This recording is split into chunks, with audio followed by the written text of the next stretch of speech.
What's going on, everybody? Happy game day Friday night here. College football is live and active here. Lots of games going on here. And then I'm more than glad to be happy in here for a watch party of Colorado versus Georgia Tech here. Coach Prime in Colorado host Georgia Tech here at Folsom Field in Boulder. And, man, it's going to be a hell of a matchup here.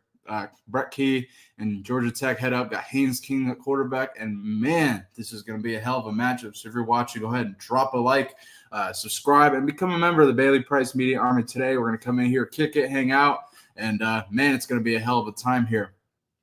Coach Prime in Colorado are about to kick off here soon, and, man, I'm excited for this game.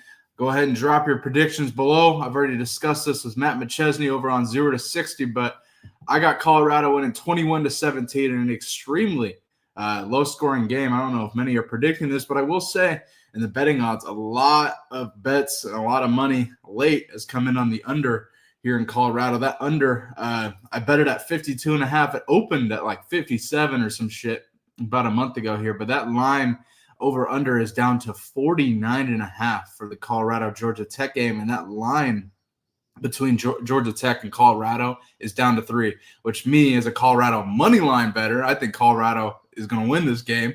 That makes me optimistic. That's all I'm going to say here right now. But certainly excited for Colorado and Coach Prime to host Georgia Tech here in their opening matchup. Man, it's going to be a great game here, kicking off in about 4 minutes here. So, man, go ahead and drop your predictions in the chat below. This is going to be a hell of a game here. I currently got bets on Michigan State, who is up 14-0 at home against Western Michigan.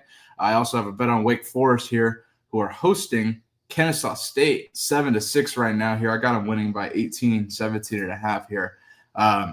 Brett Alexander's got Georgia Tech by double digits. I hope you bet that. Put your money where you're saying. But no, in all likelihood, it's going to be a grudge match. It's going to be a trench warfare matchup, in my opinion. I think there's going to be a lot of battle in the trenches specifically here. I really think Colorado's going to come out and establish the run game here, and I think that's the key to their victory. Can Colorado run the football, and can Colorado stop Georgia Tech's run attack led by Haynes King at quarterback? I think that's the biggest question mark here. I got Michigan State here, Western Michigan on to my right here, and I'm about to have Colorado here once they kick off. But Michigan State looks pretty good. Jonathan Smith, year 2, got the stud quarterback coming over from Oregon State. Man, they look pretty good. I expect them to look good against a Western Michigan team, though, especially in-state game like that. They got to take care of business there. So, man, it's going to be a good game here. Colorado kicks off here any minute. I want to get some people's reaction, though. How are you feeling about the Colorado uniform combinations here? I'm actually a big fan of it. They're gold on white, or gold on black and gold here. Classic look here. They got the Coach McCartney patch. I'm really a big fan of this. I think, Matt and I kind of discussed it on text here. The White Sox. Yeah, I don't know how I feel with the White Sox. I saw the specialist came out, and I was like, shit. But then I got to remember not to judge the uniforms when the specialists come out. So now that Colorado, the players have come out, Salter, I'm with the white. I like it. I think it looks great. Got the Coach Mac patch. Rest in peace. And I like them paying tribute to him. Brett can't bet. Yeah, I feel that. I grew up in a state like that. I feel that. And kick it. Cool. All right. Man, this is going to be a hell of a matchup here, starting any second here. And you know what else starts any second is Hugh Freeze and Auburn heading to Waco to take on Baylor. The more I think about that, I don't know, man. I think Hugh Freeze and Auburn could be in trouble. Maybe I'm wrong, but I don't know. I also have some picks for tomorrow that I can't wait. Depending on chat, I'll get your guys' take. But you want me to go live tomorrow? Watch party tomorrow here for Texas, Ohio State at noon Eastern. I think it might be a good game to do a watch party too, because I got a take. I think Texas and Arch Manning are going to come out and sling it against Ohio State. Let me know what you think about that. Oh, man. Michigan State looks good, though, up 14-0 against Western Michigan, I will say. But as JB says, but what do I know?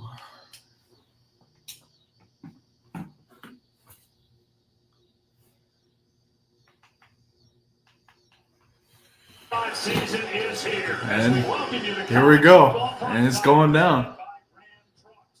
This is kickoff presented by Yellow.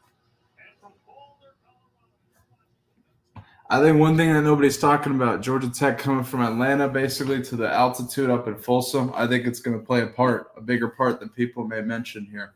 I haven't heard anybody really talk about it, but I think that could play a part in them. Colorado's running out of the tunnel here. No Buffalo. Unfortunately, no Ralphie. Ralphie the 6th retired. Matt says, and I quote, they need to make a Buffalo out of that MF. So or a Buffalo burger out of that MF. So that's oh boy. No Ralphie the 6th though. We'll see if Ralphie the 7th. They said they're going on, and I quote, the timing of the animal, whatever that means. Oh, man. But let's see here. Colorado kicks off any minute. I got Colorado 21-17.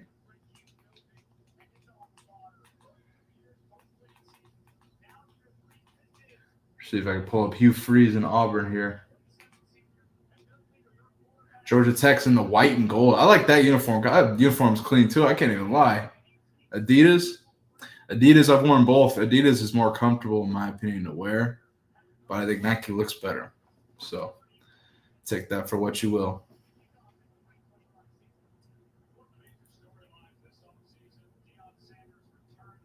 Brett, I agree with you. You said if it would hurt Tech more if it were a day game and the temperature were higher. Facts. And it's raining too. It's going to be really interesting. They're on the new turf. I will note, though, because I say that like it's the old Folsom. It's they're on turf, though, so I don't know how much that won't affect field conditions, but it'll certainly affect certain things in the pass game.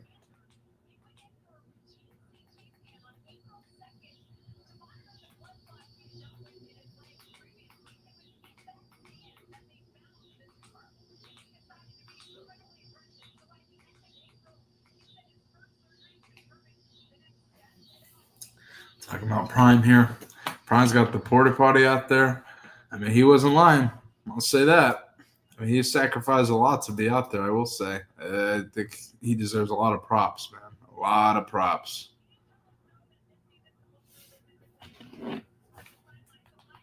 Over 58 pounds.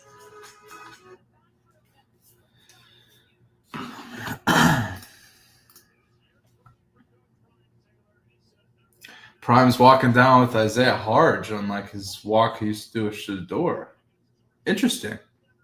I wouldn't have predicted that, but I like it. I mean, I think that kid is going to be utilized in a lot of ways for CU on both sides of the ball potentially. I know they moved him kind of primarily to slot, but who knows? He'll certainly be a contributor.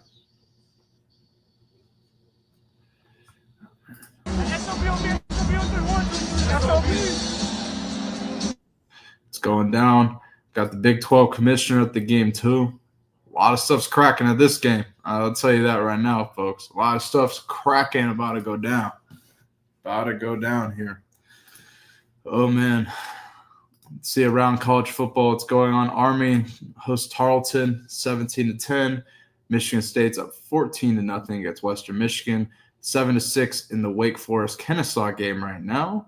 It appears to be a slower game, but I expect Wake Forest and Robbie Ashford to pick up the pace. I would hope so because I bet on you. Wake Forest, figure it out.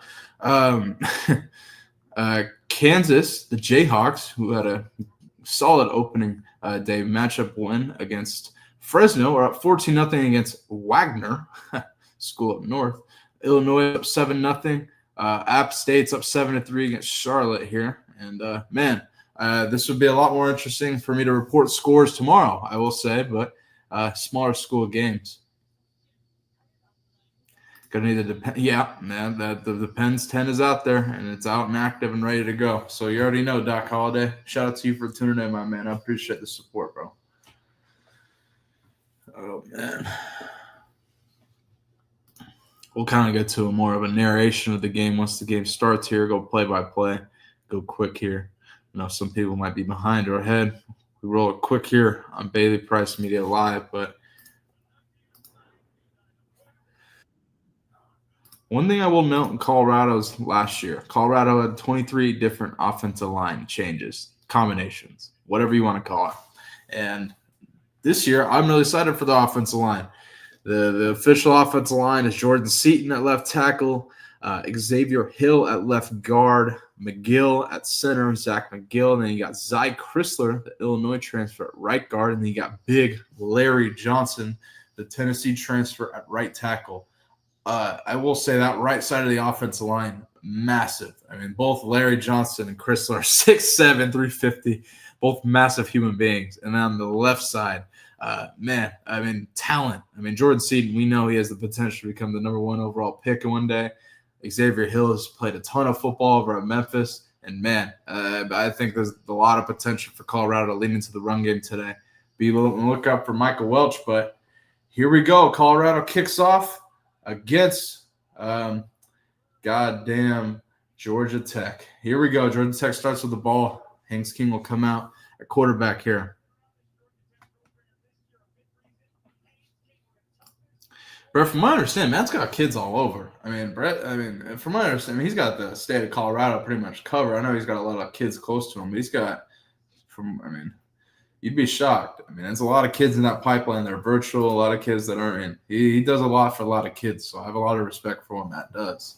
He's put 520 kids in D1 or helped them. And, I don't think people really understand having somebody like that has the connections to help get scholarships is huge in kids recruiting. So when he says that 520, that's not bullshit. So I have a lot of respect for that. Hankins comes out, jet sweep, hands off, run. About 12 yards on the carry there, up to the Georgia Tech 39. Little jet sweep action there. Let's see. Oh, it's a little option. Fumble. Oh, wow, that was quick. Haynes King tries to inside zone read to the running back. He fumbles the ball on the handoff, and Colorado recovers the fumble here. Wow, that is quick. And Colorado gets the ball at around the Georgia Tech 35. Woo-hoo-hoo. That started quick. CU. Damn. I mean, I don't know. I mean, that was kind of a botched play on Georgia Tech side here. They fucked up the handoff here, him and Haynes. But good running back. Who is that? French, I think, that recovered it. I'm not 100% sure. I can't see the number. Wow. Colorado ball here. Quick. I don't know. Things looking good for CU so far. All I got to say. Yep, recovered by French. Yeah, that was quick, Kyle. That was quick. Caden Salter throws wide. It's Quentin Gibson, the freshman, Q for 6. Gets the first pass in Caden Salter's career at CU. I'm with it. I'm like a little orbit. I'm with that. I like that here. All right, can we run the football now? Are they going to run the football and play 2 here? Matt and I said they're going to come out with 3 tunnel screens. We're going to be pissed off. Who's in the backfield? Welch is in the backfield. Got Harge in the slot with Draylen Miller. I'm going to take a wild guess on Mary Miller's on the outside. And you got Sincere Brown motioning. Handoff to Welch. Oh, good. Breaks a tackle. About 15 yards on the carry and trucks a worker on the sideline there by accident. But great carry. And let's see the blocking here. Oh, there's a little – I love that shit. Okay. We got to hit on our poles, Hill, but – I like that. It was good broken tackle by Welch there. I like it. A little counter from Colorado. Look at that shit. A little variation in the run game to open up. I fuck with it. All right. Colorado, another handoff for Welch here.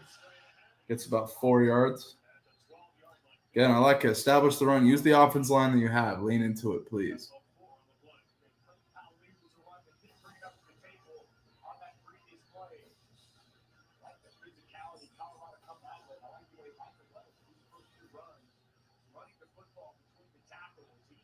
Second and 6 for Colorado here. Salter. Tight end motions over. Zach Atkins. Another handoff to Welch here. Gets about 3. Keep running the football. I'm with this shit, Colorado. You're getting some good yardage here. Keep going. What was that? 3 runs in the opening drive? 4? 3 runs? I like that.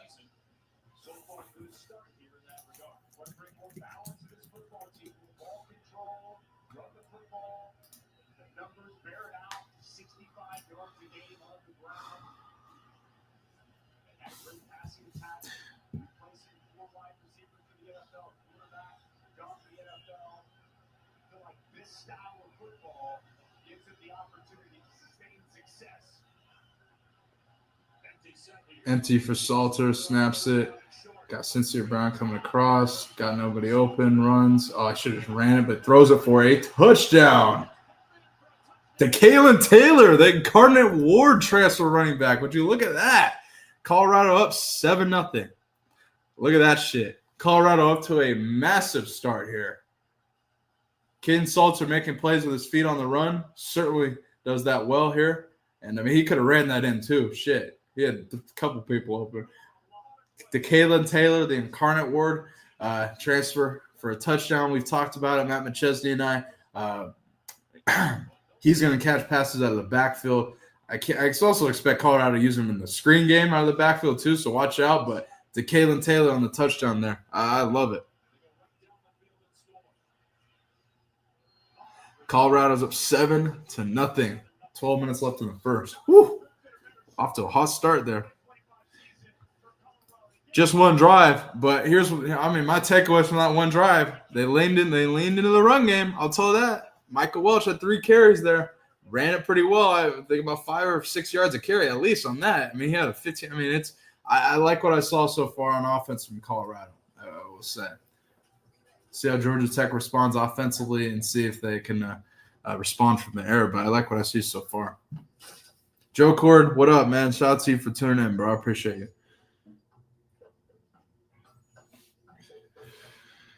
Going over to Western Michigan, Michigan State here. Michigan State's up 14-0 with the ball. Going to cross-college football here. We'll probably have to tune into Hugh Freeze and Auburn here in a second.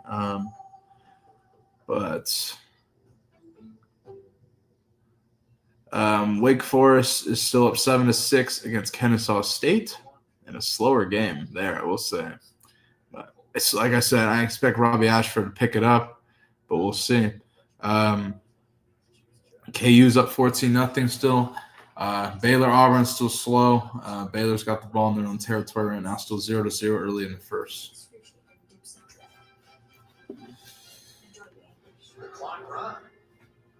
God damn, what's the other remote? I got multiple TVs here cracking. Multiple games going. This is the best time of the year. Appreciate you, Joe Cord. All right, let's see what Hugh Freeze and Auburn got cracking. See if he's been golfing too much or they actually look good. We'll find out.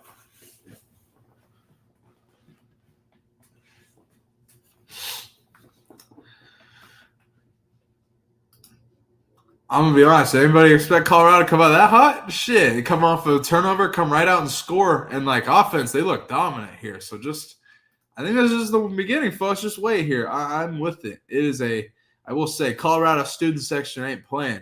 They came packed out the stadium here, and would do. I love it. Take a look at this, folks.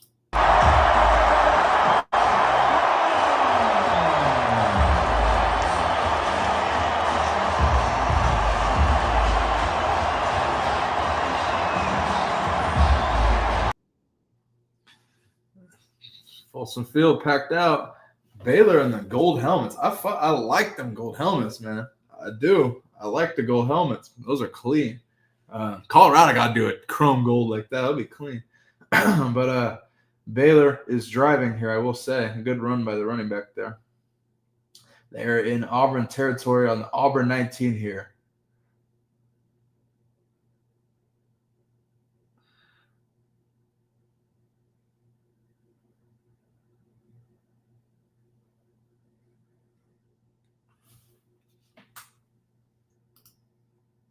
Captain Winter, bro, I appreciate you tuning in, my man. All right, here we go.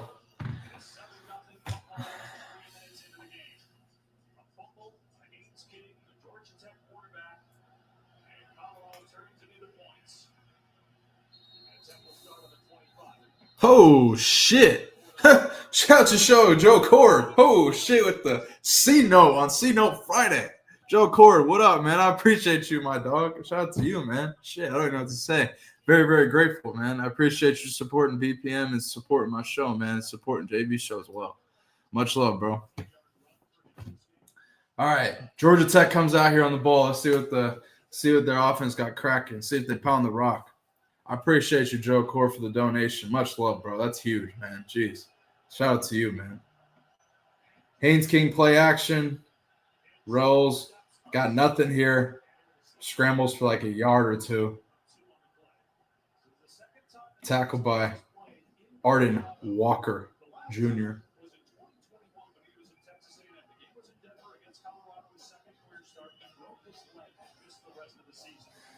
Baylor is lining up for a field goal, 37-yard field goal against Auburn here. That's cool. So they'll go probably up and see if they make it. 2nd and 8 for Haynes King and Georgia Tech and CU. Yeah, Joe Cord, let's get Bundy in here. Hell yeah. Jamal Haynes, good run. About 12 yards there. Tackled by Preston Hodge. Man, he's a good running back, man. I've been telling you, they gotta take care of him. I will say they're getting unique with their play design there, and they're going to be. That's kind of how Georgia Tech's always been, especially in the new age they're out of the triple. But let's go ahead and see here. Another play for Haynes King, 1st and 10. The Georgia Tech 39 here. Haynes King drops back, throws, got a receiver caught, gets up past midfield here for Georgia Tech.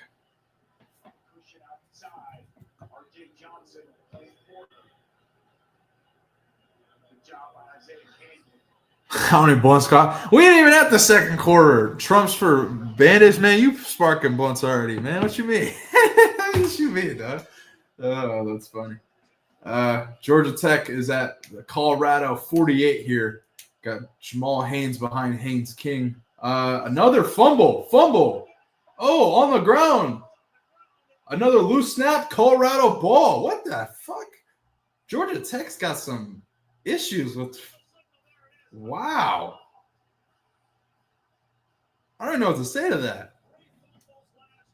All right, let me see a replay because it looked like a high snap and then Haynes King couldn't get it. Ugh. Bad start for Georgia Tech here. Good for CU, I will say. House on the recovery again? Or not for House, French? Oh, shit. Yeah, high snap. Haynes King couldn't get it. And does French he ends up coming out of the pile with it again? No shit. All right, good man. Hey, let's go. CU ball around midfield. Holy shit. I did not expect Georgia Tech to wow. All right, that's again, can't have that if you're Georgia Tech, but good for Colorado's sake, I will say. Joe Corey, you're the man. That's hilarious. Shout out to you guys, man. But all right, so Colorado's got to capitalize here. Let's see if Colorado comes out and runs the football here. They got 2 running backs in the backfield with Salter here. Snap, hands off to what? Play action to Welsh. Okay. 2 running backs in the backfield. It was play action from Welsh to Taylor. Salter throws to Taylor. Taylor drops it. All right. I like that. I think it would have gotten 5 or 6 yards at least, but I don't know.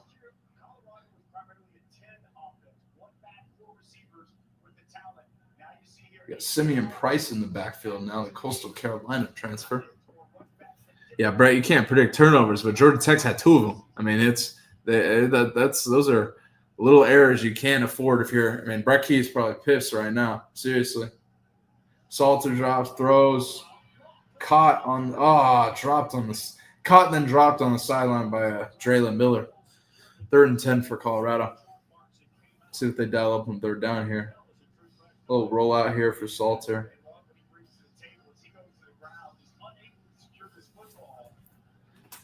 As we're tuning in here, how do we feel about the turf? As you see, Draylon Miller was slipping there. How do you feel about the turf?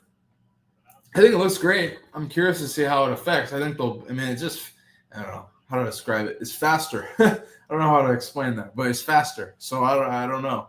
Whatever that means to you, that's the best way I can describe it. 3rd down, Salter drops back. A lot of pressure. Salter's running around, throws deep. Oh, he's got someone too. Oh, shit. He had Sincere round deep, but he overthrows him. Oh, shit. 4th down for CU. That's why I will say, though, Salter has no disposal of weapons. But can we run the damn fucking ball? You came out and did 3 passes there. You had play action on the running backs with 2 in the backfield. You did a rollout and threw it to the sideline, and Draylon Miller dropped it, and you huck it again. Run the fucking ball, CU. That's what I would say. That's the key to their victory here. So Georgia Tech gets the ball back here. Colorado unable to capitalize on the fumble, the second fumble for Georgia Tech.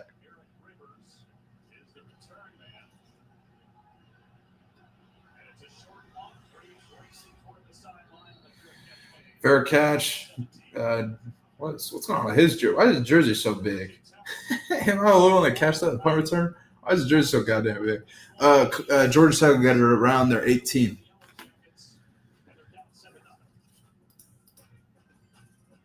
Let's go around college football more. Jackson Arnold, Auburn. Incomplete there. Huh. I wonder how that game's going to go. I will say in the Wake Forest-Kennesaw game, Wake Forest is driving. Michigan State's up 21-0 against Western Michigan. So that's cool. And Kansas is up 22-0 against Wagner. Like I mentioned, Auburn, Baylor is 3-0 Baylor. Army is up 24-10 against Tarleton. For those who give a fuck about betting or whatever. And Illinois is up 4-0 against Western Illinois. That's about it.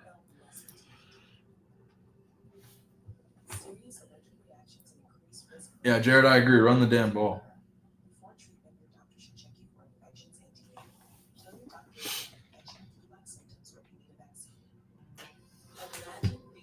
Let's see, third down for Auburn here. Arnold drops back, gets some pressure here, and is sacked.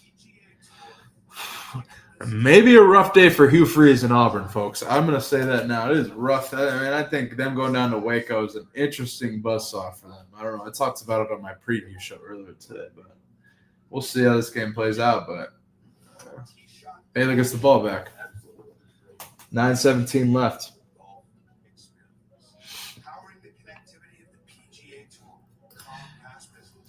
Well, they would have gotten a first down and kept the drive alive had they run. Trumps for ear bandage are averaging 8 yards a carry right now if they ran the fucking ball. That's what they averaged on the first drive.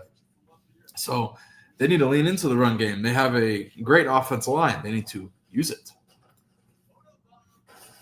Yeah, Joe, I saw that. I'm actually betting on Oklahoma tomorrow, by the way. No coincidence there at all. But I seriously think that they're going to – I mean, I think they could shock some people. I don't know. I'm on the Oklahoma train a little bit. Joe, you know, I had Rodney Anderson on the show here about 6 months ago. And, yeah, I'm kind of bought in on the Oklahoma train here because I think it's win or die for them. And I'm much more bought in on them than Hugh Freeze and Auburn. I'll tell you that. Jared, facts. Run it like Bien-Aimé and rest in peace, Rashawn Salam. TJ, what up, man? Shout out to you for tuning in, man, supporting the show. I appreciate you, bro. Thank you for tuning in and supporting my man. Joe said, well, Hugh Freeze quarterback is Arnold's dumbass. Yeah, it is Jackson Arnold. Yeah. Hugh Freeze also mentioned the possibility. I didn't say he was going to do it because a bunch of Auburn fans were mad about my show I did about them. That they may play multiple quarterbacks. So we'll see. We'll see if that actually comes to fruition. TJ, I'm not gonna agree to your connotation on JB. JB, he's kicking it. I'll say that right now. I don't think he's doing his Patreon thing tonight. I think he might be doing something tomorrow for Palooza for week 0. I might be live here on YouTube as well. So those are not while kicking it with JB. Will be live with me here for Texas and Ohio State, and I got Texas.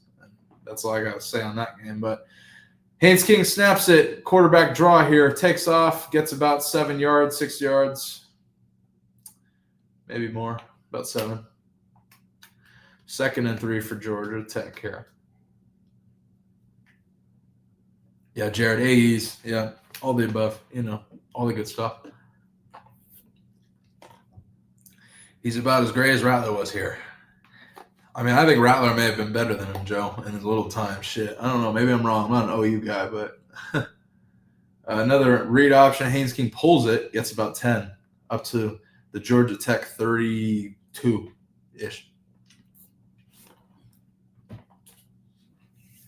Yeah, see, this is the thing. Colorado got to figure out the quarterback run here because, I mean, the read is the linebacker. I don't know. The read is, goddamn. The read is Sammy Sachs, and he absolutely bit for the running back. Sammy Sachs has got, squeeze and a hole, especially for Haynes King. He bit hard on the running back. The linebacker may have been the read, but something tells me that Sammy Sachs got hit on the sideline. Goddamn. Who is that? Is that Teion Parks? A good hit. I'm with that. Am I a believer in Arch Manning? Fuck yeah, I am. I am a believer in Arch Manning, but not for the reason ESPN says. I'm a believer in Arch Manning because he sat behind Quinn Ewers for 2 years and developed instead of transferring what others in his shoes would do. And he, is the highest NILer. He's the biggest. Oh, shit. Baylor with a massive play in the Baylor-Auburn game gets him to the Auburn 6 and a 50-yard pass up the sideline. Haynes King on another read option trucks goddamn McKinney. I don't know. I mean, he ain't gonna be able to. I'm gonna say this right now. He ain't gonna be able to do that the whole game. I don't know. I mean, maybe he will, but Coach Livingston's going to make an adjustment because I don't see him being able to do that the whole game. Yeah, but Brett, going back to what I was saying, he sat behind Quinn Ewers for 2 years when others in his shoes would transfer, developed in Sark's system, which I think Sark has gotten him ready. I think Sark exercised a lot of patience last year in not playing Arch Manning at times, because I think they could have been better at times with Arch. Shit. Don't call that on the sideline. Don't make a stupid fucking call. But yeah, I'm on the Arch train. Give me Texas money line against Ohio State. Yeah, he's a great athlete. It's not going to look like Eli and Peyton. It's going to look a little. I mean, it ain't going to look. I mean, him being good, he's going to be dynamic in all kinds of ways. He's going to sling it, and he's certainly going to be able to use his feet. 1st and 10 for Georgia Tech. Above Colorado 45 now. Haynes King play action, throws late, intercepted by DJ McKinney. Wow, shit. I'm going to say this right now. Besides the quarterback run, Colorado defensively has got a pretty – I mean, they got to figure out this, the run stop, but I don't know what was going on there. A little miscommunication, it seemed like, between Haynes King and his receiver, but there's a flag on the field. They called holding on the offense, so penalty or decline, Colorado ball. Turnover for Colorado's defense, and DJ McKinney, who is going to be he's going to be a first-round pick. He's projected that, and I mean – it starts. That's what I'll say. Great interception for Colorado here on a mistake, on a miscommunication from what it seemed like here. Let's see the end zone copy here, or the end zone clip. Got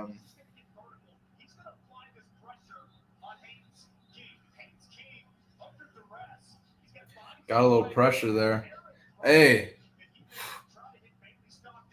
I love that shit. Absolutely. I love that. Colorado gets pressure on Haynes King. There was an errant throw, miscommunication. It seems like a receiver picked off McKinney. Fuck yeah, I'm with it. Locka, what up? How you doing? I appreciate you tuning in. Appreciate the support. Colorado ball here. Caden Salter, quarterback. Michael Welch in the backfield throws wide to Draylen Miller. Tackle for a 5-yard loss. Colorado run the fucking ball here. Why are we throwing screens? This is, again, what Matt and I talked about. Can we just – on 1st and 10, can they just come out and just come on, man? They couldn't capitalize on the turnover last time because they decided to pass it 3 straight times. Run the fucking ball. It's killing me. I haven't been a stickler on this the whole offseason. I'm like fuck. 2nd and 13 for CU. Got Welch out there in the backfield. Draylen Miller. That is Hakeem Williams out on the outside there. Zach Atkins at tight end. Joseph Williams on the bottom. Caden Salter. I don't know if that was I got to see I don't know what the fuck was going on with that play, but Caden Salter rushed for about 6 yards. I think a broken play there a little bit. I don't know if that's what they really wanted to do, but yeah, the defense looks great so far. I mean, I don't know how French has got 2 recovered fumbles. He managed to get the second one. I mean, yeah, the defense is coming to play. They're capitalizing on Georgia Tech's mistakes. They got to figure out the quarterback run, though. That's going to be the key to this game.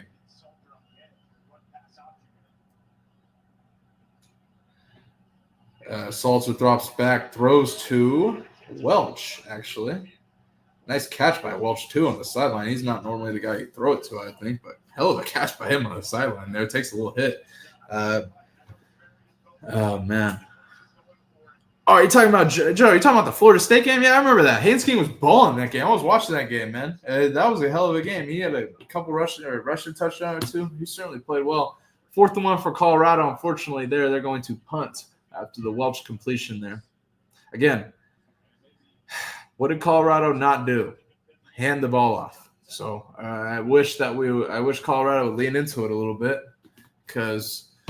I mean, when Welch gets the ball, Welch is effective. Welch still has, on his 3 carries, he has 8 yards of carry. So let's lean into that a little bit. I think they can definitely get some yardage on Georgia Tech. I think they're leaning away from it a little bit. A little bit of a mistake from Georgia Tech's power returner there. He doesn't fair catch. He tries to get out of it and is caught. Colorado, and he's got, I don't know what the fuck is his jersey. Anyway. Colorado or Georgia Tech will get the ball around their 3-yard line. Good play for Colorado special teams there. Spalding with the big hit to force the punt, and Rivers trying to make a play, but nowhere to go. I don't know what.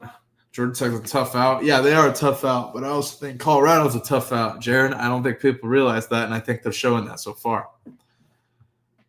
Yeah, why is this jersey so big? What's the deal with this fucking jersey? I gotta get a picture of that. Somebody's gonna post it on Twitter. What the fuck's up with his jersey, man? Golly. Hilarious.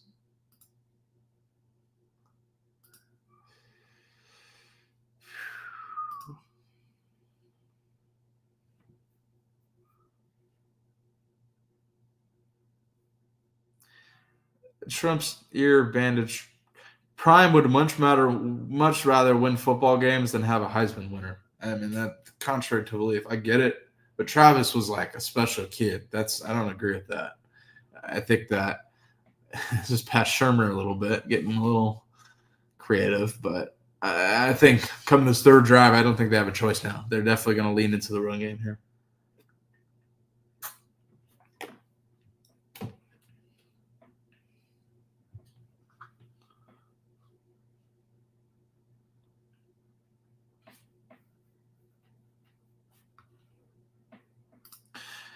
Brett, how many points would they have scored if they run the damn ball? I'll leave it at that. Because this is, I mean, I get it. Their offensive play calling is a little bit frustrating. It's kind of easy. I mean, it's much easier to lean into the run game when you're at the 30-yard line, but now they gotta stop being cute with the ball and get into the nitty-gritty here, especially against Georgia Tech here. That's the only way they're gonna really, I think, figure it out. But here, speaking of Matt McChesney, people keep asking. Matt McChesney posted a clip to Twitter here. I'll go ahead and show it here. I want to hear his breakdown. I have not heard this at all, by the way. I just saw this. Matt McChesney and Colorado ran the ball. All right, so we wanted the Buffs to run the ball more, and damn it, they came out on second down here and ran the ball. Okay, and they have Seton and Hill on the left side, 77-71. These two are going to be the best combo in the Big 12. They smash down the other side of the line of scrimmage. All right, 71 does a great job flat pulling. 77 does a great job skip pulling. Then they lead the train for 29 as he gains a good 25 down the right sideline. This is as big time as it gets. This is what all Buffs fans wanted to see. And they're in 10 personnel. There's 3 fucking receivers out here. So if they can run the ball out of 10 personnel, for God's sakes, like this, it's going to get nasty. So just watch the athleticism of the big guys. Watch the way they combo it at the point of attack. Watch the way 53 gets his big ass out of the way and moves people at the same time. And then watch how ferocious they are when they pull. Seton is a fucking athlete. That guy should be the number 1 pick in the draft. I've only been saying it for 2 years. Watch.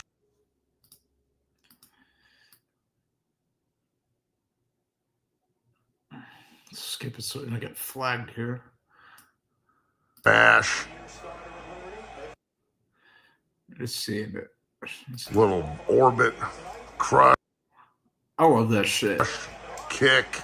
Oh, see, Welch breaking a tackle is nasty. Shit, Seton doesn't have to block anybody. I'm with that.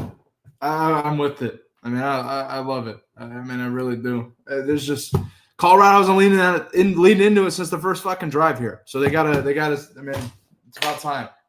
Haynes King play action on the goal line, hucks it deep to the sideline here, overthrown. They call PI on Tion Parks on the sideline because he held the hell out of the receiver. We'll say, but spot foul or not a spot foul. It's a college 5-yard penalty. Get it? What, the 8? Wherever they are.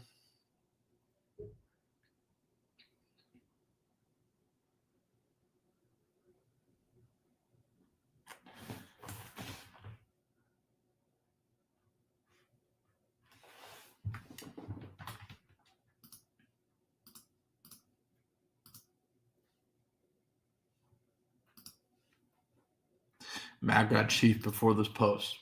Probably. Knowing him, probably.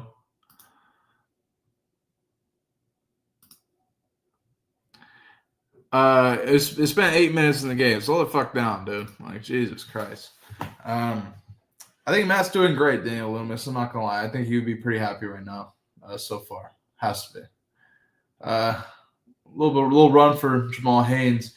Up to Colorado, or up to Georgia Tech 14. Jared, express, a fool. 2nd and 8 for Georgia Tech here.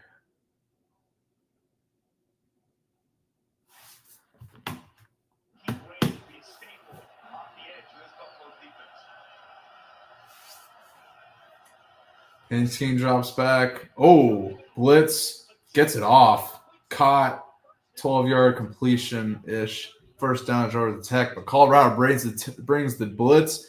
And I will say gets a hit on Haynes King. But let's see here. They bring French. He comes right through the A-gap, unblocked.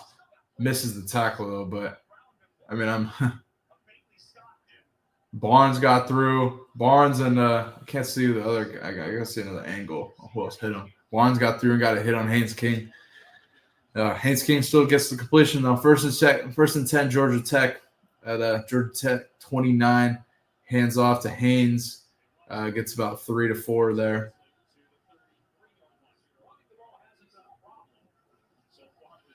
Tackled by French. Who's that? Two fumble recoveries in this game.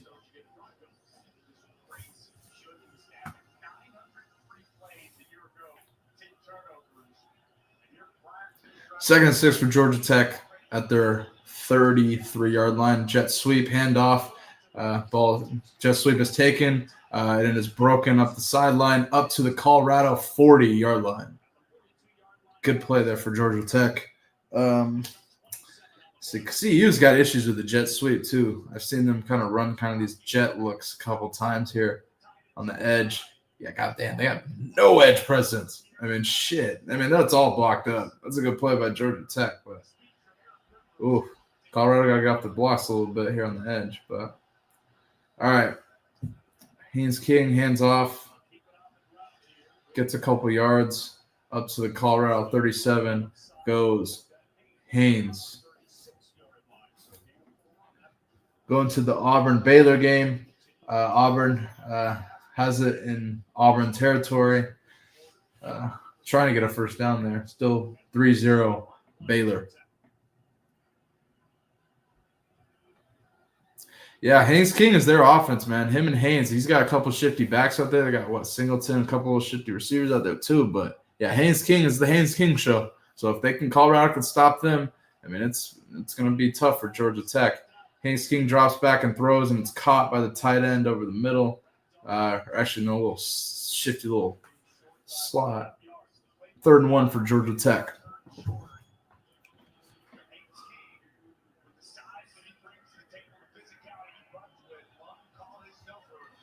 Jackson Arnold 1 for 3, 7 yards in the first quarter for Auburn. Not much going on with Auburn right now. 3rd and 1. Fullback dive is taken. They get about 10 yards, 9 yards of the fullback dive there. Or H-back dive, whatever the hell they want to call it there.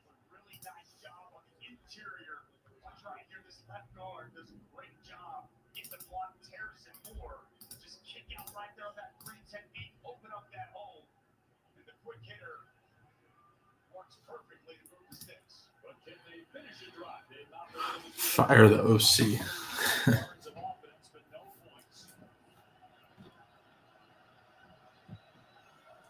First and 10 for Haynes King. Hands off. Haynes gets about 4. Oh, boy. Auburn, 1st and 20. They got a first down. Now they're backed up. They might have gotten a couple of penalties. I saw they got a false start. 3, 2, 1. What? I might live bet Baylor, dude. I don't know. Auburn looks. I can just tell. Maybe I'm wrong.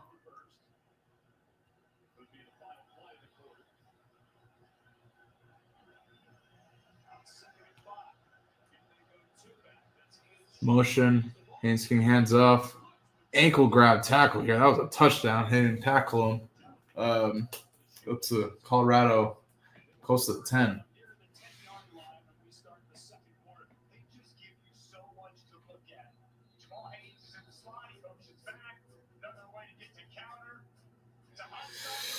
Woo, things are going to get interesting.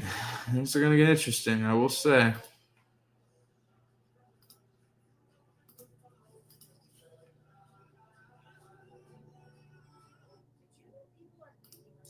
Yeah, I think he's going to crack somebody this guy. He's going to hit somebody hard. He's going to have a good play.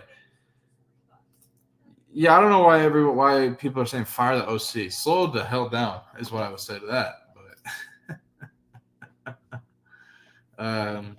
anyway.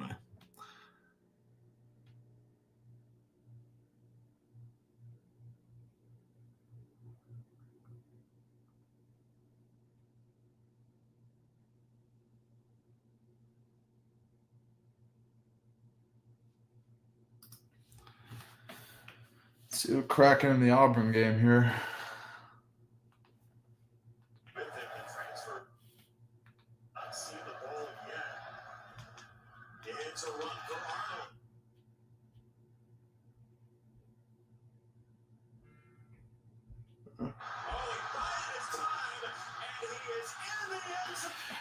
Joe, your boy Jackson Arnold just scored for Auburn. Hugh Freeze, golfing. Shit.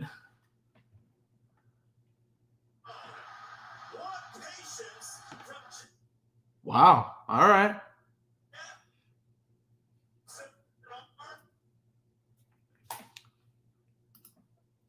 You got to slow down, dog. It's been one quarter, bro. And when they do run the ball, they look really good. So you got to slow down here a little bit, bro. I get the quickness to jump at Shermer, but damn. Georgia Tech's losing. God damn. Patience, fellas. Patience. That's what I will say.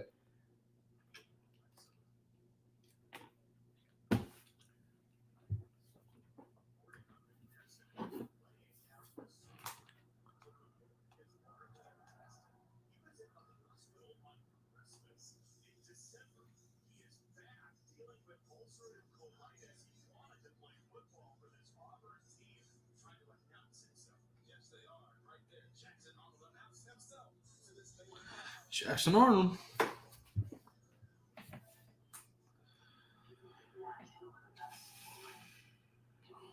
Yeah, they are. They did establish the run on their first try, that's for sure.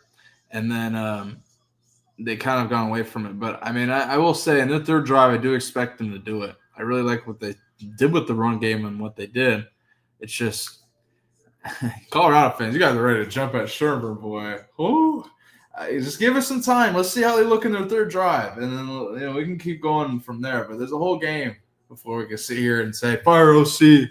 Like, I wouldn't even say, come on. We got to stop with that nonsense. I ain't got to entertain that shit.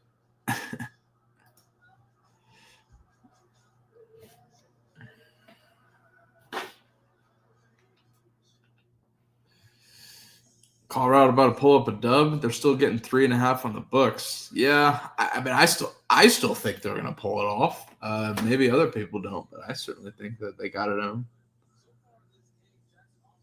I bet Colorado on under 52.5. I like where I'm at so far.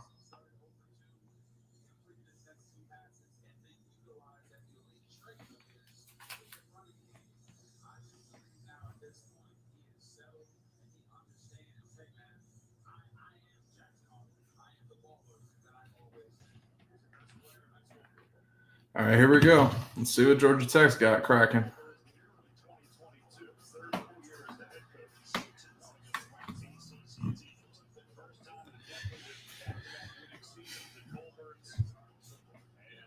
Sure, but I think Colorado can respond. It should be this, should be that, but shit, Colorado's still up 20 or 7-0. Like Colorado's still up.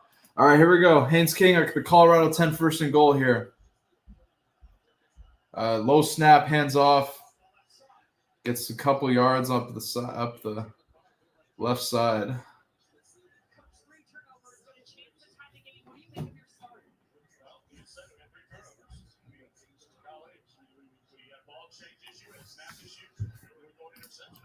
Pat Shermer was the play caller for sure, right? I'm just gonna throw it out there. I get it, but yeah, I have faith that they'll run the damn ball, and if they don't, they're gonna lose. What do you want me to say? That's all I gotta say. I think they want to win the football game, so I think they will run the ball eventually. That's a hold.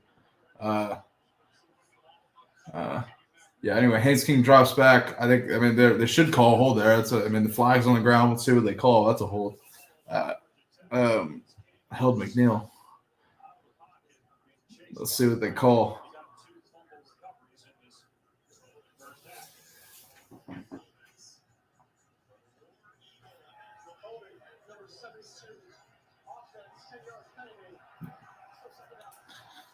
Well, I know. Holding. They held McNeil. McNeil got through quick, boy. Oh, let's see. Yeah, they held it. Are they saying they held Walker? Yeah, but I think sure, you can call it whatever, but either way, McNeil, Walker got through quick. And Walker held the edge, so I like what he did there, getting the holding call. Second goal for Georgia Tech here, back at the Colorado 18. Haynes King drops back, throws over the middle, tipped, and almost intercepted. Yeah, Daniel, they're hitting Haynes King now. I'll tell you that. They're hitting Haynes King pretty bad, bro. I'll tell you that.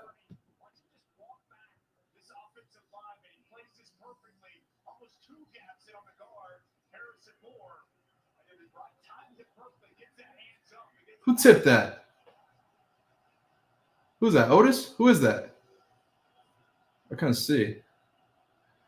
Haynes King hands off on 3rd and goal and is tackled after a short game. Georgia Tech will kick a field goal. Yeah, that is Otis. Good play, Otis. I'm with it, Otis. Got a lot of flack in camp, but I'm with it. Otis, big Otis. Fuck yeah.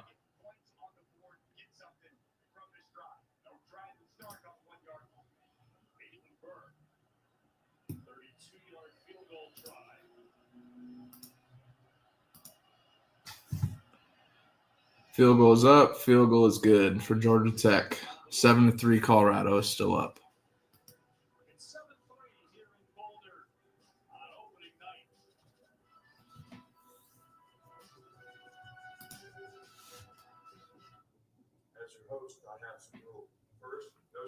And going around college football here, Michigan State's up 21-0 against Western Michigan. Wake Forest up 7-6 against Kennesaw State at halftime. Ashford, figure this shit out and pick it up. I bet on you motherfuckers because the dick hurt. Georgia Tech, Colorado, obviously is 7-3.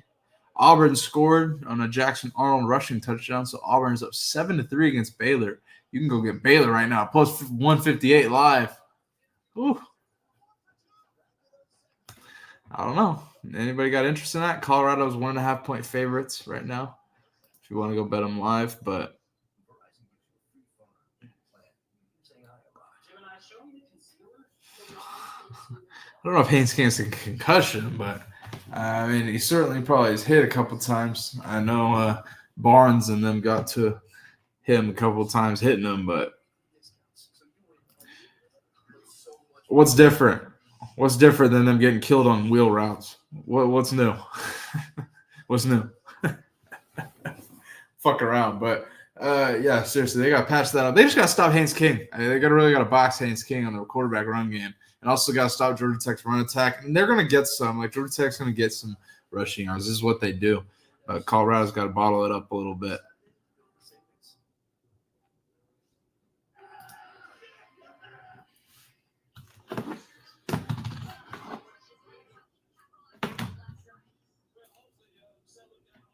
Hugh Freeze is really red. Jesus.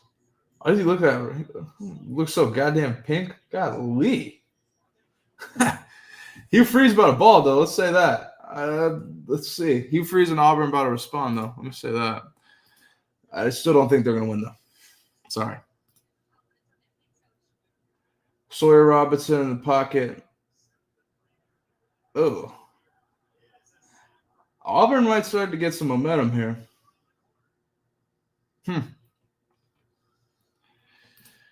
What am I going to Palooza? Shoot, I think I'll be out there for a couple games during the season. To be determined right now, but I think definitely as playoffs hit, as the Rams start to really dial it up, I'm sure we'll be out there. Got a lot of stuff planned for the season with JB, Roberto.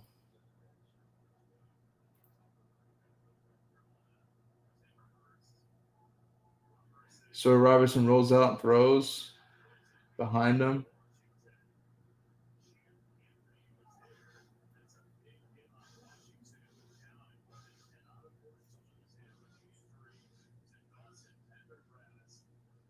Who's Auburn's DC? Who is that? Can't remember. Yeah, Renaissance, man. It would be more if Colorado actually ran the damn ball more. They have one of those is a quarterback run, and 3 of them are with Welch. So if Colorado runs the ball more, let's see what they do when they get the ball back here.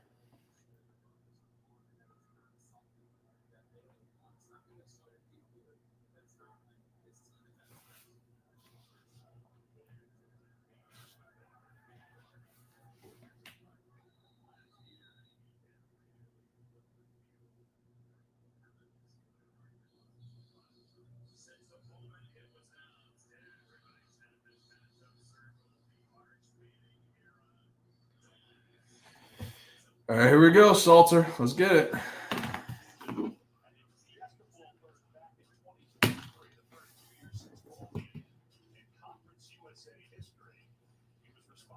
Does Smitty really act like Kamala in real life? God, you guys are brutal, Smitty. Stay cool, man. Stay cool.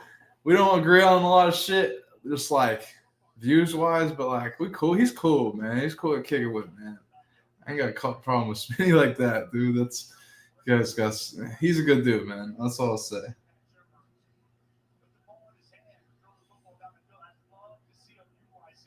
All right, here we go. Salter got I think Welch behind him. Now it's DeKalen Taylor hands off to the right side. DeKalen Taylor gets on the outside zone, gets about a yard or so, but there's a flag on the play. Fuck. What are they gonna call? Let's see.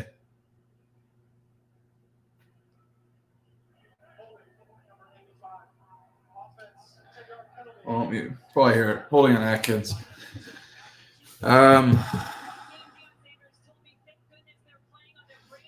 Matt has to be pissed right now. I doubt it.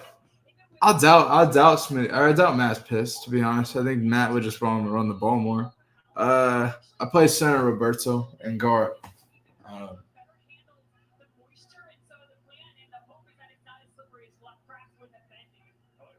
Salter, quarterback keeper, quarterback power. God damn, he gets lit up on the left side. Went nowhere. Who are they? Are they rotating that? Who are they rotating on the offensive line here? Because they got Harden or who they got? They're rotating the offensive line, man. His face mask, his face paint is wild. That white face paint is wild. I like it though. Andre Fuller, that face paint's wild, but I like it with the white. That's pretty dope. I'm not gonna lie. 2nd and 21 for Colorado.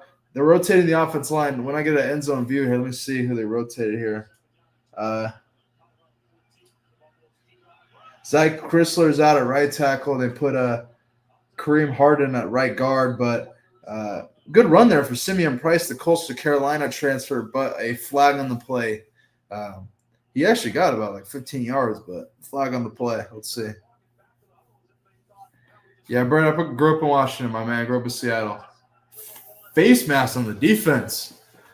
Damn, that's a good play for Colorado. Jackson Arnold's running all over Baylor from what I see. Every time I look over, we're going some.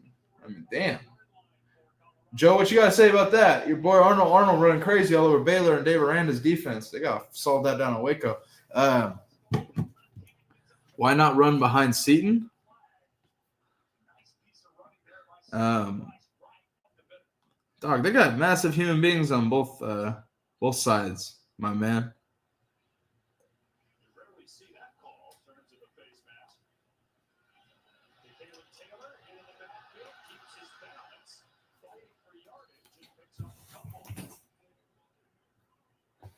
Giving a lot of burn to DeKalen Taylor. I'm with it.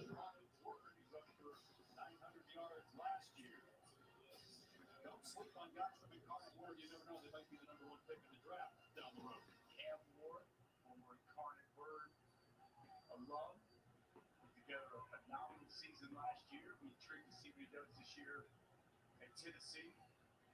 And the new quarterback in Miami, Carson Beck, Miami Notre Dame, Sunday night, ABC. Second aid for Colorado, hands off. But that Simeon Price gets a couple yards. Let's run 84 for Colorado, who looks like offensive lineman. What am I missing? What am I missing there? Am I fucking that up? There's no way that's right. He looks like. Yeah, who is? Am I tripping? God damn, who is that? Hold on, I gotta look that up. Maybe I'm fucking missing this.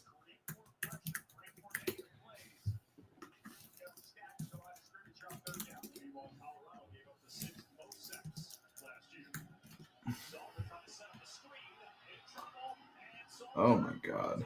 3rd and 6. Colorado tries to set up a screen. Salter, it does not go well. Salter gets in all kinds of trouble. Throws away. 4th and 6. Georgia Tech got the ball back. Shit. Auburn scored. I look away. I don't know what happened. Auburn scores, though, up 13. About to go 14-3 against Baylor.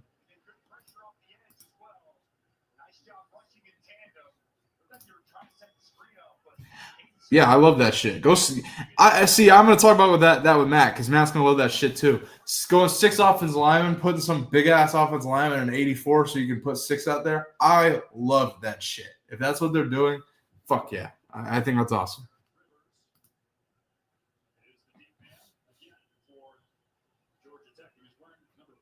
Yeah, I wonder what the atmosphere, the aroma is like at Folsom. Are they lighting up? Is it the weed quarter?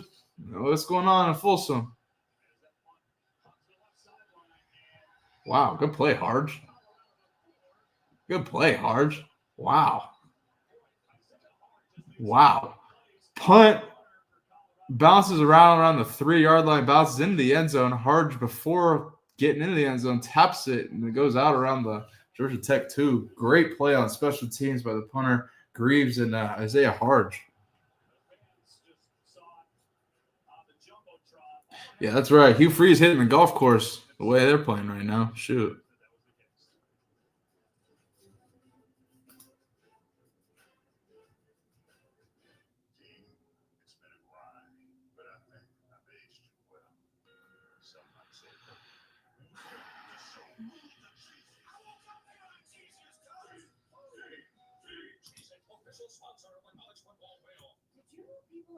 Yeah, exactly. People are calling for Sherver's Nick. It's not even Nibble and start even. Yeah, calm down, folks. God damn. You gotta calm down and shit. Everyone's all riled up.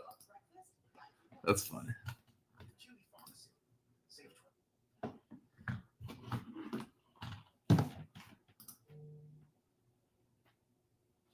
Oh, I found a clip. Oh, perfect. We can talk about it. The cat with the jersey. What's going on with this cat's jersey? Hold on, we got to discuss this. What's going on with this cat's jersey? The punt returner with the big ass, like, I think it's untucked or some shit, but there's no way. It looks like way too goddamn big for him. Let me see if I can get a clip.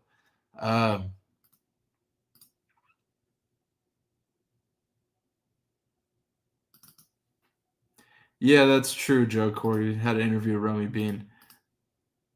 What's up with his jersey? Why does he look like that?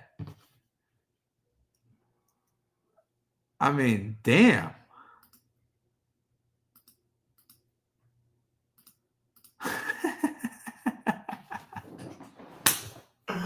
Oh, fuck. I just thought that shit was funny. But good Lord. Let's go to the rushing stats here. People are asking for them in the chat. Oh, man. Michael Welch, Colorado's averaging 6.4 yards a carry. Michael Welch, 3 carries, 24 yards. Simeon Price, 2 carries, 17 yards. Salter, 2 for 8. And the Kalen Taylor, a carry for 2 yards. I mean, what do I got to say, really? I think Colorado needs they need more yardage offensively. They're kind of slow. Besides capitalizing on the turnover, they're kind of slow on offense. So they need to start getting some yardage going, get their offense rolling here. That's what I will say. See what's going on with Hugh Freeze and Auburn taking on Baylor. Sawyer Robertson, 4 for 9, 81 yards.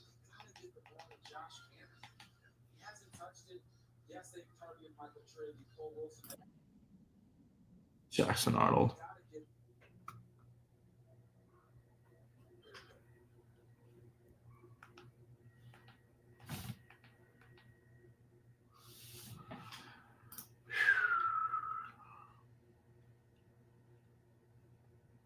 It's a wingsuit. It's something, Joe. My God. It's a big fucking jersey, my man. Shit. Oh, man. Lee Corso's. Yeah, I'm going to be watching that, man. Lee Corso's final show. They're putting it on Fox, too. Yeah. Shout out to Coach Corso, man. Haynes King, read out. What the fuck is the camera? What camera? We can't see shit. Damn. They ran a read option so good, fool the cameraman. I can't see nothing. I don't know. Oh, play action there. Running back dropped the pass. Jamal Haynes drops it.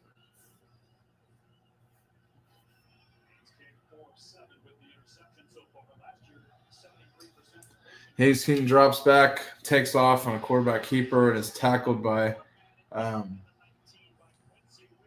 Quincy Wiggins. There you hear that. I couldn't even see the number.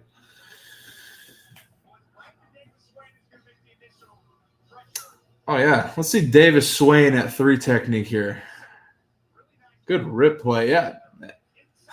Someone mentioned on Match Show Davis Swain playing 3 technique and playing inside. I like that play. He looked pretty good there. Causes Haynes King, damn near makes the tackle here. Causes a lot of pressure and certainly leads to the tackle there. I like that.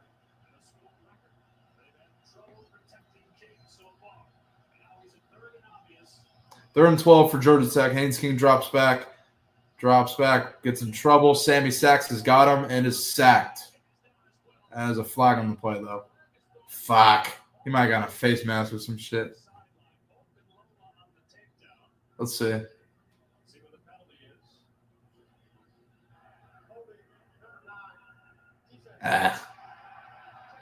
Fuck.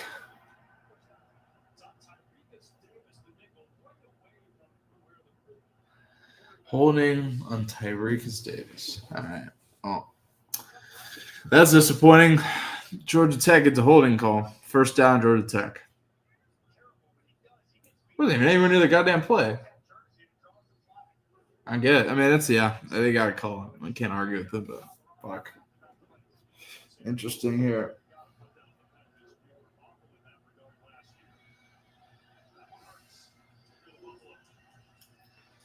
Jet sweep. Gets about 8 yards there.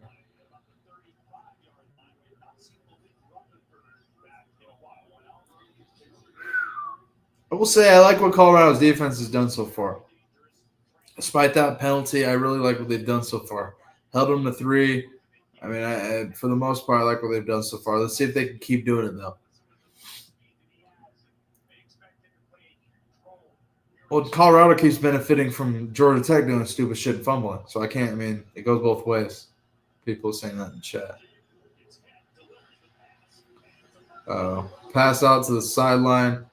For Georgia Tech taking up the sideline. I think there's a flag. No flag, actually. Huh.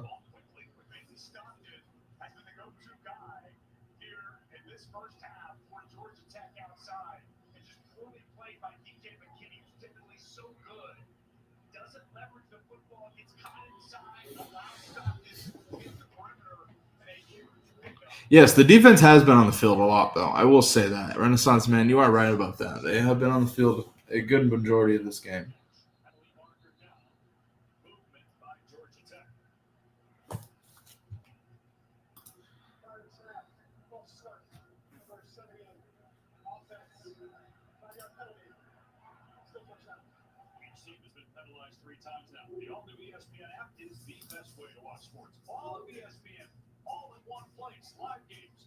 Stats. Plus, you can track your fantasy teams and personalize for your favorite leagues, teams, and players. It'll be such a key to have on a day like tomorrow. They have all the great games all across starting in Columbus with college game day. Swinging it up to Mosley. Pass on the sideline to the running back. Little swing. Takes it up into Colorado territory up until Colorado. Like the 20. Colorado 20.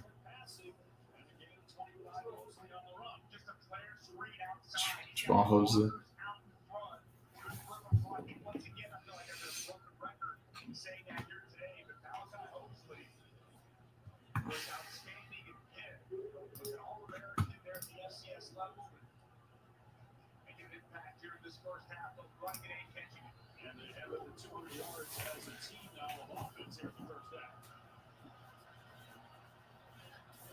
Haynes King drops back, throws, caught, tackled for about a yard.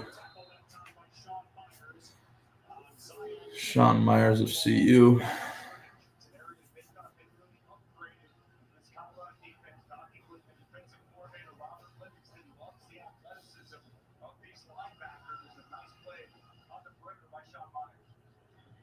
I'm with it.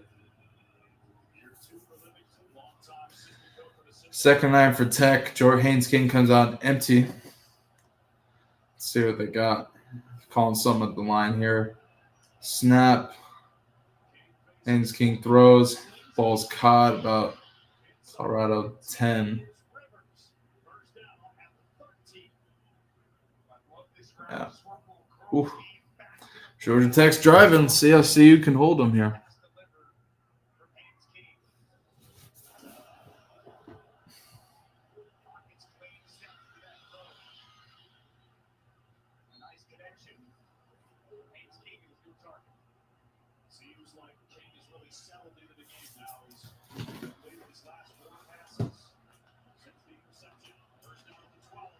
Jet sweep to Singleton.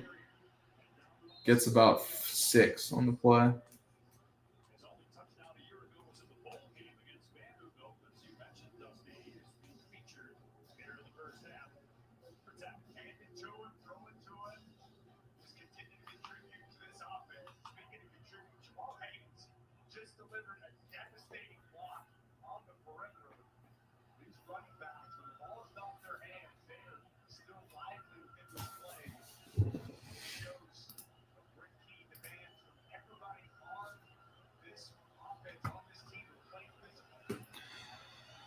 Interesting formation here for Georgia Tech. Got 2 tight ends on the right side. Haynes King takes quarterback power a couple yards up to the Colorado 4-yard line.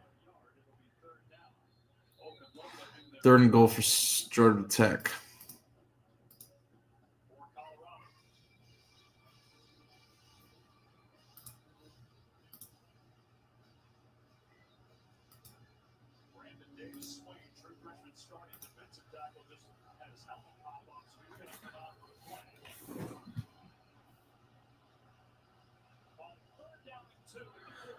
Third and 2, actually. I was wrong about that. So I said 3rd and goal. A 3rd and 2 for Georgia Tech.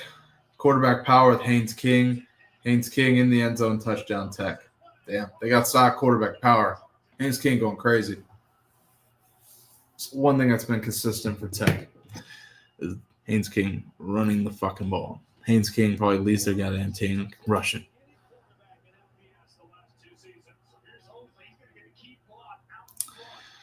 Georgia Tech's 10, Colorado 7.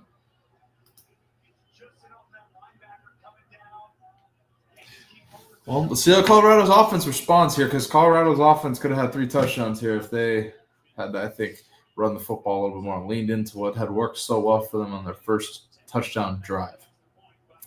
That's what I'll say on Colorado's standpoint.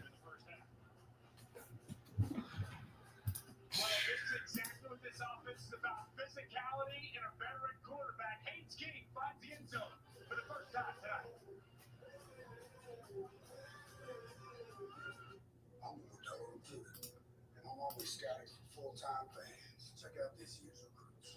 Team transfer. Married into the team, but acts like he's married to the team.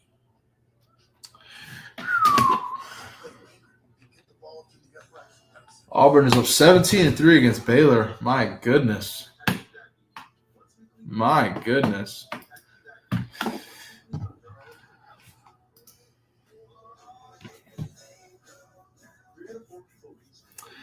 Trump's ear bands. Let's say that after the end of the game because I think Colorado. I think it's a long game where Colorado is going to have to lean into the run game here. So just give it a sec here.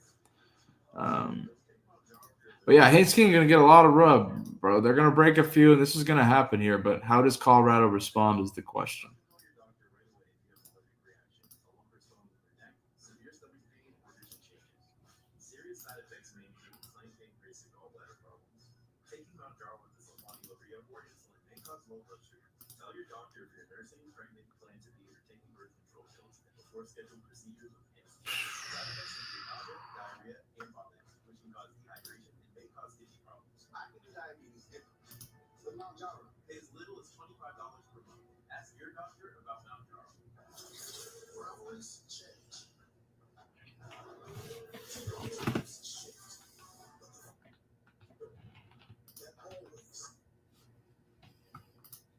You guys are on Pat Shermer's ass. God damn. Let's see. God damn. He's got plenty of weapons in the offense this year. Just patience, fellas.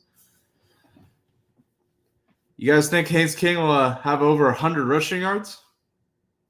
I still don't think so. I think it's early. I think people are overreacting to that one drive. No, I don't think so. I think they're using the running backs a lot more. I think Colorado is going to address the Haynes King running situation. Coach Livingston's going to have an adjustment for that. Have I ordered food? No, I have not. That's not really my agenda.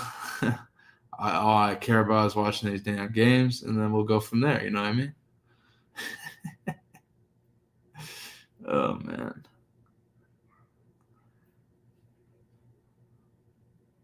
Texas is back to 1.5-point underdogs. That line is back to -110. That's just going to shift like crazy. I can tell. It's going to go all over the place, but something tells me to take Texas money line and the over. I think it'll be a higher scoring game than 47.5 with what it's at now. But we'll see.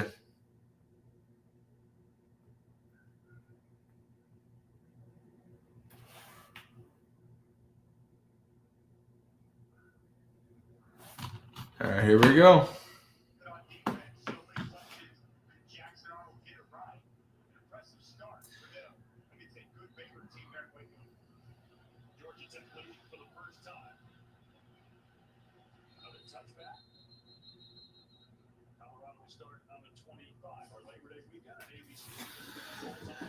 All right, Colorado, I'd like to see some mid-side zone or something. Just run the damn ball, dude. I'm not even asking for much, bro, or any crazy variation. Just run the ball, please. My goodness.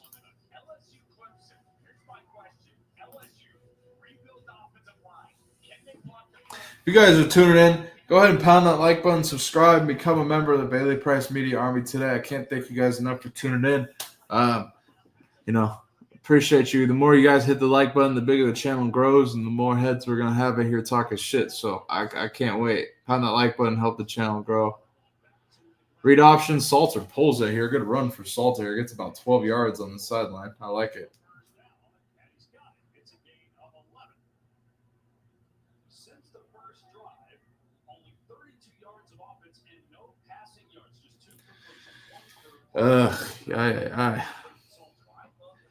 Yeah, well, I was annoyed with it past the first drive. I was like, I want them to run the ball every play.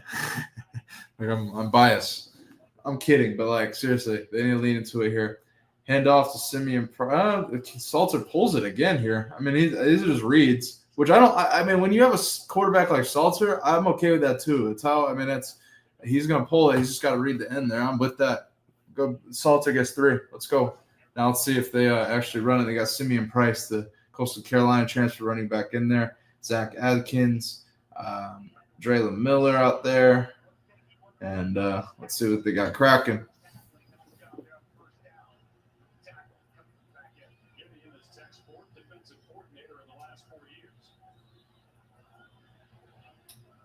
Salter drops back, throws. What the fuck was that? All right, see, this is what I don't understand here.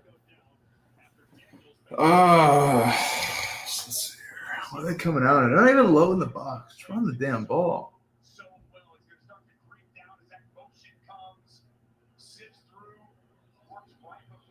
I don't get that, but interesting play call there for Colorado. Loses 3, 3rd and 10. Joe, I appreciate you tuning in, my man. I appreciate the support and donations and all that you do to support this channel. Thank you so much, bro. Have a great weekend, my man.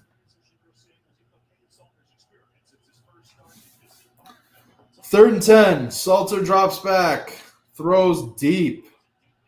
God damn. He's got Marion Miller up the sideline. Nice play. I like that. I like it. Now they run the ball. Now you run the ball after hucking it deep. Shit. He had him open, too. Great play on the sideline. It's good to see Marion Miller back out there catching passes. God damn. He's about to have a massive season.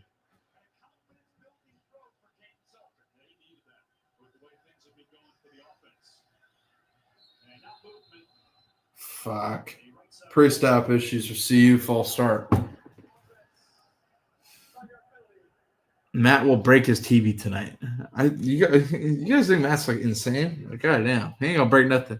I just think Matt will probably have a similar tone that I do about this. Closing in on the 2-minute timeout. Colorado may just take it down here. Each team with all of its timeouts remaining. Hand off to Simeon Price. I don't know. Again, Case Salter pulls every one of these reads. I mean, again, it's a read, so he's just going to do it at the end of it. But there are a lot of Caden Salter run here. 2-minute warning here in the Colorado game. We're going to take a brief 1-minute break here. I'm going to go get a drink here, and we'll be back here in a minute to keep reacting to Colorado versus Georgia Tech. I'll see you guys in a minute, folks.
And we're back on the like button.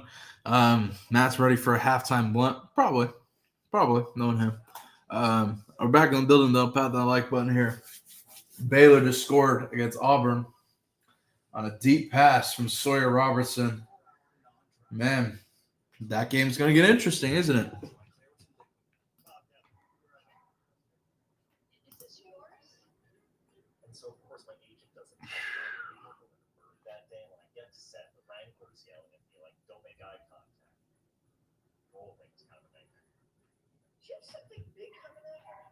Just the birthday. Why think you're big for dinner? Lease the 2025 Tiguan S for $299 a month. Limited inventory.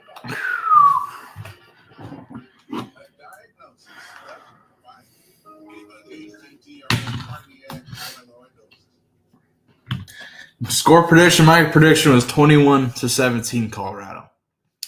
21-17 Colorado. Now we'll see how that plays out with Georgia Tech, but still can come through.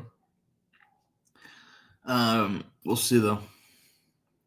What do I think about Pat's play calling? I'm a little frustrated with it, but it's early, so I'm not going to really judge it until a whole game is through, and then I can look at the body of work. But the screens piss me off because, I've discussed this, but I think the more they lean into giving Welch the ball and getting some handoffs going, some variation. I like what they did with the counter and all that in the first drive, but I haven't seen much of that lately. A lot of assaults are pulling it, which is fine, but leading into the run game, I'll just keep saying the same shit I've been saying the whole fucking stream. All right. 2-minute warning's over. Here we go.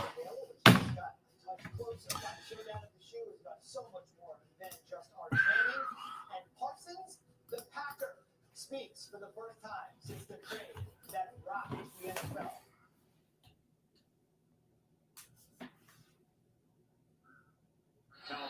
All right, third down here for Colorado.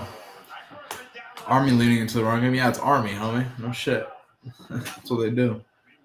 Second and 14 for Colorado. Handoff. It's actually handed off this time to Simeon Price. Gets 5 yards. No shit. I wanted to sit here and say the same thing, but handoff to Simeon Price gets 5 yards. Coach Prime's getting pissed at his offense on the sideline.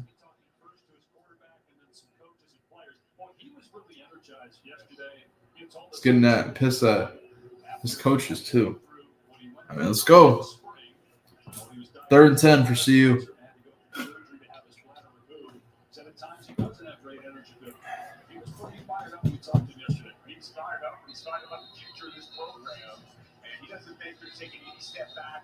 Whatsoever. And it was great to talk with him. The spirits were high, his energy was up, and still bringing the juice down on the field here tonight. So great key call the timeout after that second down. He wants his defense to get a stop, and he wants to put the ball in the better quarterback King's hands. So now 3rd and 10. Be interesting to see here what Pat Shermer does. And would you keep on running and play it safe? No, no. I'm trying to move the sticks to get closer. I mean, you're right now at a 42-yard field goal. I'm trying to get a first down. See how much they trust their quarterback. They trust him enough. He's going to throw. Salter. Oh, boy. Drops back. Gets a lot of pressure. Gets a yard. 4th down for Colorado. Who's the kicker? Now I want to see who's kicking field goals. Is it Mata? Who's kicking for CU?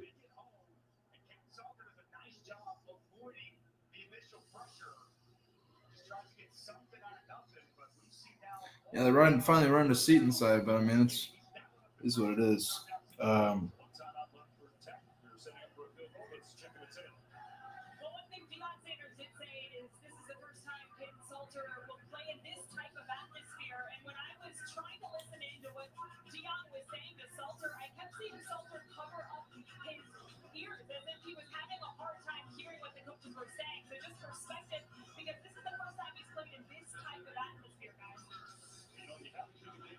With the offensive coordinator, Pat Shermer, last year was the first year of that in college. Shermer's been used to that. He did it for 24 years in the NFL. But in this environment, when it's this loud, that can play a role in that communication. Baylor gets a turnover in the Auburn game, but I think his knee was down. Yep. Mata, 42-yard field goal on the left hash. Kick is up. Kick is good. Right down the middle. Nice kick, Mata. 10-10 Colorado, Georgia Tech. It's not fully exposed. Jesus Christ. They're not going to score 100 fucking points. Like, nothing's exposed. Relax. God damn. You guys jump to conclusions more than anybody. Holy shit. It's a long game, fellas. Long game.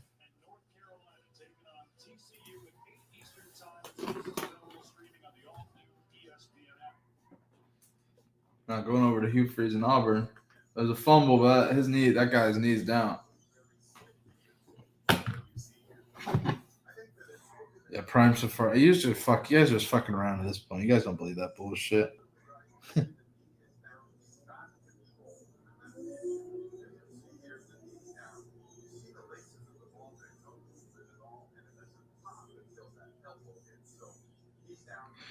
I do a live bet here. I got a lot of picks for tomorrow, though. We'll see. See what's cracking. I guess Michigan State got a safety against Western Michigan. They're really going BTA at home there.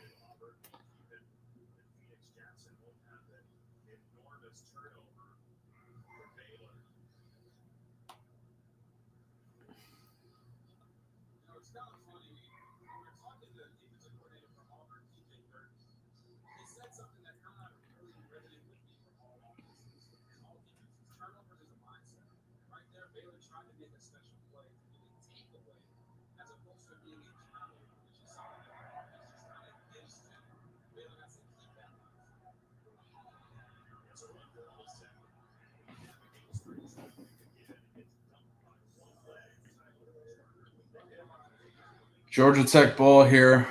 with 1:39 left. Handoff is taken by Jamal Haynes. Hurdles, but gets about 6 yards on the carry.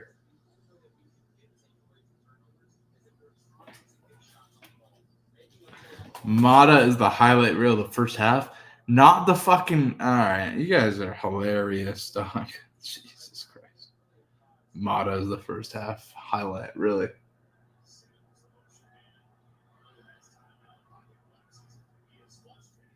Georgia Tech is certainly getting some yardage up to midfield, damn near.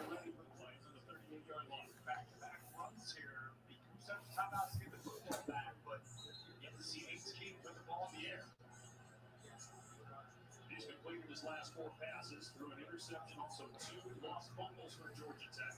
Yet the game is tied at the final minute of the second quarter. King gets hit from the pocket and hooks it out of bounds. Boy, Colorado has been getting shots on the quarterback. Davis Swain was back there for the Buffaloes along with Walker.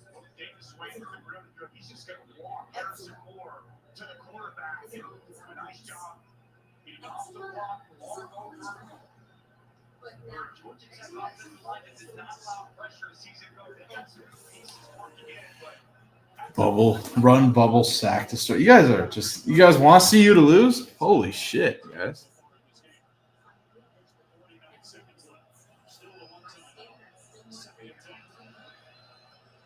Another handoff for Tech here, goes nowhere, and then cuts it back the other way. Forced out of bounds by Carter Stoutmeyer. And shit, somebody got hit on the sideline. Fuck. Third down.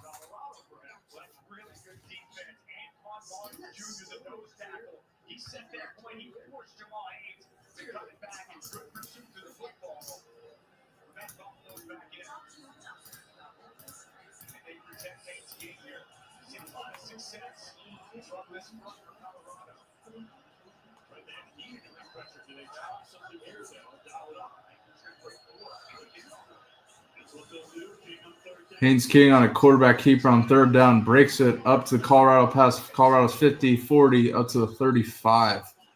Ugh. God. Fuck, that's a bad break for Colorado at the end of the half. That'll give Georgia Tech field goal range there. Quarterback draw, man. He's going to get that, man. That's tough.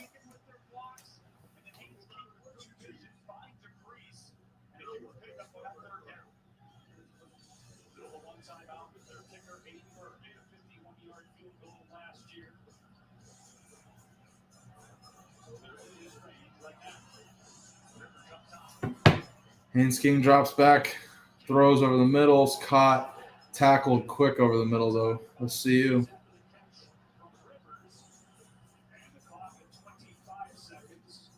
By Reggie Hughes.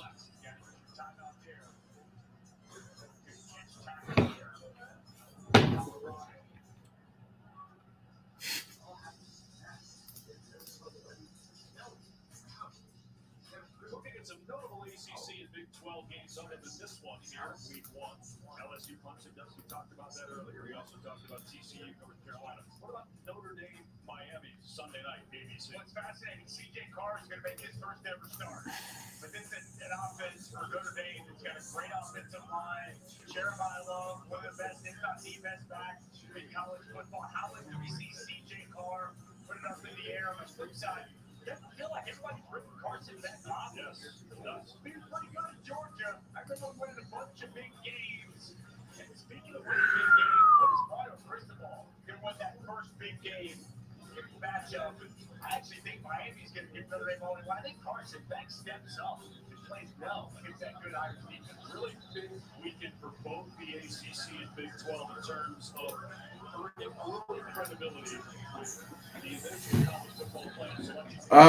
Notorious off the top of my head has to be at least 5 or 6, man. Screen passes in the first half for Colorado? Shit.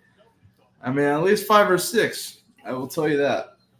It's about reception and it's opportunity earned the season. A lot of opportunity here this week 1 for both the Big 12 and the ACC. No timeouts left for Georgia Tech. Second and 9 for Georgia Tech here at Colorado's 39-ish yard line.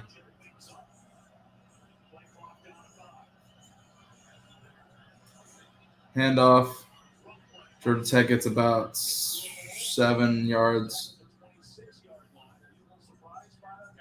very surprised, but Haynes King checked into it. I think he was going to spike it and flick the field goal.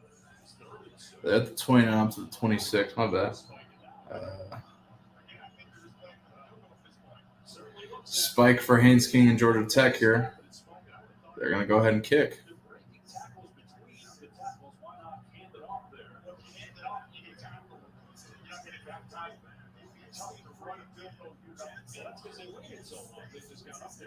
Dude, Jackson Arnold is just running all over Baylor. Like, my Lord.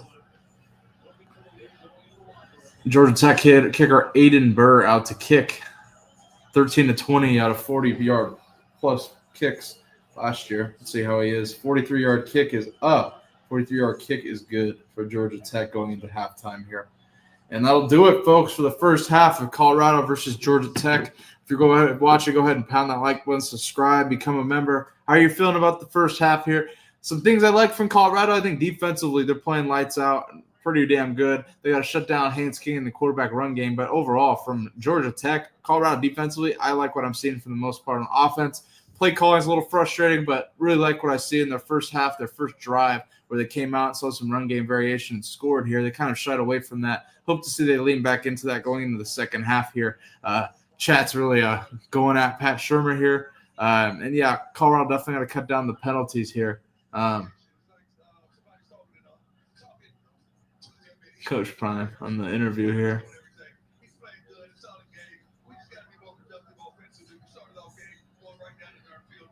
Yeah, I mean, he said be more productive offensively. Yeah, that's really what's got to go into it here, folks.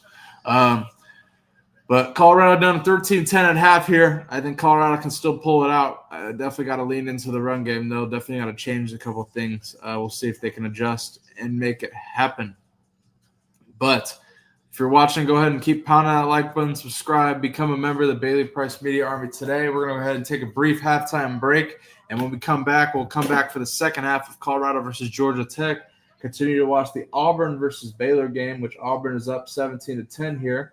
But wild play here from Jackson Arnold, a fumble here that is, I believe, recovered by Baylor. No, Auburn ends up getting it back after a while, but still, wild game. College football is going down, and I love it. Make sure you pound that like button, become a member here. I'll go ahead and drop the link for you guys so you can become a member of the Bailey Price Media Army today. I appreciate you all watching and supporting the show here. And, I'll certainly have a more optimistic attitude when Colorado runs the ball, comes out and runs the ball. But become a member of the Bailey Price Media Army today. Just drop the link in the chat below, and I'll see you guys here in a few minutes, folks.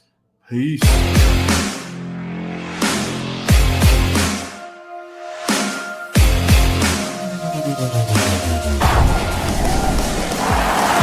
Go ahead and preview Miami versus Notre Dame. Notre Dame's got a quarterback battle right now. Apparently it's neck and neck between CJ Carr and Kenny Minchie. But Chris, I wanted to go ahead and preview Miami's matchup against Notre Dame. What are your thoughts on this matchup? How are you feeling about this matchup? Are you excited? Are you nervous about this matchup? What are your thoughts? I think Miami fans should definitely be excited because it's at home, and Miami does return some players, some key spots. They've got the offensive line. When I talked earlier about the offensive weapons, at receiver, tight end, there certainly are guys that they're hoping step up. And I think with a good offensive line, with the guys they have coming back, they should have a really good offensive line. And I think that's where you look at it, like, can the offensive line give a little bit more time for Carson? Just a little extra time to allow the receivers to get downfield, get open. And maybe that's what it'll take. We'll see how it works. We talk so much about quality offensive line play, particularly in the run game, but how will it help the receivers? And I think that'll be big. I think, again, Miami fans excited that it's at home. It obviously worked out great for Miami, one of the most memorable wins over the last 20 years when Notre Dame came down in 17 there. And I think fans are going to be excited to see what Carson's all about and see if Miami can build on their 10-3 season last year. They haven't had back-to-back 10-win seasons since 2003. That first year I started covering the team. It's crazy to think about, but not a lot of 10-win seasons since then. So they're looking to do that. And certainly Carson, the offense, they got to get it going. But as far as expectations, I expect Miami to kind of lean on the run game in that one. I assume Notre Dame is going to expect that as well. So we might see some heavy boxes in there from Notre Dame's defense, and Miami's going to have to be able to throw, be able to catch some passes downfield, I think, in this one. Definitely. And speaking of Miami's run game, I felt like last season, one thing that led to Cam Ward's success was Damian Martinez. I know he kind of had some struggles up and down the season, but I feel like at times he really leaned on Damian Martinez and the run game overall in general. And that's a big thing for a quarterback, having a run game, being able to take the pressure off the quarterback. Going into this season, how you mentioned Miami's run game, you think they'll be able to lean into that. How do you feel about Miami's run game going into 2025 after losing Damian Martinez? And how do you think that'll affect Beck? Yeah, and as great as that passing offense was at the end of the season, Miami actually led the ACC in rushing yards per game. So that shows that, and they want to run the ball. Yeah. Mario Cristobal, Shannon Dawson, the offensive coordinator, he wants that balance. He, I talked to him at media day. It's a point of emphasis to run the ball, and I think that's they're going to kind of lean on that, regardless of who's at quarterback. They want to run the ball. So Mark Fletcher, Jordan Lyle returned from last season. Those will be the guys that got Marty Brown, 1,000-yard back out of North Dakota State. So those are kind of the three guys that go with. I think they're going to kind of rotate. I think they'll lean on Lyle and Fletcher. Those will be the top two guys, bigger back in Fletcher, and then a shiftier, faster guy in Lyle. So that's kind of what they'll be looking to do. But again, that offensive line will certainly help the run game. But they want to run the ball, and those are the guys that they're looking at this point. But certainly. I'm very curious to see how Fletcher and Lyle do this season, because both of them, for different reasons, do have some potential for a breakout season if they get enough touches, but being productive. I think they're definitely going to get the opportunity, even though I'm expecting them to split their carries. Okay, that's going to be good if they can lean onto those two backs. That'll take a lot of pressure off of Beck. Now going to Notre Dame's run game. Now they got Jeremiah Love. How is Miami going to stop Jeremiah Love? How is Ruben Bain and Miami going to figure it out? What are your thoughts? Yeah, they got to figure it out at linebacker. I have some question marks at linebacker. What kind of play Miami is going to get from that group? Now, they brought in Mohamed Torre, transfer from Rutgers. It didn't play last year with an injury. So they're expecting him to be a key part. But they also have, Popo Aguirre. He's trying to step up. Wesley Basaint is back once again for another year. But, they lost their best linebacker a year ago. Francisco Maurino off to the NFL. And I just think this group has a lot to prove, and this is a game to do it. Miami's going to lean on their front four. Ruben Bain, as you mentioned, has got to have one of these seasons that we've been expecting kind of start to finish. And I think this is a game to do it. Defensive tackle, I think you can get some steady play there. They like their ends. I think they're going to move guys around a little bit. And Corey Heatherman's defense, a new defensive coordinator. But yeah, certainly that front seven, and they got to get some support. The safety group, the defensive backs have to be able to come up and make tackles. Can't miss on a guy like Love. That's a big thing. Doesn't matter, who it is. Whatever line of defense, you can't miss tackles in a game like this, and that's always a concern for game one, because you've not been hitting like that when it comes to it. And it's going to be a primetime matchup. We haven't touched on, but it's Sunday night game. I mean, at night at Hard Rock, to open it up, it's all eyes are going to be on the game. Two top 10 teams. Yeah, and to me, that's the biggest question mark. I think it's going to be a hell of a game, and I think the biggest question mark is, can Miami stop Jeremiah Love? Because I think Carson Beck's going to be able to figure it out. I think they're going to put some points on the board. I think that's going to be the big question mark to me as we preview this game. Castellanos triples down on his viral Alabama comments, where he said they don't have Nick Saban to save them. I just don't see them stopping me. Coach Fred, take a listen to this. I mean, as a Seminole, I got to hear your reaction. Does said some things differently? Most definitely, but I stand on what I said. Well, we stand on what I said. So I said what I said. We stand on that, and I don't mean no disrespect to none of those guys at Alabama or anything like that. It's just I have confidence in my guys and the work that we've been putting in and preparing and the preparation we've been putting together. So that's all that was. I just no disrespect to those guys, but we stand on what I said. Ooh. Coach Fred, what's your reaction to seeing that? Thomas Castellanos standing on business. Bailey, he says no disrespect to those guys, but I said what I said. that was total disrespect. Yeah. That was total disrespect. When when I saw that, man, I was like, oh man, we've got to do a better job of vetting these things at media day. Because you don't want the kid to get up there and do that. Because not only does it put,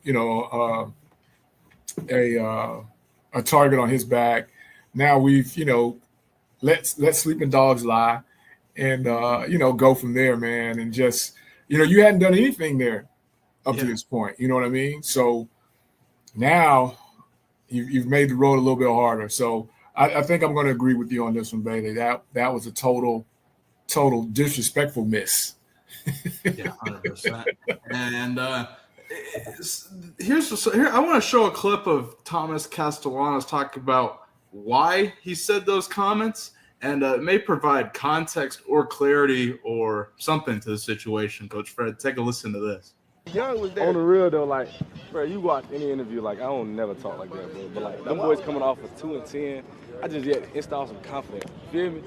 That's all I'm trying to do. That's all I'm trying to do. I'm just trying to get some confidence. Yeah, like I'm trying to get my boys ready to go. You feel me? I'm trying to make it the biggest thing. You feel me? He said FSU's coming out 2-10. He's trying to instill some confidence, Coach Fred. That ain't how you do it. Yeah, it's an interesting method there. Yeah, that ain't how you do it, Bailey. I think Alabama's going to be tough, Coach Fred. And let's go ahead and prove. Yeah, let's break down Florida State's schedule with Coach Norvell here. They open up with Bama week 1. How do you feel about that matchup? Let's just talk about it and kind of preview it from your perspective as a Seminole fan yourself. Go ahead. Well, in years past, man, we kind of fared pretty well in those opening day classics, so to speak, up until last year. When you remember, they should have beat Georgia Tech. DJ threw 3 basically wide open touchdowns into the front row of the stands. But I think that's going to be a tough one, just because of all the new pieces, man.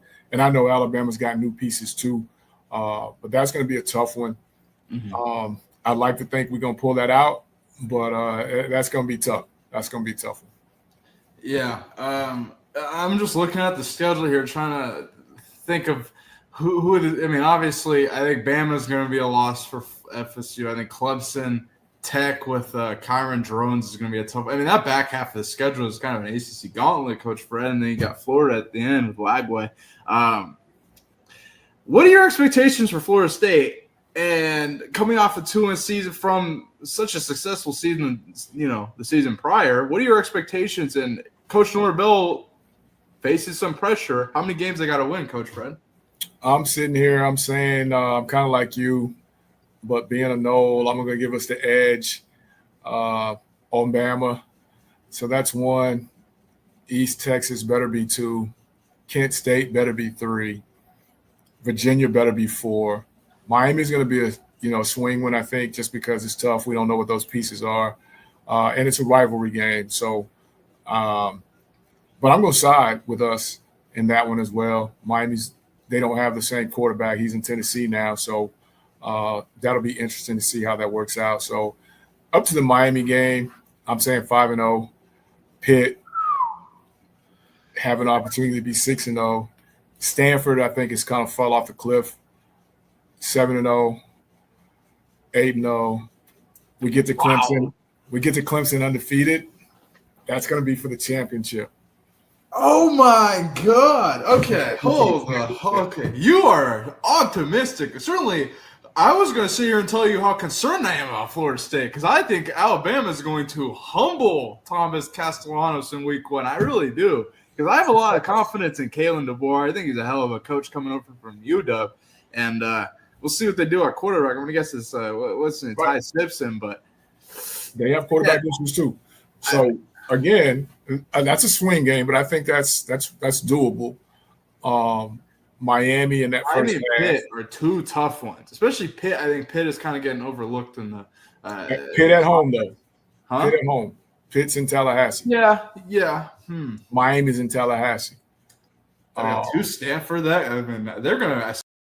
4 years since the Washington Redskins name was changed, and many, including those within the Native American community, want the name to return. Washington Commanders head coach Dan Quinn recently made headlines with wearing a Washington Commanders shirt with a feather on it. This comes 8 months after the Native American Guardians Association announced that they were suing the Washington Commanders, saying this. The Native American Guardians Association is now suing the Washington Commanders, accusing the team of suppressing Native American history when they changed the Redskins name. Their lawsuit argues that the name Redskins carries deep cultural, historical, and emotional significance, honoring the bravery, resilience, and warrior spirit associated with Native American culture. Commanders is a fitting name for oppressors. With all this said, I have betting expert Drew Lozano joining us, and he is of Native American descent. Drew, you have a very compelling take on the Washington Redskins name. I want to start from the beginning. What were the true reasons the Washington Redskins name was removed? Is it racist? Okay, the true reasons why the name was removed. I'm not going to sugarcoat this. It's just a bunch of soft fucks that think that they're making a difference in the world by erasing history and the moniker. So do you feel as though this was the people pushing this from the Native American communities? Do you feel as though it was different people, different backgrounds? How do you feel about it? You're from yourself being of Native American descent. So I don't think it was ever pushed by the Native communities. I think it's one of those things where a certain demographic looked at the natives and said, "Oh, we're going to do what we can do to help you out." So we deem this as racist. We're gonna erase it to help you guys out. But I think in reality, none of us ever really cared. Do you feel as though it's like history and they're taking away history by changing the name? Oh, 100%. Because every single NFL season, you would be reminded of it all the time. And now that it's gone, it's ironic you mentioned that, because you still have the Florida State Seminoles. You still have the exactly. City Chiefs. Why did they cancel Redskins and Cleveland Indians, but they didn't cancel the Chiefs or the Seminoles? Why, in your opinion? Political views from the area the team resides in. That's a good that's a great point. Which is unfortunate. Point. It is what it is. Again, I think it's just a certain demographic of people that are they're helping out. They're opening a palm and trying to help out when no help is needed, kind of thing. And I think I think you have a great point there. So I want to show you this video, kind of piggybacking off your point here. Montana congressman recently came out and pushing for the team to bring back the Redskins logo that was infamous for 40 plus years. Take a listen. The failure to properly honor the pride and the history embodied by this iconic logo must be made right by both the team's new ownership and the NFL. Doing so would honor the Blackfeet tribe, my constituents in Montana. Showing proper recognition to the contributions of Native Americans is also fitting for our capital region. As the National Parks website points out, our nation's capital is full of American Indian heritage. Simply look outside at the names in the region. For example, the Potomac River, the Quantico Marine Corps Base, and the Chesapeake Bay watershed that spans much of the geographical region that makes up Washington's fan base. Your general thoughts about that? How does that make you feel? I think that ties in perfectly with what I was saying. I think it's a really big part of it is the political standpoint of that area in history. Typically very liberal, so it doesn't surprise me. Especially you got to think about it was pushed in 2020 to change it by Dan Snyder, who's no longer the owner. The George Floyd and BLM riots were happening then, so you got to consider that's kind of. Dan Snyder faced all the pressure by running out of the country, but he was also faced pressure then. And so he ultimately made that change. And ultimately, I think it was the wrong decision. I think you're kind of eliminating history, as many are, coming out, and those Native American communities are saying that, you're suppressing history essentially. And we don't see it as something that's negative and racist, quote unquote. We see it as something that's, shows courage and they're proud of it essentially. All right, lastly, with all things considered, as we've seen Dan Quinn wearing a Commander shirt with a feather on it, people are calling it racist and all that. What are the biggest factors as to why the Washington Commanders should bring the Redskins logo and the name back, in your opinion? Well, number one is history.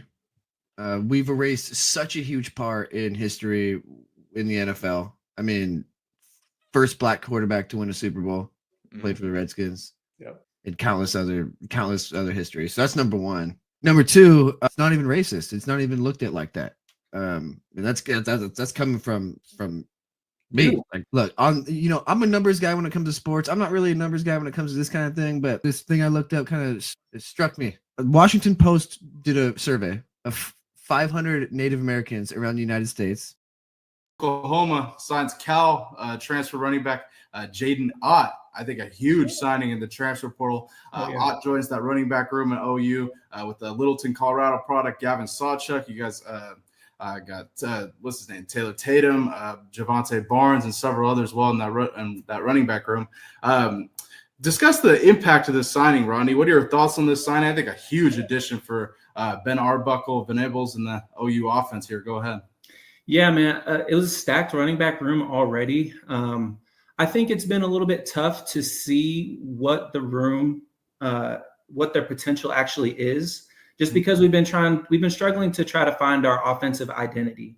And it's tough for a running back to really settle in, especially when you got a group of them that are so talented. And Gavin Sawchuk, Javonte Barnes, Taylor Tatum's been getting some burn. He's a dual sport athlete playing baseball for us right now. Yep. And Xavier Robinson too, late in the season really started to kind of prove his worth. I think he's going to be a big contributor. But I think with Jaden coming into the mix, one of my good friends, Caleb Kelly, he always says iron sharpens iron. And I feel like adding him with DeMarco Murray as their coach is only going to produce good things. I love Jaden Ott's style of running. He's a very decisive guy. He's downhill. He makes very, there's no guessing with him. There's no stutter. He knows what he wants to do. He's a home run hitter. And so he's always going to be looking for that touchdown. And he's what word am I looking for? He's dynamic too. I've seen him return kicks and be out wide. He'll get in the slot a little bit. So I'm really, really excited to see how Coach Arbuckle uses him. Absolutely. And going to, where Ott ended up leaving, Cal has seen what we call a mass exodus, so to speak, of their running back room. 5 running backs entering the portal here within 48 hours. Rodney, before we go focus on OU a little bit, what are your thoughts on the transfer portal as a whole and kind of the structure and the way college football has changed since you were playing it now? What are your thoughts on that? It's crazy. I have a love-hate relationship with the transfer portal. I understand it. I get it. There are guys in situations that, they go to a school to just try to prove their worth and want to jump to a better situation, or maybe they're getting buried underneath political reasons and they want to jump to another school. Like the list goes on and on as far as why anyone would hit the transfer portal.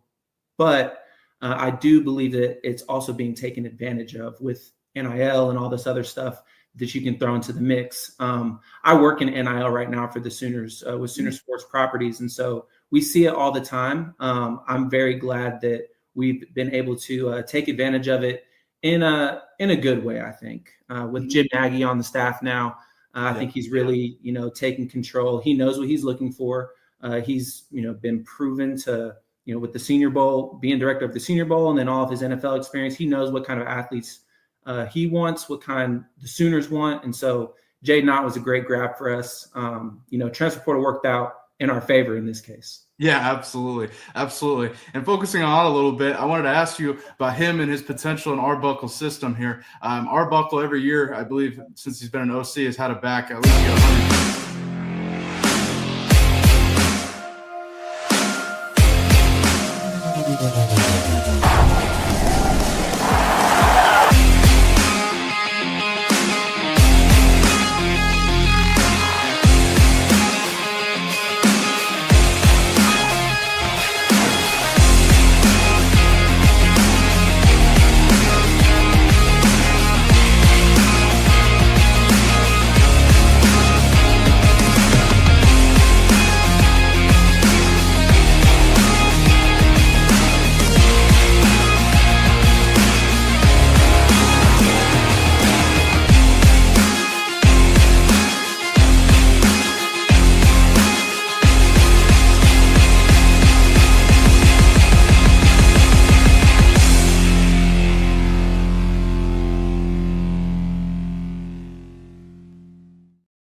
You can put him anywhere that helps the quarterback out a lot.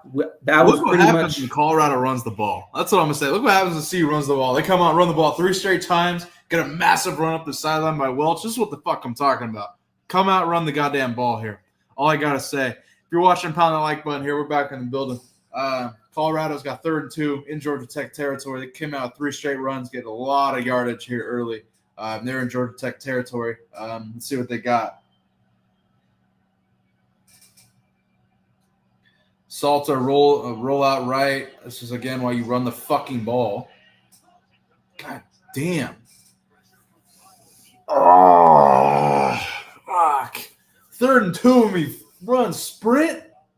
Come on, dog. Run the fucking ball.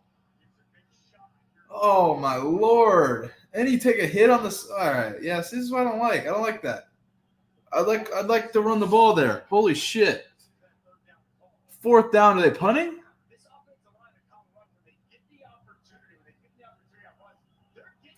All right, let's see here. 4th and 2. Simeon Price is in the game. Zach Atkins is down at tight end on the left. Got Draylen Miller in the Mary Miller at the bottom.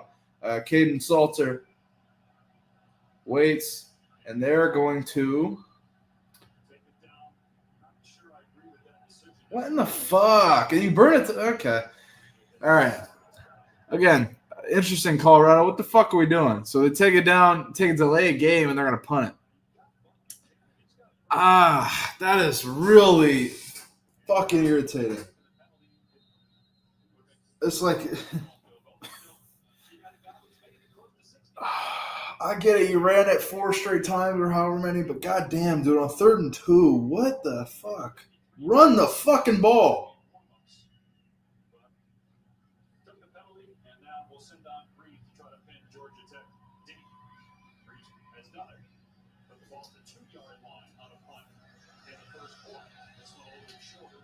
Georgia Tech will get it about their 14. Anyway. Oh, boy.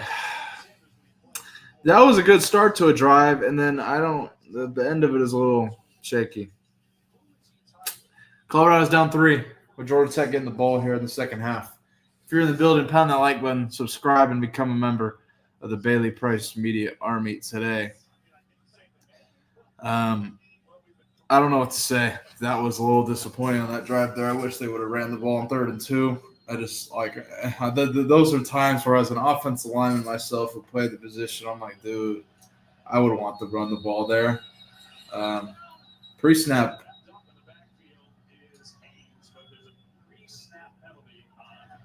False start on Georgia Tech. Well, I didn't even see the question, Lucian. I would have answered. Oh, let's see. Man, you might be ahead of me.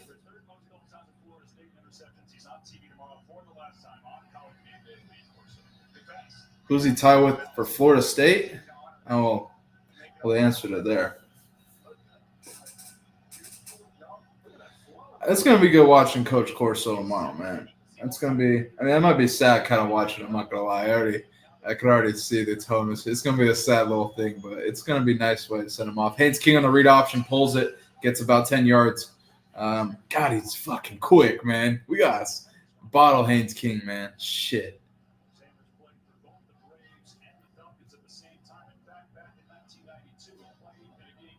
I like Prime's hat. Fuck with it.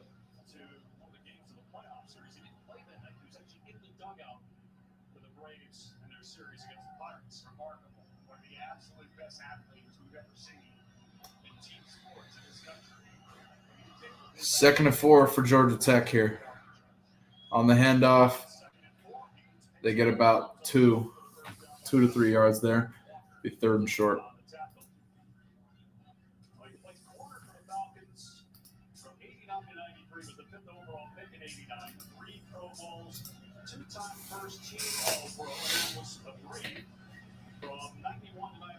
Center fielder, he signed as a free agent 91. He hit 22 homers over the course of his career. One of the all-time great athletes in American sports history.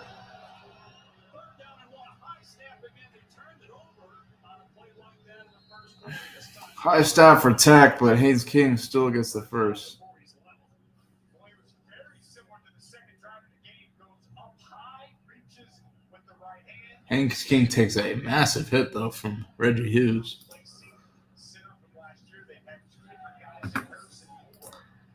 Aviaki, stay tuned to the end of the game. I'll give a score of that. But right now, I'm much higher on the defense than I am the offense. Because like offenses have multiple times to capitalize and score, and they just haven't. They haven't taken advantage of the time Georgia Tech turned it over. 3rd and fucking 2 where they don't run the goddamn ball. I can go on and on here. I'm getting tired of saying it over and over here. Yeah, I mean, it's a little early for a grade.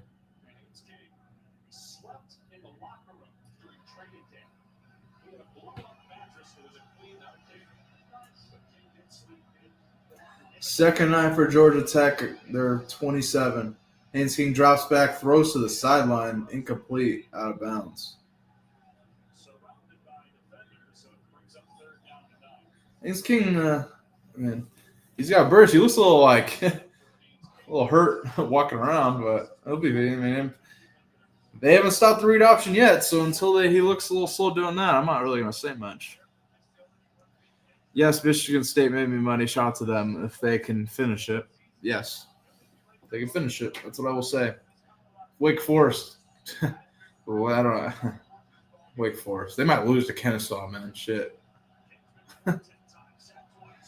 Haynes King drops back on 3rd and 9, throws deep up the sideline, and incomplete. Good defense, CU. Colorado will get the ball back. Here we go.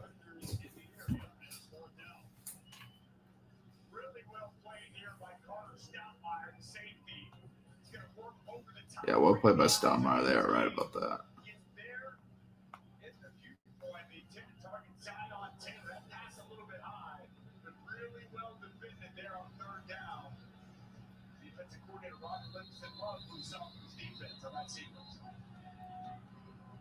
Timeout call by Colorado. The Buffaloes have to burn one early here in the 3rd quarter. 4 down. Maybe didn't have enough men on the field back at home. Hey, you write about Coach Livingston's second half adjustments. That's the one thing he does. I mean, Colorado's defense has been lights out in the second half. They were last season, and I hope that they can continue that this game here. It's going to be tough, though. Georgia Tech is going to come back. They're gonna get something, but I'm excited. I like what I'm seeing from the defense so far. I will say that. Man.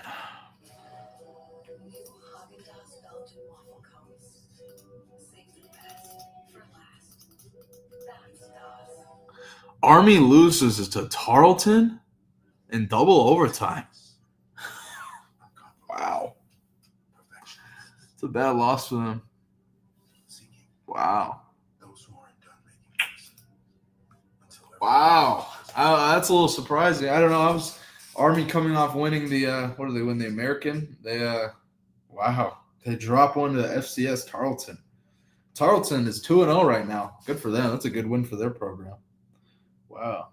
Yeah, I'm just a little surprised by that. Matt says on Twitter, Matt McChesney, terrible play calling on 3rd down. I think it shares my same frustrations because I was like, dude, run the ball. They run fucking sprint. Oh, shit.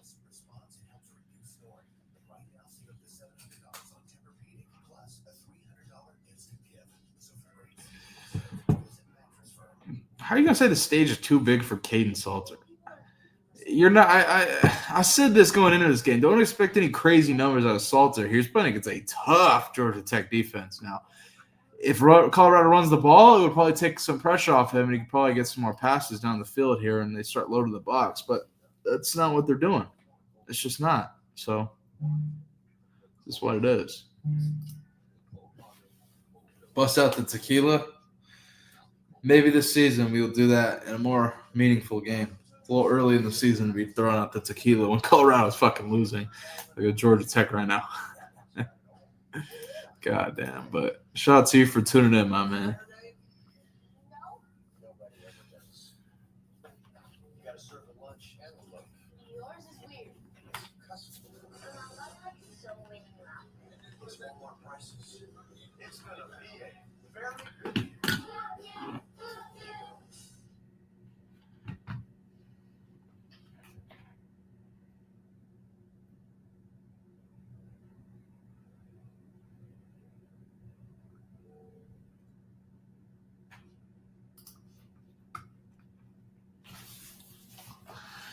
Pat Sherman wants to screen past the defense to death. What's new? No, in all seriousness, yeah, he likes the screens, and they work on occasion. I don't know, occasion, some of the time, but I think at least on third down, I'm like, please run the damn ball, please. They got Q for 6 at punt returner, the true freshman, Quentin Gibson. Actually, I'm just kidding. They got 2 people back there, though. It's DeKalen Taylor, and then Gibson's also back there, I saw.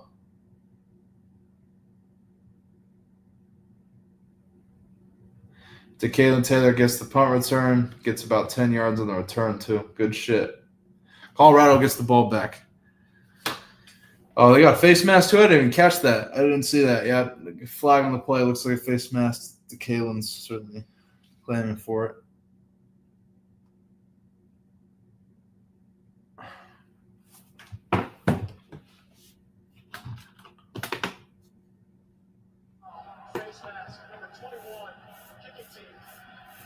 Special teams looks much improved, yes, from especially the kickoff defense here. Let's see if they can keep that up. I also think they have somebody who can kick it in the end zone now, too. But, yes, for sure. So here is the menu for you this weekend, starting on ABC to do tomorrow, Tennessee.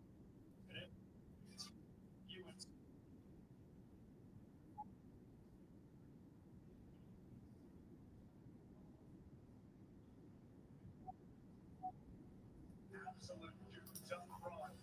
And I think that's going to be the difference. Their offensive line against Florida State's defensive line. Ty Simpson. Look like the Thomas Gaspar was even talking. A little chirping this offseason. It's going to be a good one. Everybody wondering. Mike Norvell with Florida State bounce back. And Alabama, you're giving Florida. You got to get the playoff right there. You would think there's some pressure there. All right, here we go. Colorado ball. Let's see what they got. They start on their own 39. Salter drops back, throws out empty, hits DeKalen Taylor. DeKalen Taylor gets 15, 20 up to the Georgia Tech 27-yard line. Great play by DeKalen Taylor, the incarnate word transfer, catching passes out of the backfield. We've been talking about this all offseason here. Good to see that. Yeah, it's good to see linemen getting downfield too. I like that. Again, Taylor catching passes out of the backfield. That's going to be a problem for CU. Now let's see them go to Welch and run the football. Handoff is to Welch. Welch breaks it outside off the left side, gets up the sideline, gets about 8 yards. Good carry, Welch. See? There we go. I like that. That's good, CU. It's good shit right there. Welch, way to bounce it.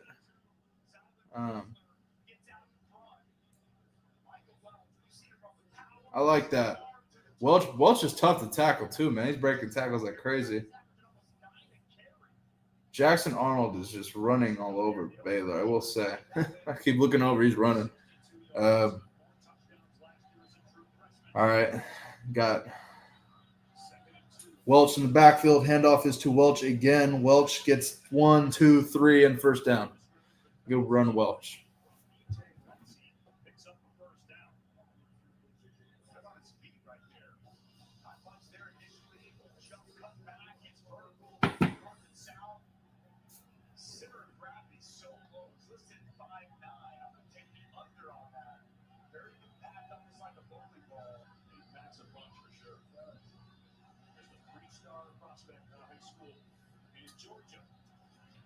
Play action. Salter rolls out. It's got one guy, jukes a guy, runs, and trucks the guy, and they're gonna call late hit on that too. Oh shit! And Salter's going, little boy. All right, I like it. Salt, case salt, little boy. Oh shit! Oh shit! I like it. As long as they don't call anything on Salter for doing that little taunt. I'm with it. Let's see. Ref's got his hat off, so it might be multiple flag. Let's see.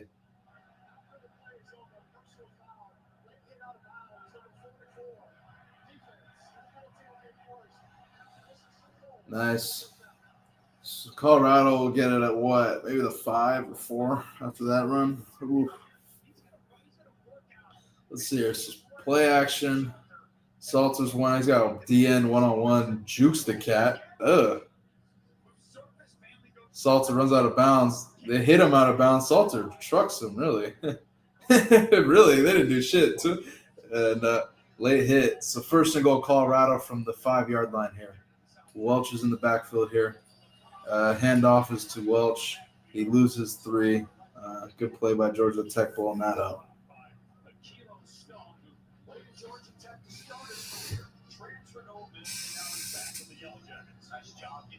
I don't know, about 2 minutes behind. He might be ahead like 30 seconds, but let's see here. See, they're bringing in big 84. I want to know who's wearing 84. I can't see. They don't have a name on the back of it, so I don't know who's actually wearing 84, but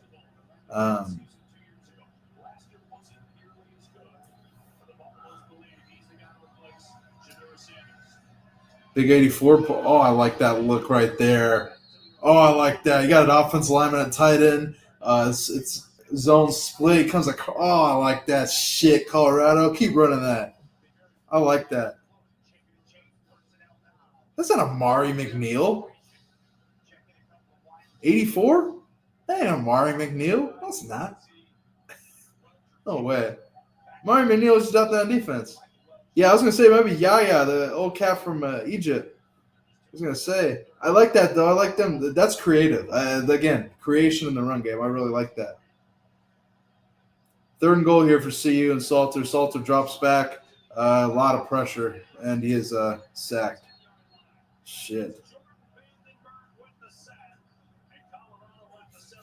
All right, it's going to be a barn burner. It's going to be a tough one here. Colorado kick a field goal. Let's see what the offensive line look like.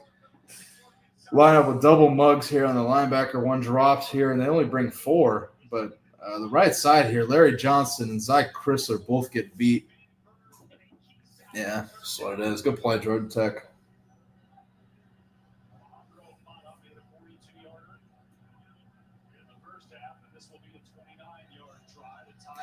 I want to be honest, Andrew. I don't really like the rollout here against Georgia Tech. They seem to be covering that up pretty well. Every time Colorado's run it, it's been boxed. So I don't know. I don't know if I like the rollout here. Kick from Mata is up and good. 29-yard field goal. Good shit, Mata. Colorado is tied against Georgia Tech, 13-13.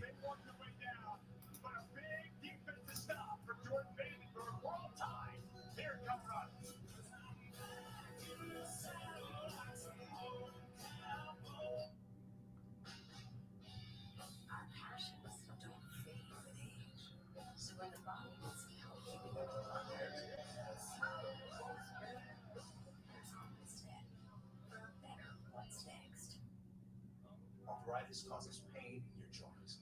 Unlike pills, Voltaren gel is applied to the side of pain, penetrating deep to the skin. Reduces intense pain caused by inflammation, so you can move more freely. Voltaren, clinically proven, long-lasting arthritis pain relief. For years, everyone thought Mata. That's right. That's right. Network in the U.S. is T-Mobile. Some fancy experts finished the network test.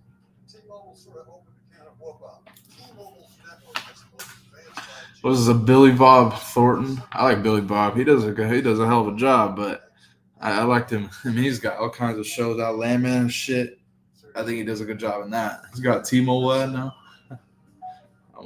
Funny. Exceptional nutrition fuels more than the days of your life. Fuels for life in your days. Pro Plan. Fuel for life. Fansville. Special teams. Shermer's play calling is weak. He's calling like he's scared. Also, he's not using the tight end. Yeah, there hasn't been much of tight end involvement in the pass game. I will note that. That is a good point you make there. I really like what I'm seeing in the second half. They're coming out and running the football. They're establishing the run. I don't really fault them in the second half here. I wish they would have leaned into it in the first half here. On 3rd and 2, though, that really pissed me off. They ran a sprint out instead of fucking running the ball. But that's we move on. That's what I will say on that. I'm going to take a quick bathroom break. Be back in a minute as Colorado continues to take on Georgia Tech.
Back in the building. The rain's coming down in Folsom Field now. Getting drenched out there. Everybody's getting drenched, but I think this just makes for a better football game. Let's go. Now, Colorado, you can't pass it. Now you got to run the fucking ball here. Conditions literally going to make you.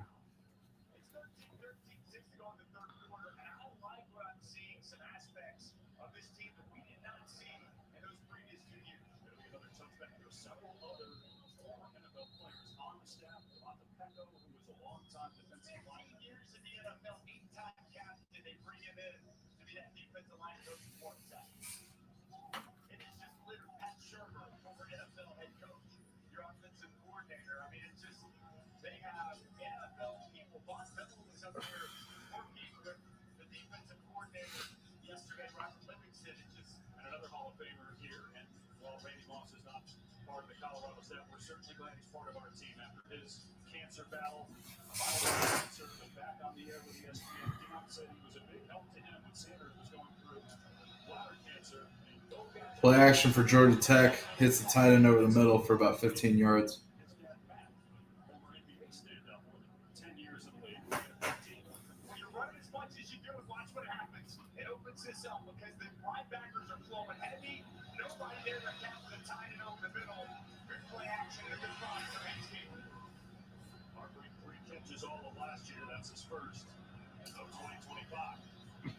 Jet sweep fake. Haynes King keeps it, and it's tackled.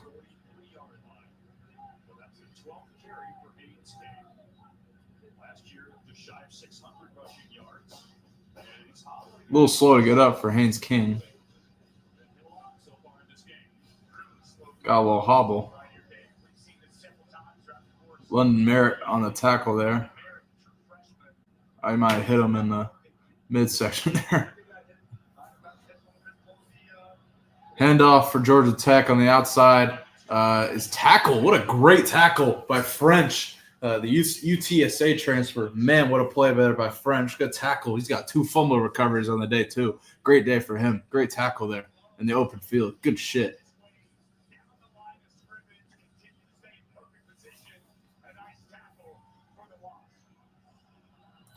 Third and 6 for Georgia Tech. Haynes King drops back, throws over the middle, is caught by the tight end here. Tackled a little short, but he's tackled on top of R.J. Johnson here. So he might have creeped up to the first down. It's going to be really close here.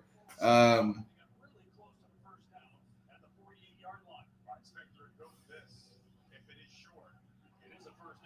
calling it a first? Wow. Let's see.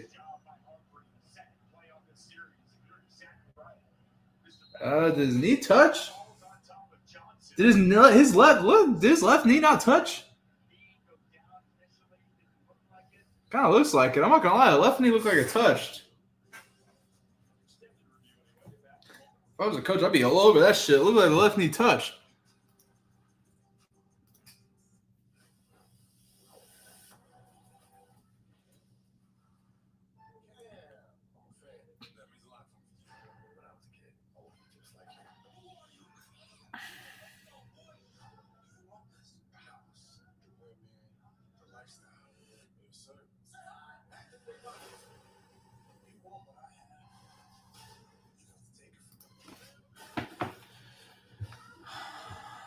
Let's see here. What we got cracking? Here? Yeah, I can't tell if the left knee – it looked like the left knee hit. Like, if I were, like, a coach or at CU, I'd be all over that. It looked like the left knee hit. I would certainly be pushing the fuck out of it and see a replay. Let's go ahead and place a bet for tomorrow here. I'll just do it right off the rip because I already got picks I like for tomorrow. Fuck it. I like Alabama by fucking 100 against Florida State. I'm going to say that right now. I also like Oregon to cover 27.5 against Montana State. Montana State loses the Walter Payton winner and Tommy Mellott. He and Efton Chisholm, former teammate of mine over at Eastern Washington, who just made the 53-man roster for the New England Patriots, by the way. Shout out to you, Efton. They were competing for the Walter Payton. Tommy Mellott wins it and leaves Montana State, plays a little receiver down in Vegas with Pete Carroll, ends up getting released. But I think Montana State's really down. I think Oregon is up and loaded with Dan Lanning. Give me Oregon to cover that spread. I also like Georgia to cover 38.5 against Marshall. Marshall is dealing with the departure of Charles Huff. Head coach went down to Southern Miss, dealing with a roster departure mass roster exodus, I guess we'll call it, and give me Georgia to cover that spread. And the final one I will do, another big spread here, is Oklahoma against Illinois State, if I can fucking find it. Shit. I mean, I should goddamn find it. It's Oklahoma against Illinois State. I think they're 35.5-point favorites here. I want to get that before that line moves. And yeah, and then I got an upset pick for Pac-12 after dark. I got a lot of stuff cracking for tomorrow. I think UCLA takes out Utah at home. Nico Aliava, first start for Deshaun Foster in UCLA. Give me them. Upset pick. Everyone's high on Utah. I'm not. Questions in the chat. Thoughts on Colorado so far? I really like their offensive line. I think when they certainly lean into the run game, we see what it can do for them. I think they certainly look much improved in that aspect. Defensively, I mean, goddamn, held Georgia Tech 13 right now. I'm really happy with what they look like defensively. They just got to keep bottling up Haynes King, and that's going to be the key. But the key is for Colorado to win. Will they run the fucking ball? I mean, I've titled shows after this. I've talked about it for months. It's not much else I can really say there. Who do I think CU should target in the transfer portal? It's a little early for me to say that because we don't know who's in the transfer portal yet. Yada, yada, I can go on. But a little early to say that. But this is one of the top transfer portal college football shows on the internet. So you best believe we'll have all in-depth transfer portal coverage here on Bailey Price Media Live.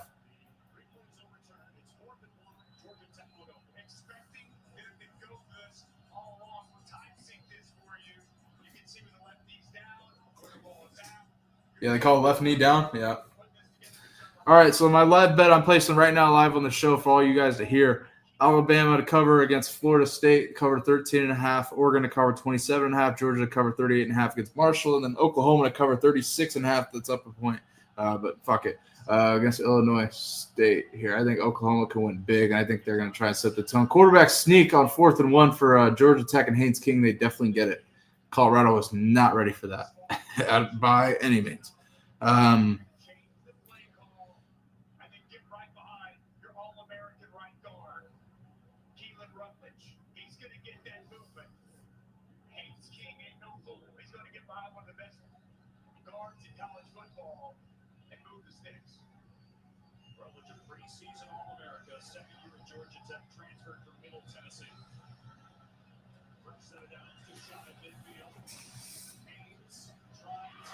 Oh, man. Sweep the hands up the sideline there.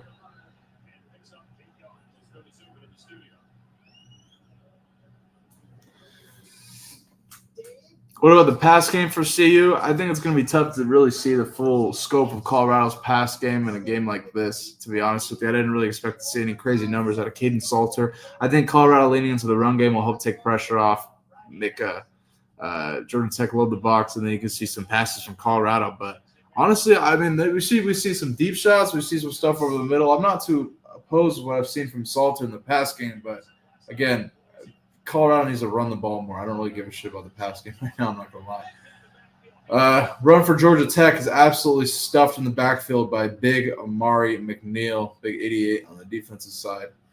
Love seeing that from him at the 3 technique position here.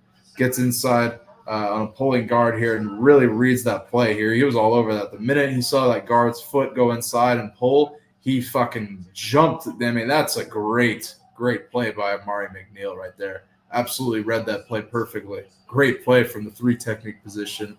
I love it. 3rd and 4 for Georgia Tech and Haynes King on a quarterback keeper. Guess the first down. Damn.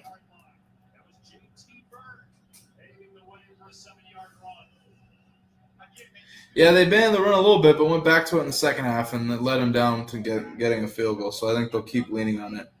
Auburn is in Baylor territory here, about to score.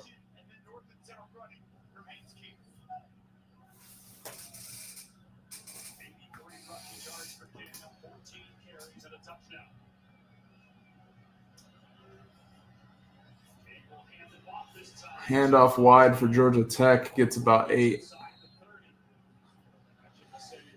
Georgia Tech's driving, I'll say that. I'll say that right now.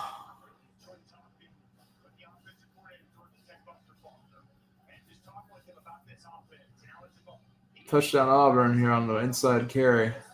Auburn goes up 24-10 and gets Baylor in Waco. Ooh, man.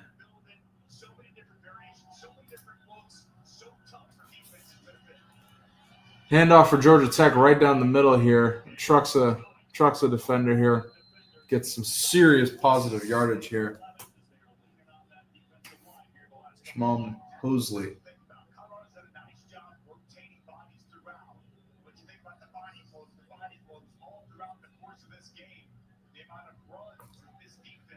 Well, you got to remember, right? This is what Georgia Tech does is run the fucking ball. They're not going to sit here and air you out. So, yeah, Georgia Tech, all they have is relying on running the football. So, I mean, you're going to see. I mean, yeah, this is what you're going to see. But Georgia Tech is not really going to sling it out. Read option for Haynes King, pulls it, runs in the end zone, touchdown, Georgia Tech. Fuck me. Colorado and the goddamn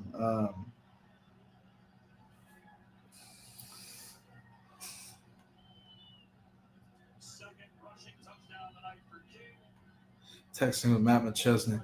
Yeah, they got to address the quarterback keeper, man. Haynes King is just, God, running at will with them. My Lord.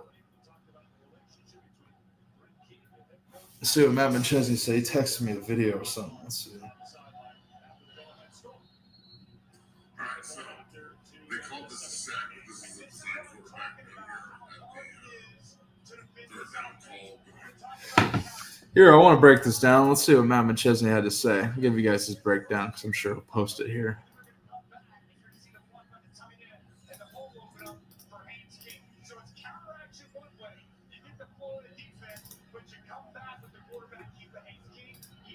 All right, so they called this a sack, but this is a design quarterback run here at the hear that though. That's the only problem. Third down call going in and moving. Do you guys hear that?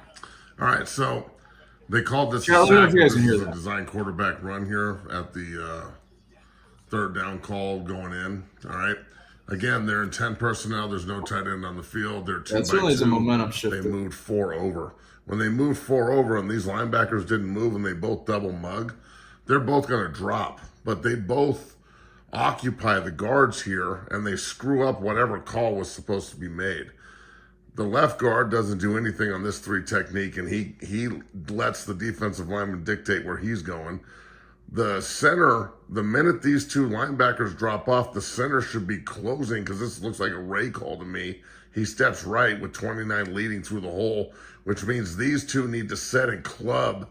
Seaton and Hill got to set and club these 2 up the field and make sure that they show pass, especially if they're trying to quarterback run here. 29 goes to this linebacker.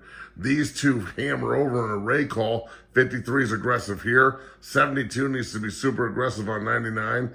And 50 whatever, the center needs to make sure he covers 72's ass and doesn't allow this to happen. There's enough guys and enough blockers for this to be a walk-in touchdown. We're just super soft. And we don't know what we're doing, and the center is running after a linebacker instead of making sure that his Ray call over here to 99 is secluded or is secure. And 99 does a great job of beating 72, who does not short set him and be aggressive with his hands at all. Colorado comes This back is out on just offense, bad. gets a pass. Everything about this Miller play. here. Shout out to Matt McChesney for the breakdown here. We'll kind of finish that here in a sec, but Colorado's back on offense. Traylon Miller gets a catch, and Colorado's back rolling here. Well, yeah, Matt knows football, like better than most. You got to understand, even when you played at a high level, you don't necessarily know football. So when you coach the game, he's played the offensive line and defensive line at that level, and he's taught by, like, his coach was Bill Callahan, his coach who taught him offensive line work, and, like, when he was with the Jets, I mean, he's really got a lot of football knowledge and IQ and knows the game. I mean, better than most people I've met in this world. Him, JB, and, like, and it's, you know, they know football. Matt really knows it and has an interesting perspective. So, yeah, a high IQ for sure on Matt when it comes to football. That's his shit, as you guys know. He's a 1%er. Let's finish the breakdown here. Bad. Right there. What Let's see. is bad? Everything. The play call is bad. The play execution is bad. Right. Oh. Yeah, Larry Johnson. Right there. The center's just running after people. Obviously, it's a quarterback run. Aye. It's see how Colorado responds the rest of the game here. I like what they came out and did offensively. I'm going to go refill my drink here. Be back in 1 minute.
Back in the building, pound that like button.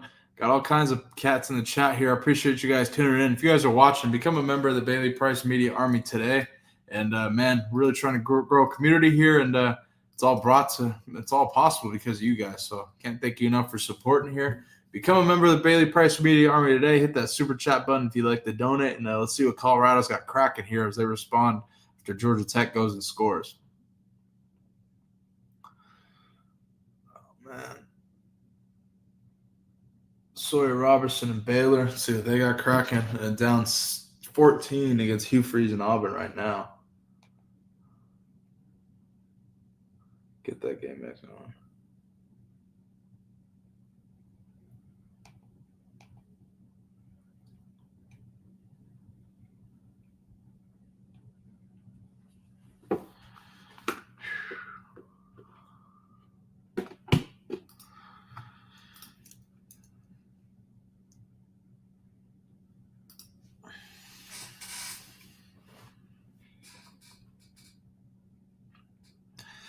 Let's see how Robert Livingston responds to Haynes King, because they got to make an adjustment or two here. Baylor breaks a run. Oh, man.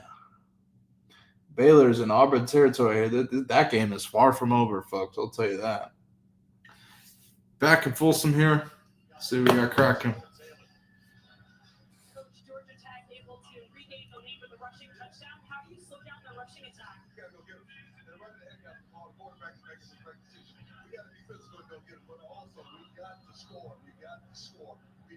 Stop making mistakes to neutralize ourselves. All right, here we go. Hand off to Welch. Welch takes it for a couple. Good hit by Georgia Tech there.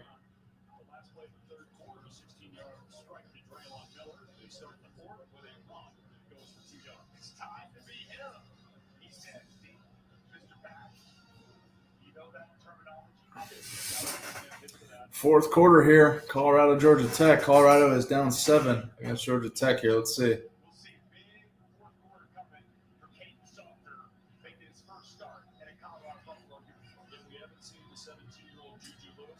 Play action, Salzer throws wide, hits, who's that? Hakeem Williams, the Florida State transfer, former 5-star, big-ass wide receiver out of the slot. Hits him on a little bubble screen on the side there. First down, Colorado.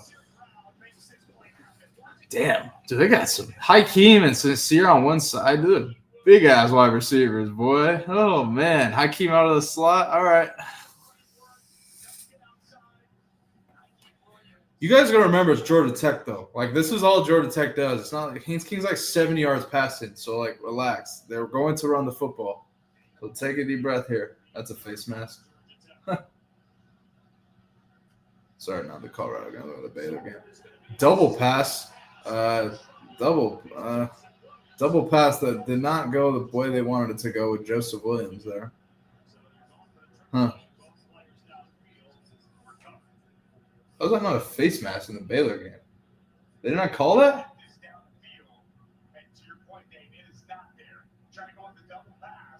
They didn't call that a face mask. That's crazy. Yeah, I don't know what the fucking trick play was. I don't know what they're trying to do with that. It did not work right, but I bet if it worked, it would have been dope.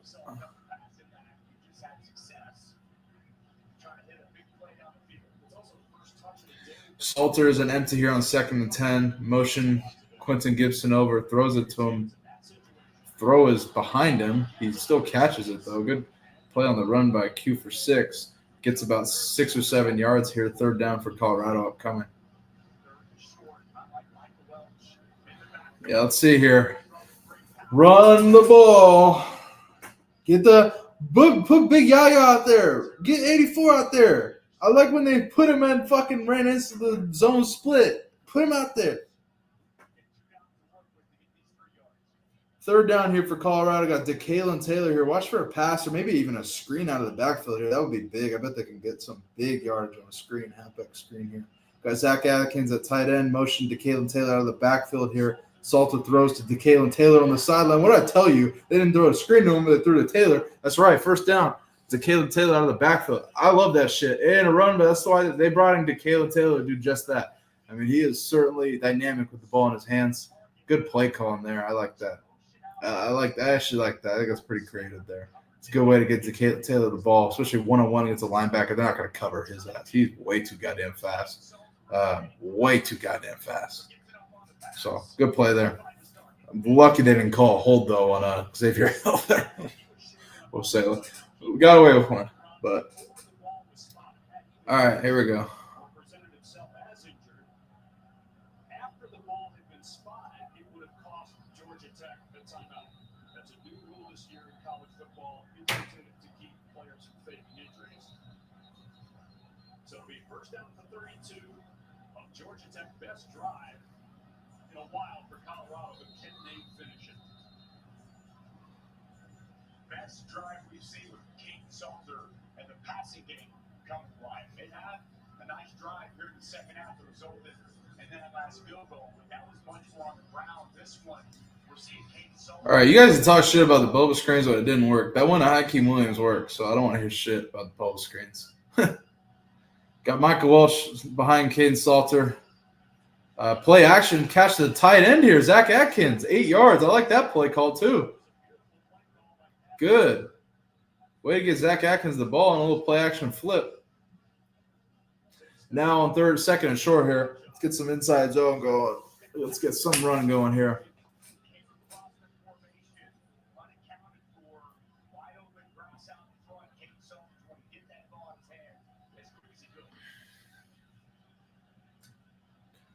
Handoff is to Welch. He gets a yard.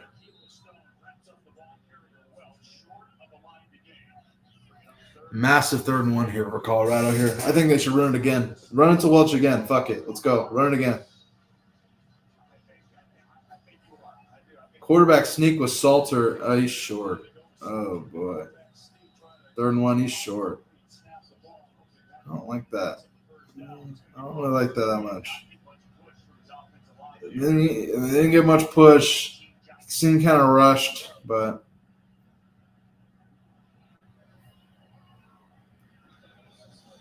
Fourth and 1 for Colorado here. The offense is still on the field here. No indication they're kicking here. So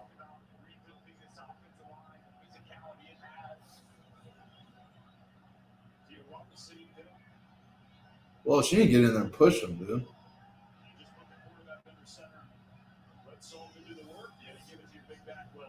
Now you got to get creative here. You cannot run a sneak in again. A 2nd straight fucking sneak? Oh, they didn't even. Oh, he might have got it, though. Oh, God. Colorado just got so lucky. Oh, God. Oh, man, that's tricky. I don't think he really wanted to snap it. He looked a little. Oh, man, he got lucky. Good play, Salsa. Way to figure it out, dude. Because that, I mean, he went on the right side and got stuffed, and it turned back, and man. Yeah, he did hesitate a little bit. It did look like it. On the end zone copy, not as much, though. It just looked like Georgia Tech made a good play there. But way to stay with it, Salter. Play action for Salter. He's got somebody blitzing him, underthrown and almost intercepted. And there's a PI call. Wow. I mean, I think they was certainly – I didn't think the – that's an interesting call because I just don't think the ball was going to get there. But flag is down. PI on the defense. All right, you guys like, oh goddamn, Colorado fans, dude. You guys are like selling out. You guys what? So you guys want Drew? You think putting a true freshman out there is gonna be better against a Georgia Tech monster defense like that? Have you guys lost your fucking mind? Like, you guys kill me, bro. It was. I mean, it was PI. It just the ball wasn't really close. So a little bit of a lucky call, a little bit of a lucky break there for CU, but take it. No, the prime sexuals are already turning about everybody.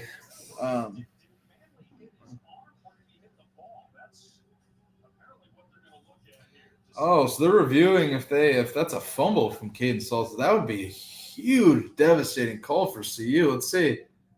Man.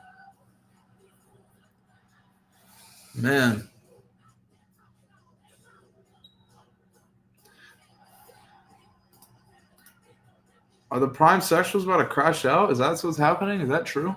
I don't know if I buy that. I don't know. I just see a lot of complaining. I'm gonna be honest. I see a lot of like complaining.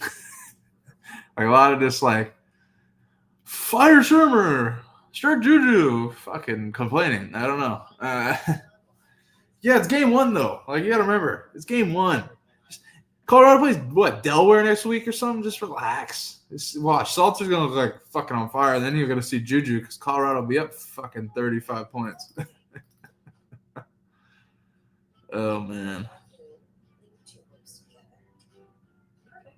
Because do it yourself doesn't have to mean all by yourself. What are you working on? Being the best takes hard work. It takes early. And let's see here.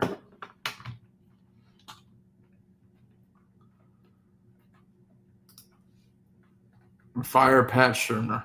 Really, Jacob? I don't know about that. I think they're definitely in this game.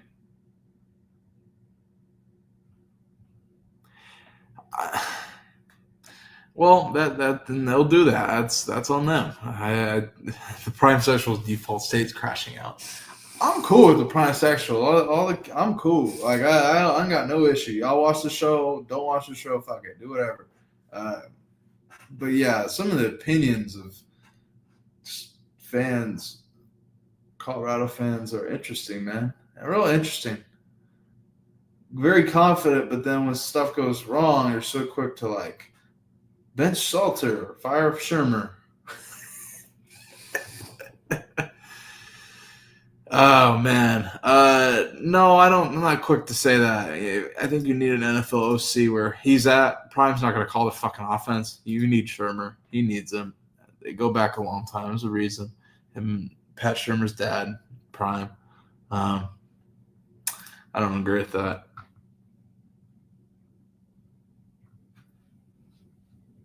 I wait for a losing season. Damn, Prime Sexuals are negative, dog. Y'all are negative today, man. What's going on? Colorado got to go and score here, and then I think everyone's going to be in a better mood. I look in the Auburn game. What the hell happened over here? They must have got a pick 6 or some shit. What happened?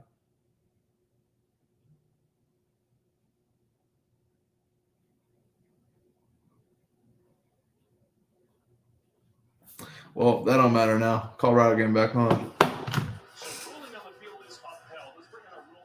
Ruling on the field's upheld, so no fumble. Oh, it's a kick return for Auburn. Damn, I didn't even see that. Wow. Auburn's probably going to win that game in Waco. And again, they changed the language now. They don't say anything other than it's upheld, not about being confirmed. Play action for Salter, throws to Zach Atkins, the tight end, and the fly here gets about 8 or 9 yards. Nice play.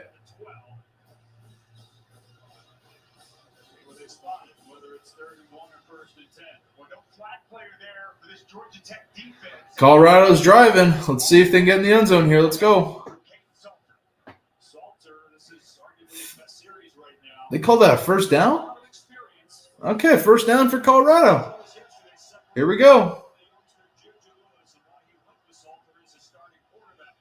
Simeon Price in the backfield here. They move him and Zach Atkins over to the left side. Georgia Tech's bringing some pressure, corner blitz. Salter rolls around, dealing with some pressure, throws it to Simeon. Oh, fuck. He has Simeon Price wide open in the fucking flat for a touchdown. He overthrows him. Oh, fuck.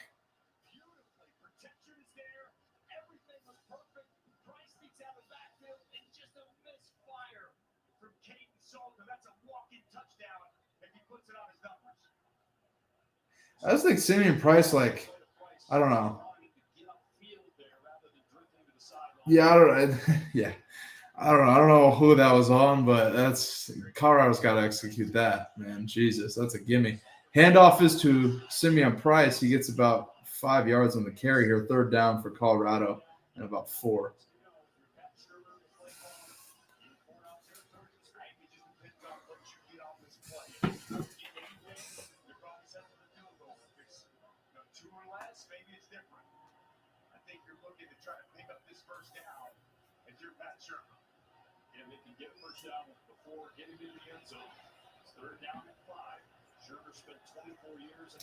Third and 5 for Colorado here. Let's see what they got cracking. Zach Atkins in the slot with Draylen Miller. Salter drops back, rolls around, runs. Touchdown, Colorado. Caden Salter keeps the play alive, uses his feet, gets in the end zone. Touchdown, CU. Fuck yeah, Salter, let's go. Touchdown. I'm with it. Or they mark him short? Did he get in the end zone? He might be short. Oh, he's definitely in the end zone. Yeah, that's a touchdown. Touchdown. That's a touchdown. He's definitely in the end zone. You shitting me? Hold on. He's definitely in the end zone. You shitting me? Hold on. Go back. He's definitely in the fucking end zone.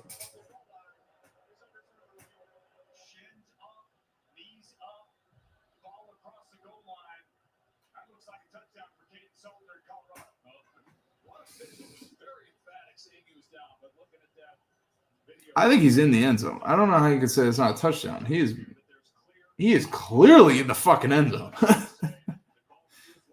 Good play by Salter, man. I like it.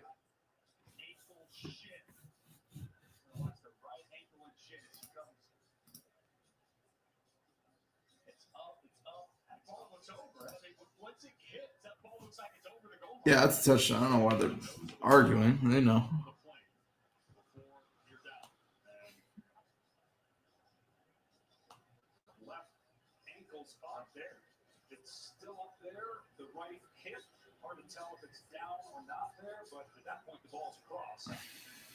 And again, Colorado is celebrating. The kicking team's on the field for the extra point, and there's one lone official there pointing to the ground saying he's down. What a job by Caden Salter. Third down, 5, zone covered, there's space there. He identifies it. Pass rush lanes open up. You see that burst and acceleration he has, and it's a race to the goal line. And a race that I sure feel confident Caden Salter won. Regardless, it's a first down. Even if he doesn't score, it's first and goal inside the line. The runner breaks the goal line. Touchdown. A touchdown pass, and now a touchdown run for Caden Salter. Colorado's first touchdown since 3 minutes into the game. Coach Chambers said, touchdown, CU. Cool. No shit. Good play, CU. Good play, Salter. I'm with it. Now, can Colorado's defense stop Georgia Tech? Or if Georgia Tech comes down again, Colorado's going to go down and score. I mean, we'll see. See how Colorado responds here.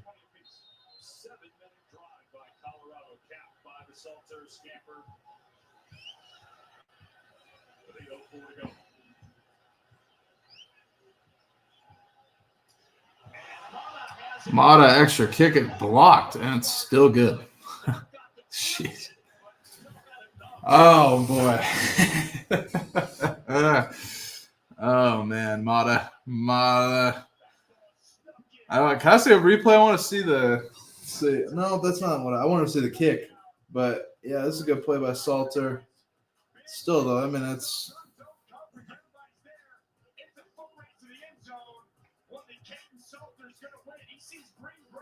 Salter, yeah, good play, man. I like it. I'm with that. I am with that. Case Salt. Fuck yeah. Like a relentless weed, moderate to severe Crohn's disease symptoms can keep coming back. Break away to what's possible. Man, this has been a good watch party here. How you guys feeling about CU tied it up against Georgia Tech here? You guys think Colorado can pull out the victory? I think Colorado's in prime position to, especially Colorado's second half defense here. I think Colorado can shut them down defensively, or if Georgia Tech goes and scores, I think Salter will go down and still score. They'll go for two. Hit gets to Caleb Taylor out of the backfield or something. But how you guys feeling about CU headed into to Georgia Tech here as they get the ball back after Colorado scores here 20-20 in the fourth quarter? See what Rob Livingston can dial it up. That's right. Let's see. Let's see it. Can't wait to see it here.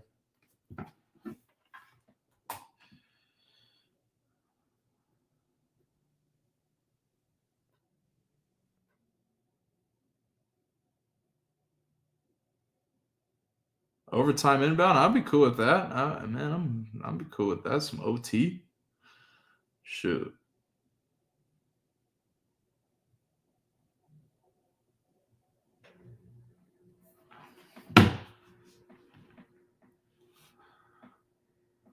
Let's go for Nick Saban as OC. See, you guys are saying shit. You guys are saying bullshit.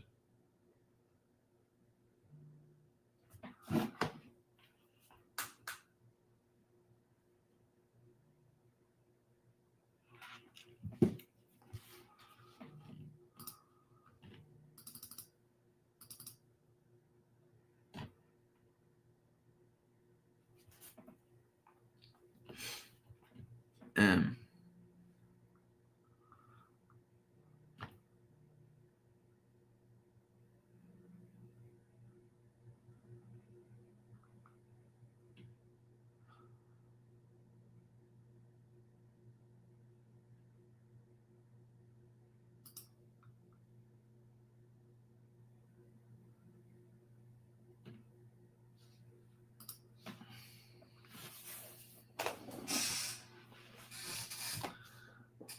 T Mixon, what up? I ain't ignoring shit. I'm sitting here looking around the scores here. What's going on, T Mixon? Appreciate you tuning in, my guy. Let's see here. Haynes King, Georgia Tech on the ball back. Let's roll.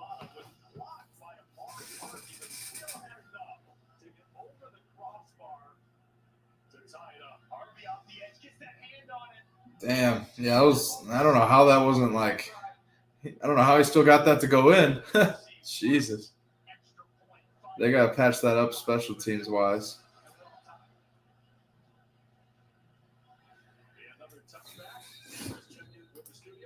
What up, Colonel Shiloh Sanders? That's actually hilarious. What up, man? I appreciate you tuning in, bro. Yeah, pound that like button, y'all. I appreciate you tuning in, man. Pleasant takes the punt return back. Yeah. Baylor's driving, though, here. Let's see if Baylor can make it a touchdown score game here. Down 14 here. 2nd and 18 in Auburn territory. We'll see. 1st and 10 here for Haynes King and Georgia Tech. Hands off. Actually, play action. Pulls it and throws it to Jamal Haynes up the sideline here. He's getting a lot of yardage here. Gets up to Colorado 47. My goodness. He gets about 30 or so yards. Wow. I think that was French. Somebody had the back and they missed. I don't know if it's French or it looked like French. I don't know. Someone was supposed to have the back, I think. Someone missed their assignment.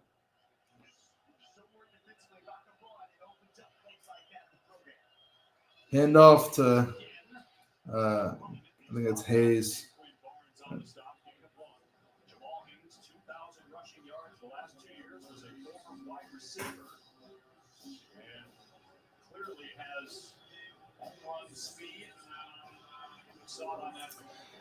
Georgia Texan, Colorado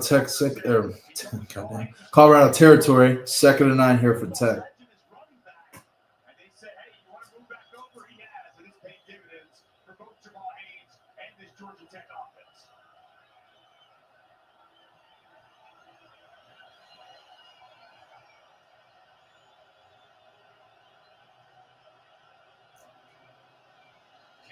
Short pass with a stoppage.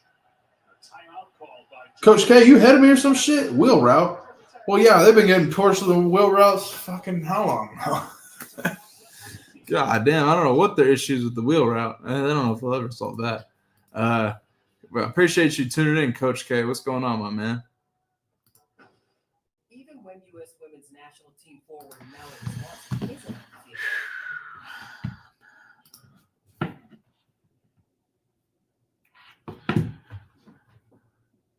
See what Colorado's got cracking after the TV timeout here. Be back in 1 second.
Back in the building. Hit that like button.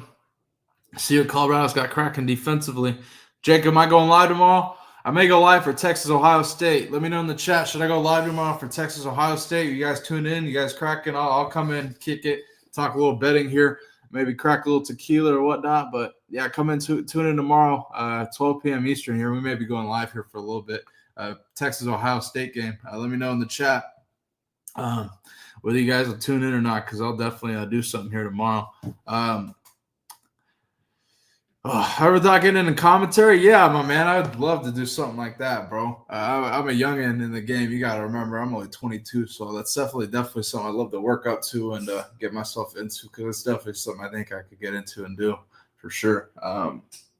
That's something my grandfather always said I would do when I was a kid, so it's ironic. So this is where we're at now. But yeah, I'll definitely go live, Jacob, for Texas, Ohio State, and Tennessee, Syracuse. God, volunteer fans out here are quite confident. I'll say that. I don't know why. I'll be honest. I think, their defense is going to be legit. Tennessee defense is going to be legit, but I think they took a drop off at quarterback. I don't think Aguilar is as good of a player as Nico, and I think they could struggle this season. But I think they win tomorrow by 10. I don't know if they cover though. It's Syracuse. We'll see though.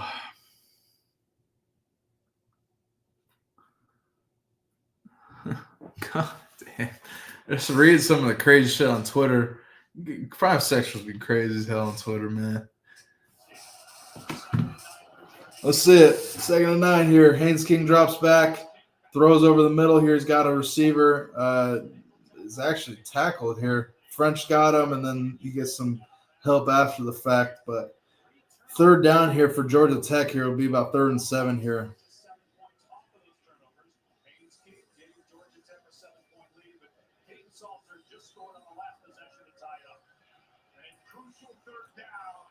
Trump, what do you think they're saying? What do you think they're saying? The same thing that I see in this chat. Fire Shermer, bench Salter. Ugh. Defense looks horrible. Whatever they're saying.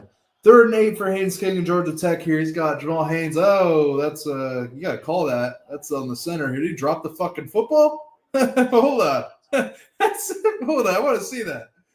Get a replay. That's what the fuck just happened there? False start on the center. They dropped the football? Yeah, illegal snap is right. I think he dropped the football. I don't think I've ever done that as a center. I've definitely jolted, but I've never. Let's see. Oh, yeah. Yeah. He did that and then dropped it. Oh, I don't know if you want to drop. Well, fuck it. They're down. Let's see what they got. CU. Folsom Fields rocking all white. Fuck with student section. It probably smells like weed all in the motherfucker. And you already know. Another false start. Back him up again. Yeah. Another false start. That Folsom Field rocking. Let's go. Back him up again. 3rd and 18. Let's go. Another false start on Georgia Tech here. Back him up again. Here we go. Massive play here for Colorado's defense here. They got a hold here. Massive play on 3rd and 18. Cannot let Haynes King get out of the pocket and rush. Got to contain here. Oh, man. Arden Walker, Sammy Sachs, this is where you get after him. Amari McNeil at a 3 technique. If you can figure out a way to get through, let's go. Shit.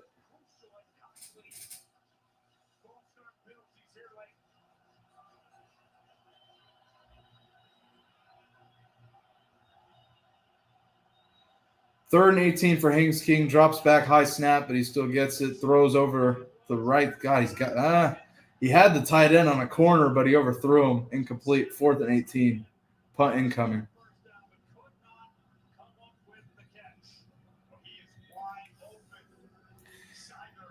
Great defense. I don't know. He might have been lucky there. That tight end was, let's see here. Damn, yeah, he had him wide open too. Yeah. I mean, good way to hold defense, but also, that tight end was wide open. Punt coming for Tech.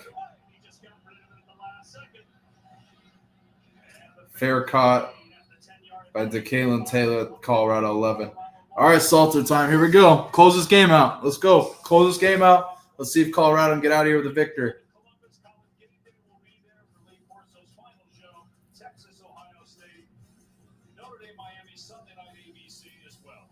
Colorado, how we feeling?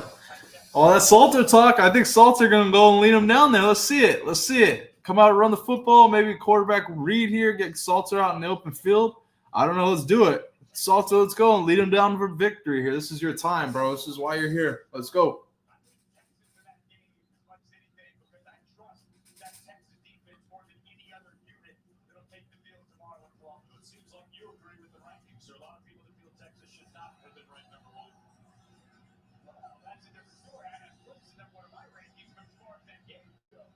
Yeah, great crowd. Yeah, that's right. That field is rocking.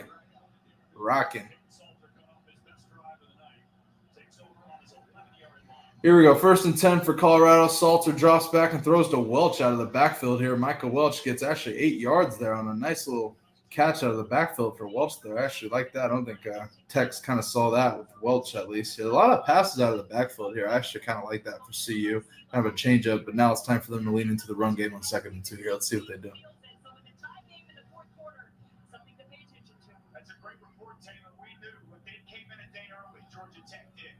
Prime Sex was the floppingest fans in the league. Yeah. All right, see here. Simeon Price, they motion him and Atkins over. Handoff, play action to Price. Throws to the sideline there. Is caught by Joseph Williams up to the Colorado 29-yard line. Nice play there. 1st down CU. All right, Colorado's driving. Let's go. Let's see what they got cracking.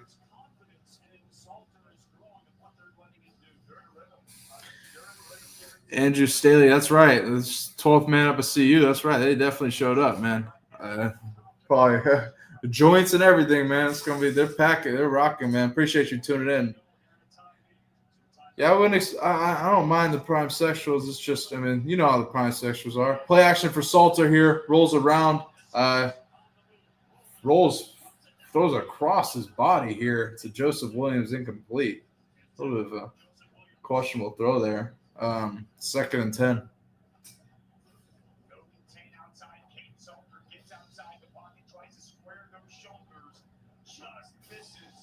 Oof.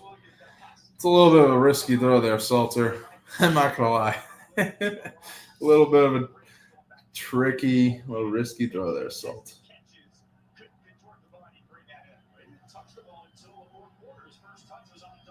2nd and 10 for Colorado. Handoff to Welch. Oh, no. But that's Salter pulled it. They're fit.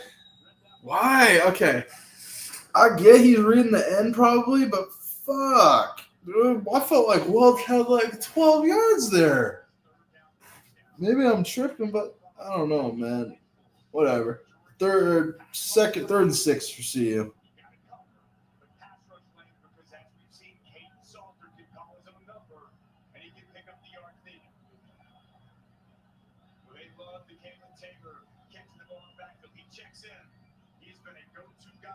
DeKalen Taylor's in the backfield.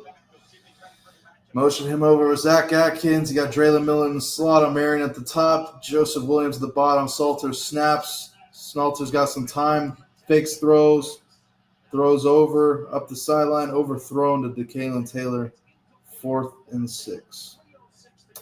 Ouch.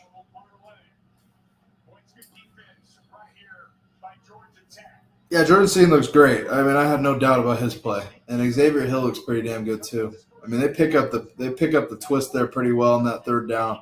Protection's good. It's just no one's open, I guess. And 4th and 6.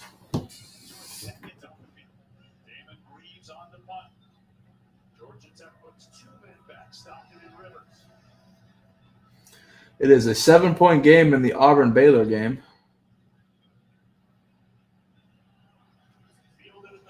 Punt return to Georgia Tech. Georgia Tech's punt return takes it. It's got some space here. It gets about a 20-yard return before he's wrapped up and tackled. They'll have it about 35 or 40. Shad, how are we feeling? I think Colorado defensively, I'm happy with where they're at. I think they could definitely get a stop here, but they ain't got much room for error here. So let's see. All right, I don't know if Salters look like AR5. Dude, you guys are killing it, man. I think it's tough to judge this. I mean, they're playing against a tough defense, dude, in game 1. So I'm not going to really put too much into it. But, yeah, let's see how they look defensively here. Let's see if we can get a stop. Haynes King, hands off, pulls it, gets around the edge here. God damn, Arden Walker, I know you're trying. Oh, God damn, Haynes King's so good. Arden Walker's there. It's just, Haynes King's just, I mean, he's athletic too. He runs around him, man. Shit.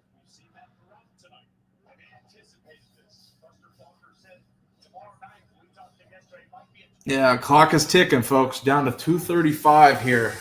They may be trying to milk it here, but their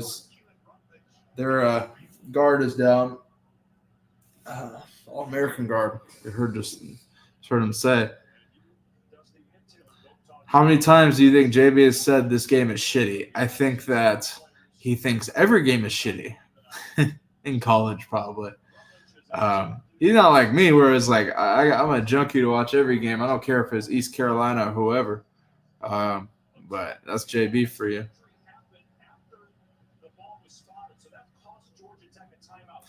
Yeah, I get you can look at rankings, whatever. You got to understand Georgia Tech is like a football team, what their strengths are. Their strengths are pounding the rock and playing a defense. So it doesn't surprise me they're giving Salters some trouble. It doesn't surprise me that they're rushing as good as they are because this is what they do.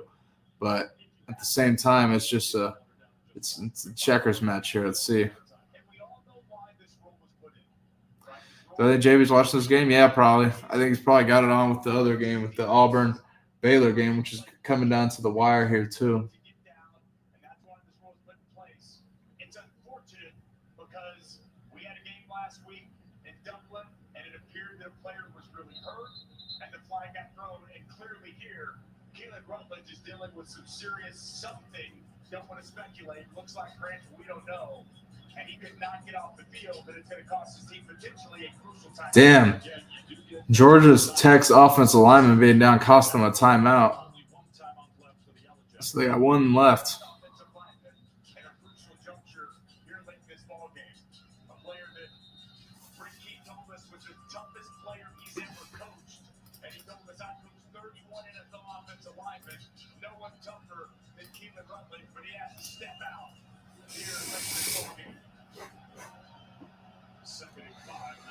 Second and 5 for Georgia Tech. Motion the running back over. Haynes King snaps it and takes off. Quarterback keeper goes, gets about 3 to 4 yards there. It's going to be 3rd and short for Georgia Tech here.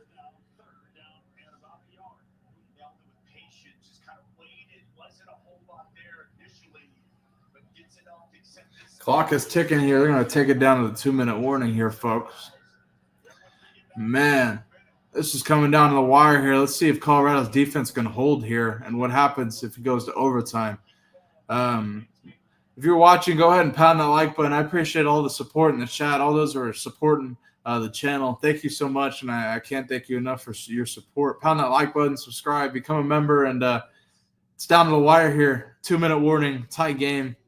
Colorado, Georgia Tech, and Folsom. Georgia Tech has the ball and is driving here, approaching Colorado territory. So things are about to get interesting here. Oh, man. I'm going to go refill my drink, and we're going to close this out here, see how this game finishes. We'll see you in a minute.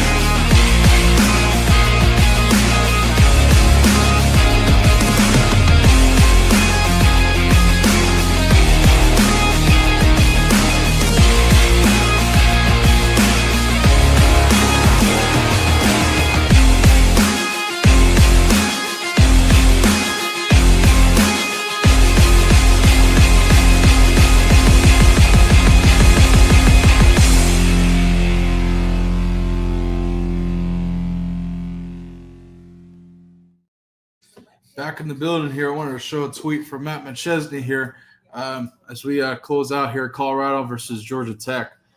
Tie game, 2-minute warning, Georgia Tech's driving here. We'll see if Colorado can hold. Matt says he likes the fight of this team, no quit. I'm with it. See if they can close out, though, because lots on the line here for Colorado. See if their defense can stop Georgia Tech, because that would be a massive stop for Coach Livingston, that defense here. Get Colorado the ball back here, force it to overtime potentially. Let's see what's up happening here, and see how this plays out, man. But either way, pound that like button. We in the building here, lots to talk about. Can't wait to see how this game plays out, man. Let's see, go around college football. I can't wait. We'll be live here tomorrow for Texas, Ohio State. People ask, and I'll deliver here. We'll be live here for Texas, Ohio State, live watch party for college football Saturday, at least for those first few games. That first slate of games here will be live for a couple hours here, so tune in tomorrow, 12 p.m. Eastern, right here, Bailey Price Media Live. We're doing the same shit, watch party, talking shit for all the games. Yeah. Matt says a lot of things, that's what I'll say, but Matt keeps it real. This team is fighting. I will say that. And he was talking about more of their play versus like who they were. So you got to remember, things can change as the game goes on. It's game one, though. I'm not stressing over Salter's accuracy, quote unquote. Jackson Arnold breaks a run against Baylor. Touchdown, Auburn. Wow. Jackson Arnold is running wild against Baylor. Wild. Wow. Dave Aranda looks not happy. Man.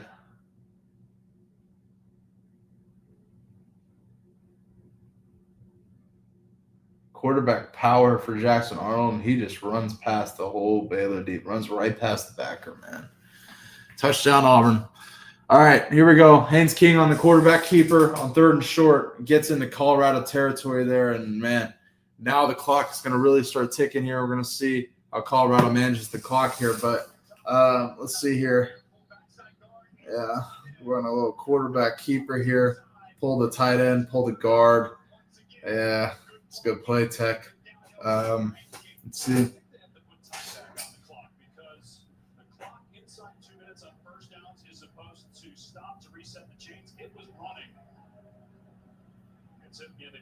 Did anyone bet Auburn? I didn't bet that game.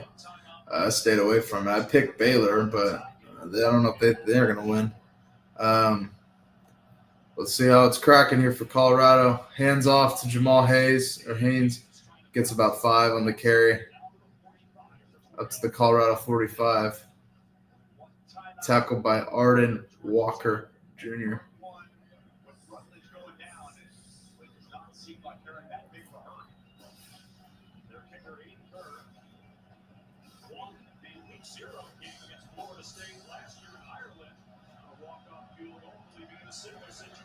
Quarterback keeper, fake toss for Haynes King. Breaks it. Wow. Haynes King breaks it up the sideline all the way to the end zone.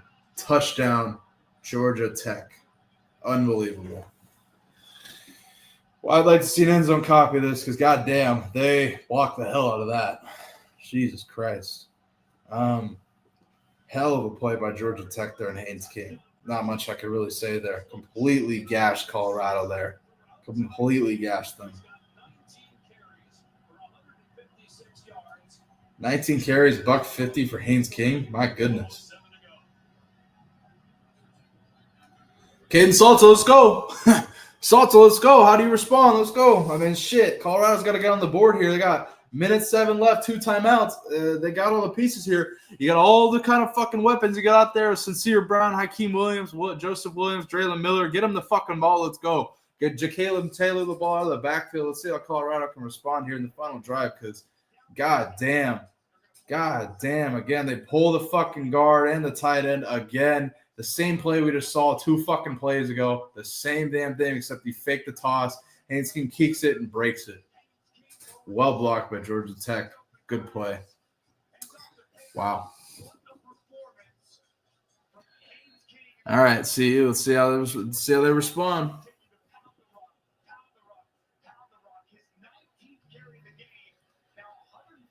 Hey, Matt predicted the score. What did he predict? What was this? What did he predict? He didn't predict. Did he say 30-27 CU? Or what did he say?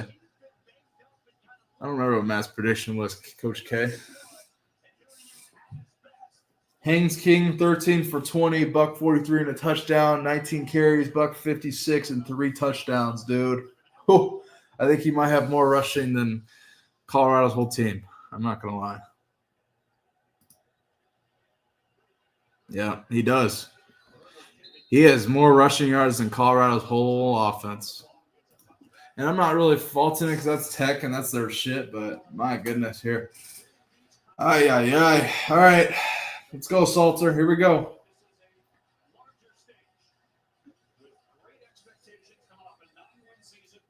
It's at 27-20. Yeah, I don't think he predicted Georgia Tech to win, though. But something tells me I don't think this is over yet. Let's see what Salter can do, man. I'm going to put faith in the kid. Let's see.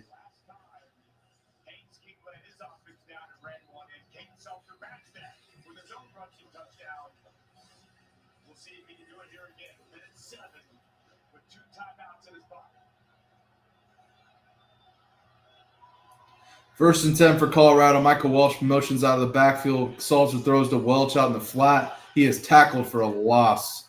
3-yard loss. 4-yard loss. My goodness. Why are we throwing backwards?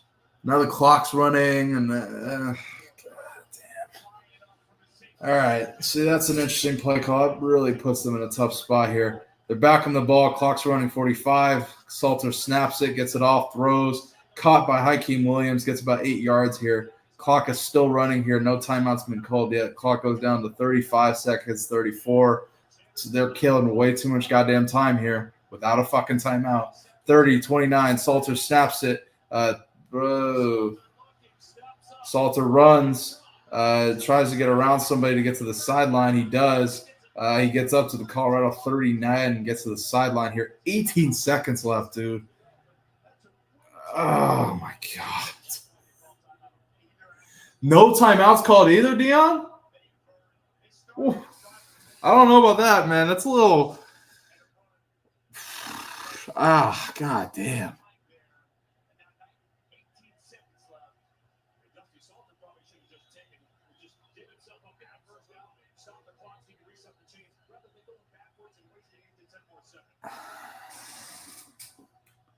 Salter drops back and hucks it deep. Oh, my goodness. He had Draylon Miller back there, but I hate this game plan here. I hate the way they've approached this drive. I'm not going to lie to you. I cannot stand it. You throw it back behind the line of scrimmage. He gets tackled behind the line of scrimmage. The clock's running. No timeout. You burn. Oh, my God. 8 seconds left. 2nd and 10 for Colorado around their 40. Not really. I mean, it's Yeah, sure, it was overthrown. I don't know if you're really going to complete that pass. He hucked it. The throw to the sideline to Harge, get about 12 up to the Georgia Tech 49. 3 seconds left here. Are we going to really say another fucking Hail Mary? Is this Baylor all over again? Fuck me. Deion's already taking his headset off, dude. Are you what? Are you taking his fucking headset? The game's over? All right, whatever. Salter rolls around here. They're protecting. Salter hucks it deep.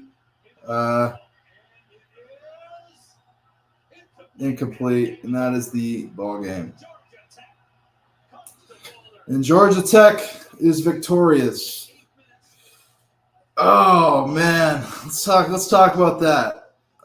Because I'm like processing it. Like, what the fuck did I just watch in that last drive? Oh my god, dude. What the fuck?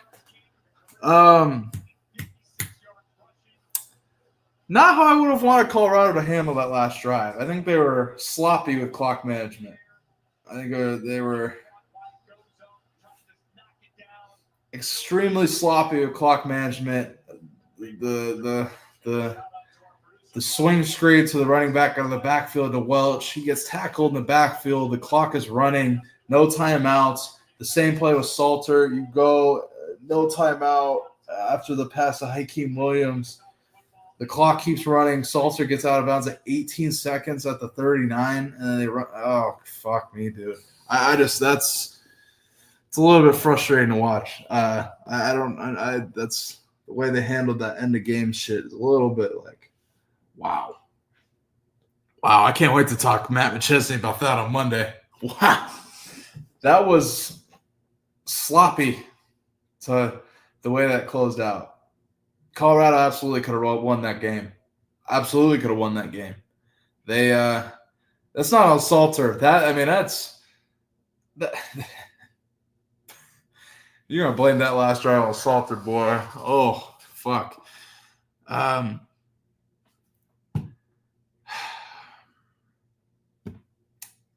Man, they're showing their first drive here.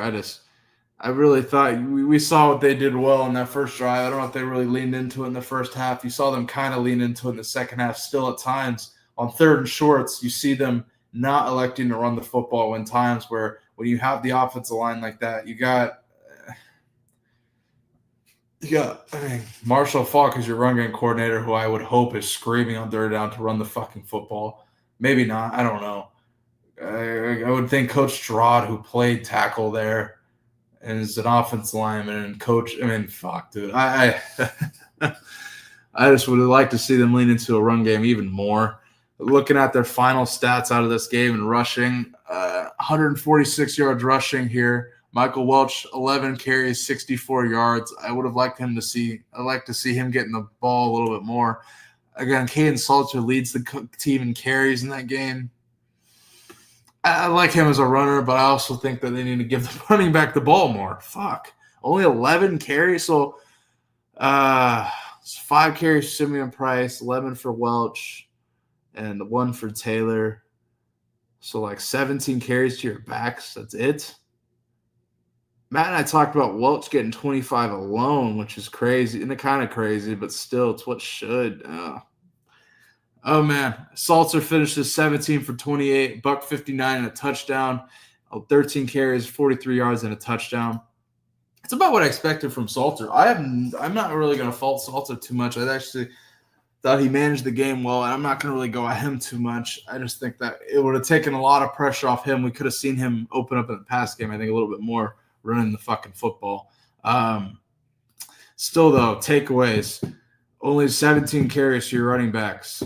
I really thought when you did lean into the running back game with Welch, it looked really, really good. It puzzles me why they didn't lean into it more on certain plays in the goal line, third down. The third down on the goal line, the 3rd and 2 where they ran fucking sprint out to the right.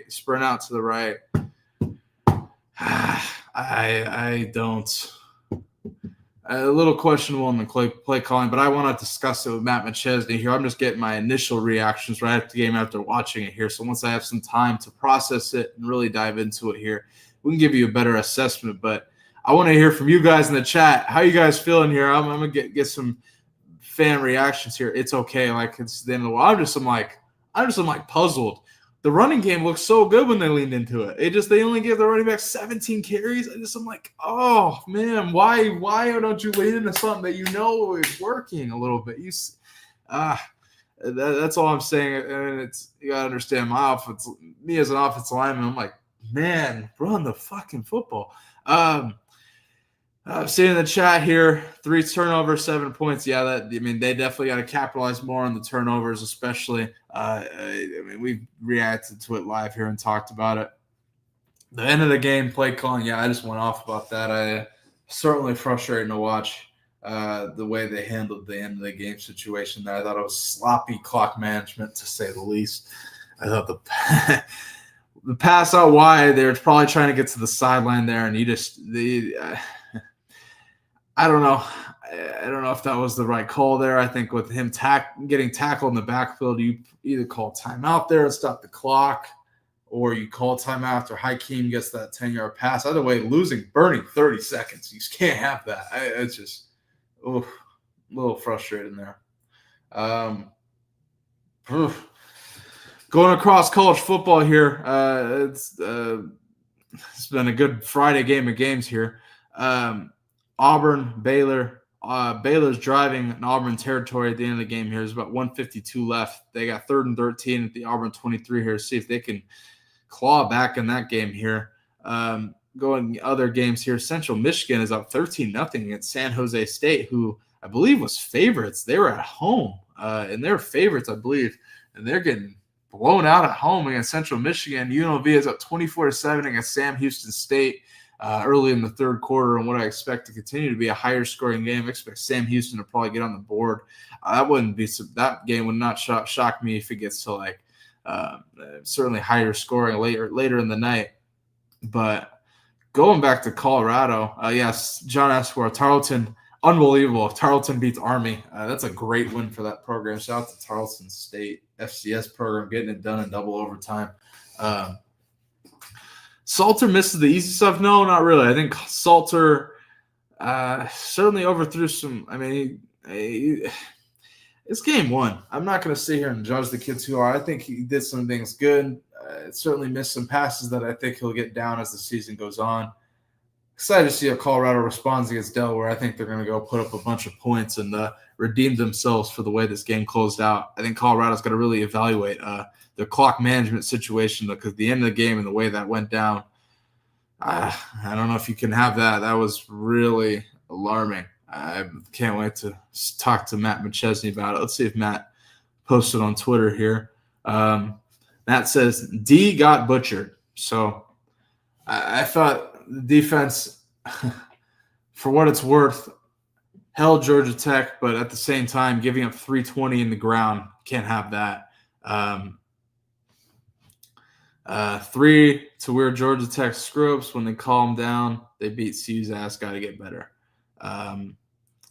Matt says, I'm dumbfounded. I got to process this garbage. It's almost like they never practiced the end-of-game situations. Jesus, bro. 500 ball. Man, oh, man. Same. Why didn't they take the 2 timeouts? Timeout. Goddamn lateral passes. What the fuck? Yeah, see, this is need I say more about the end of game situations with CU? Man, this is a good watch party here for Colorado versus Georgia Tech. Colorado drops their opening game to Georgia Tech, and Brett Key and Haynes King walk out with great victory in their opening matchup. Haynes King has over $150 on the ground, 3 touchdowns, 142 yards passing, and leads his team to victory there.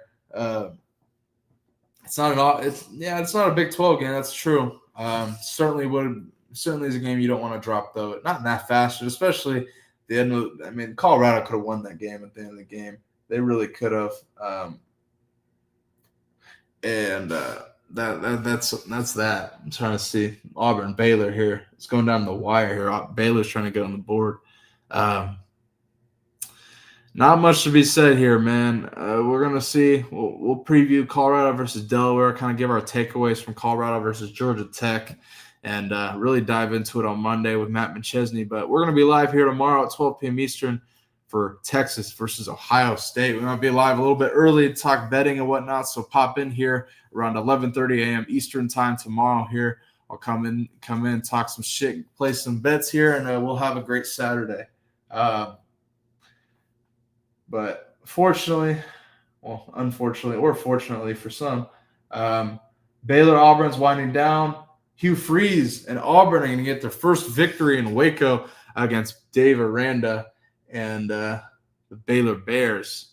But man, chat, how are you feeling about Colorado's victory? I'm seeing CU is low level. I'm seeing inside backer is a huge problem again. I actually thought French played pretty well. I thought he had a really, really good game. I'm not going to lie, but definitely can be improved in stopping the quarterback run. That's always been Colorado's Achilles heel, though, stopping the mobile quarterback. So, and this goes back well before the prime era. Colorado did not capitalize on the turnovers. I agree with you there.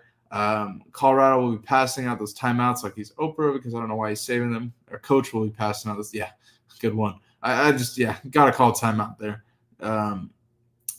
Going up to the chat, Salts and his wide receivers need to get in the lab. Yeah, it's just building chemistry. It's game one and new team. They'll certainly establish chemistry. I think you'll see that a lot more against Delaware. Colorado played down to the level. 6-6 would be a good year for them. Colorado will be lucky to win 5. I'm not out. It's game one. Like I said, 9-3, 10-2, or 9-3, 10-2.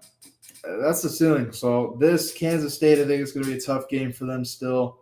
Again, Kansas State's good at what Georgia Tech's doing, pounding the fucking rock. But I don't know. Maybe if the Kansas State plays the way they did in Ireland, CU certainly got a shot. But the Colorado season is not over. Not thinking they're winning less than 5 games. Slow the fuck down, folks. They played a hell of a mat game against Georgia Tech. Certainly could have won that game, especially when it came down to the wire. But let's keep on going in. We'll see how Colorado's feeling here. Seeing a lot of comments about Cormani McClain, who's a starter now at Florida, by the way. Colorado defense is ass cheeks. I don't know if they're ass cheeks. They certainly got to stop the quarterback run. Defensive line's got to improve on the run fits. That's that here. I like what I saw from the 3 technique position at times, especially rushing the passer, but they got to improve their run defense there because they were getting gashed on quarterback run, quarterback powers.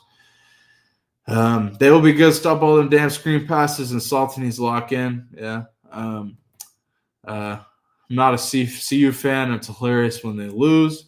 It's funny to watch the fan reaction or the I don't know how to say it. I guess the prime sexual reaction, but I'm hearing everybody's reaction. So drop your reaction here. Salter is mid. Byron Leftwich needs to be OC. God damn, you guys are sinking so many determinations after one game. My goodness, it's a whole season. A Tech fan, Colorado and Tech are both good teams. I think both have a chance to be in the conference championship. That I agree with. That I do agree with. I think the ACC is wide open, and besides Clemson, I think there's a lot of teams that could be in that championship. Big 12 is certainly wide open as well. I think we'll see a lot of teams beating up on each other. As Joe Klatt said on Matt McChesney Night Show 0-60, Big 12 will cannibalize itself. He said that last year, and I think it could be true again this year. But yeah, definitely a good point there. Time management was, I've gone on about horrific clock management. Just gone on about that. Should have had a QB spy all game. Well, I mean, that's Colorado needs to do a better job of stopping quarterback run and mobile quarterbacks in general. But yes, sure, spy would help, I suppose. CU would copy those quarterback plays that Georgia should copy those quarterback plays that Georgia Tech used. Yeah, but one, I don't agree with copying plays, but I thought Salter Salter had 13 carries. He led Colorado in carries. I don't know what else you want in the quarterback run game. I think Colorado needs to give a little bit more love to their running backs and Michael Welch, because I think when Michael Welch has the ball, he is tough to get down. I will tell you that. Even he is a smaller back, but tough to get down. And I think we saw that against Georgia Tech. I wish they'd leaned into him more. Gave him more than 11 fucking carries. My goodness. Salter needs to take off when it's open. He needs to be comfortable taking what's available.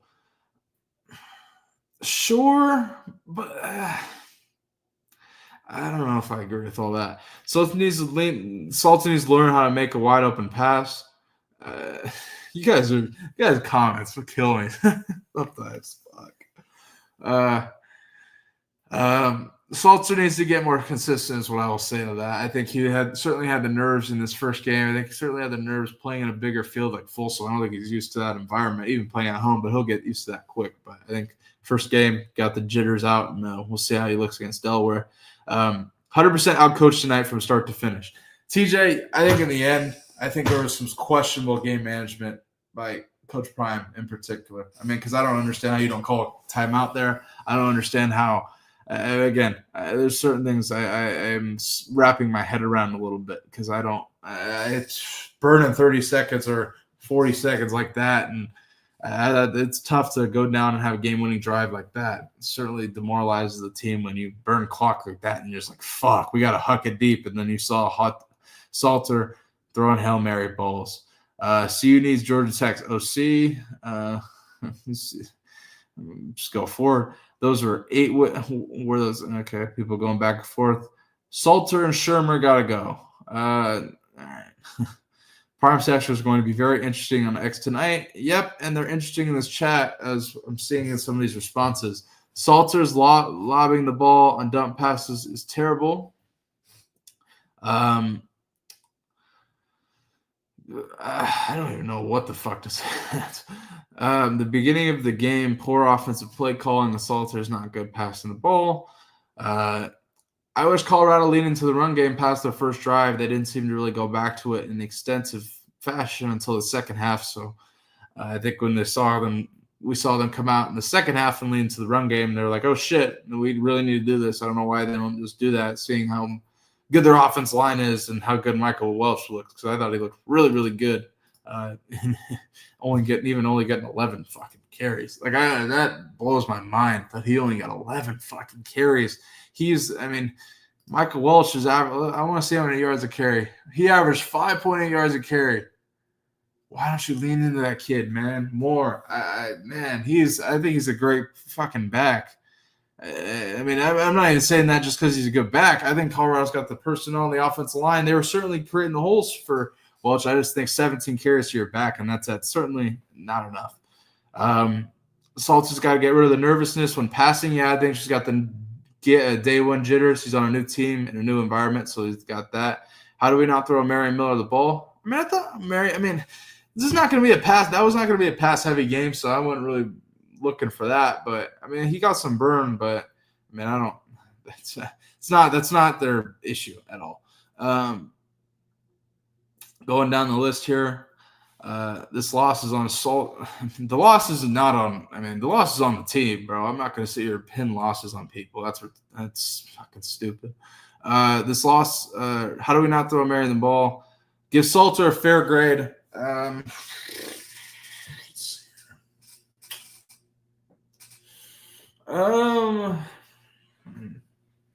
I like to say a C+. I think it's optimistic, but I thought he actually managed the game pretty well for Colorado. Play calling was not his fucking issue. I thought he pulled the ball when he needed to. I thought at times he was extremely nervous and jittery and was nervous. Like I mentioned, first game on a new team, new environment. There's that going into it. I think you'll see that go away in the second game and going forward in the season. That nervousness kind of maybe overthrowing some balls you wouldn't normally expect. Maybe that touchdown on the goal line. But I thought for the most part, he was efficient, did what he needed to do, and I am excited to see when Colorado comes back next week and hopefully capitalize on the run game, what they do in the pass game, because he's certainly got weapons at his disposal. I'll give Caden Salter a C+ for that game. I don't think chat's going to agree with that, but we'll see what you guys react to. Haynes King for Heisman. Did I not see Salter missed the wide open touchdown? I just talked about that. Same Tech offense ran the ball in Georgia defense. That is true. Georgia Tech runs the ball, so everyone alarmed by the big rushing stat. Yeah, but Colorado's got to do better in containing the quarterback run here because Haynes King was running buck wild. Can't give up a $150 in the quarterback run game by any means. Pat needs to start with the screens. Yeah, God. After the first drive where they got the ball and ran down, they started going back to the screen game a little bit. I like it at times, but I think Pat leans on it when instead he should lean on the great offensive line he has and seemingly a good run game when he leans into it. Give Welch some more burn. They looked a lot better than most people expected. Both teams played horrible. I think outside of Colorado fans, yes, that's true. And I don't know if both teams played horrible. I thought it's a game one, so you're going to see some sloppy play on both sides. But I think both teams, I think Georgia Tech played a hell of a game, especially in the second half. I think Colorado didn't play up to their potential. Again, a narrative that we talked about last year with them shooting themselves in the foot. I think Colorado has a lot more in the tank. Using tight ends and use the back, blah, blah, blah. Mike average over 5 yards. They stopped using him. Well, I just think they need to use him more. I don't know if they stopped using him. He's certainly around towards the end of the game. If you're going to play a Georgia Tech game, then why get away from the run game? I don't know. I think they leaned into it the second half, but I think they could have had a lot more success in the first half had they leaned into it past the first drive. Pat's fault. It's the team's fault, man. You guys got to stop pinning losses on people. It's stupid.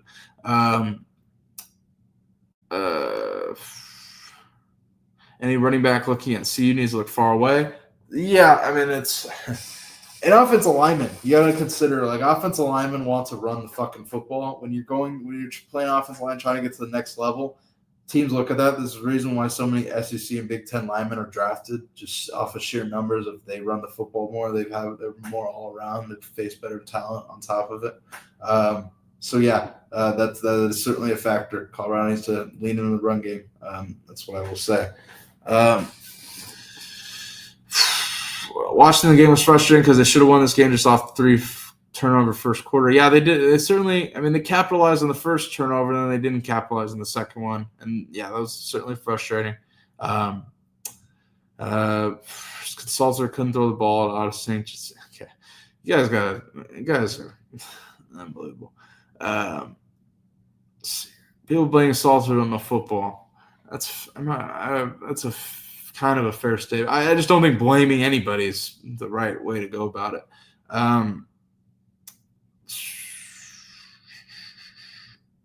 Yeah, I'm not going into the blame comments here. I'll skip those. No containment at all. Yeah, they didn't. I mean, Georgia Tech is very creative on offense, so it's going to be really tough. I mean, they're going to do all sorts of shit to, break, contain, and, cause trouble for Sammy Saxon, Arden Walker on that aspect on the edge. And they certainly did a good job of that. So Colorado's going to work on containing the quarterback run, but this has been their Achilles heel for years. So this is a nothing new.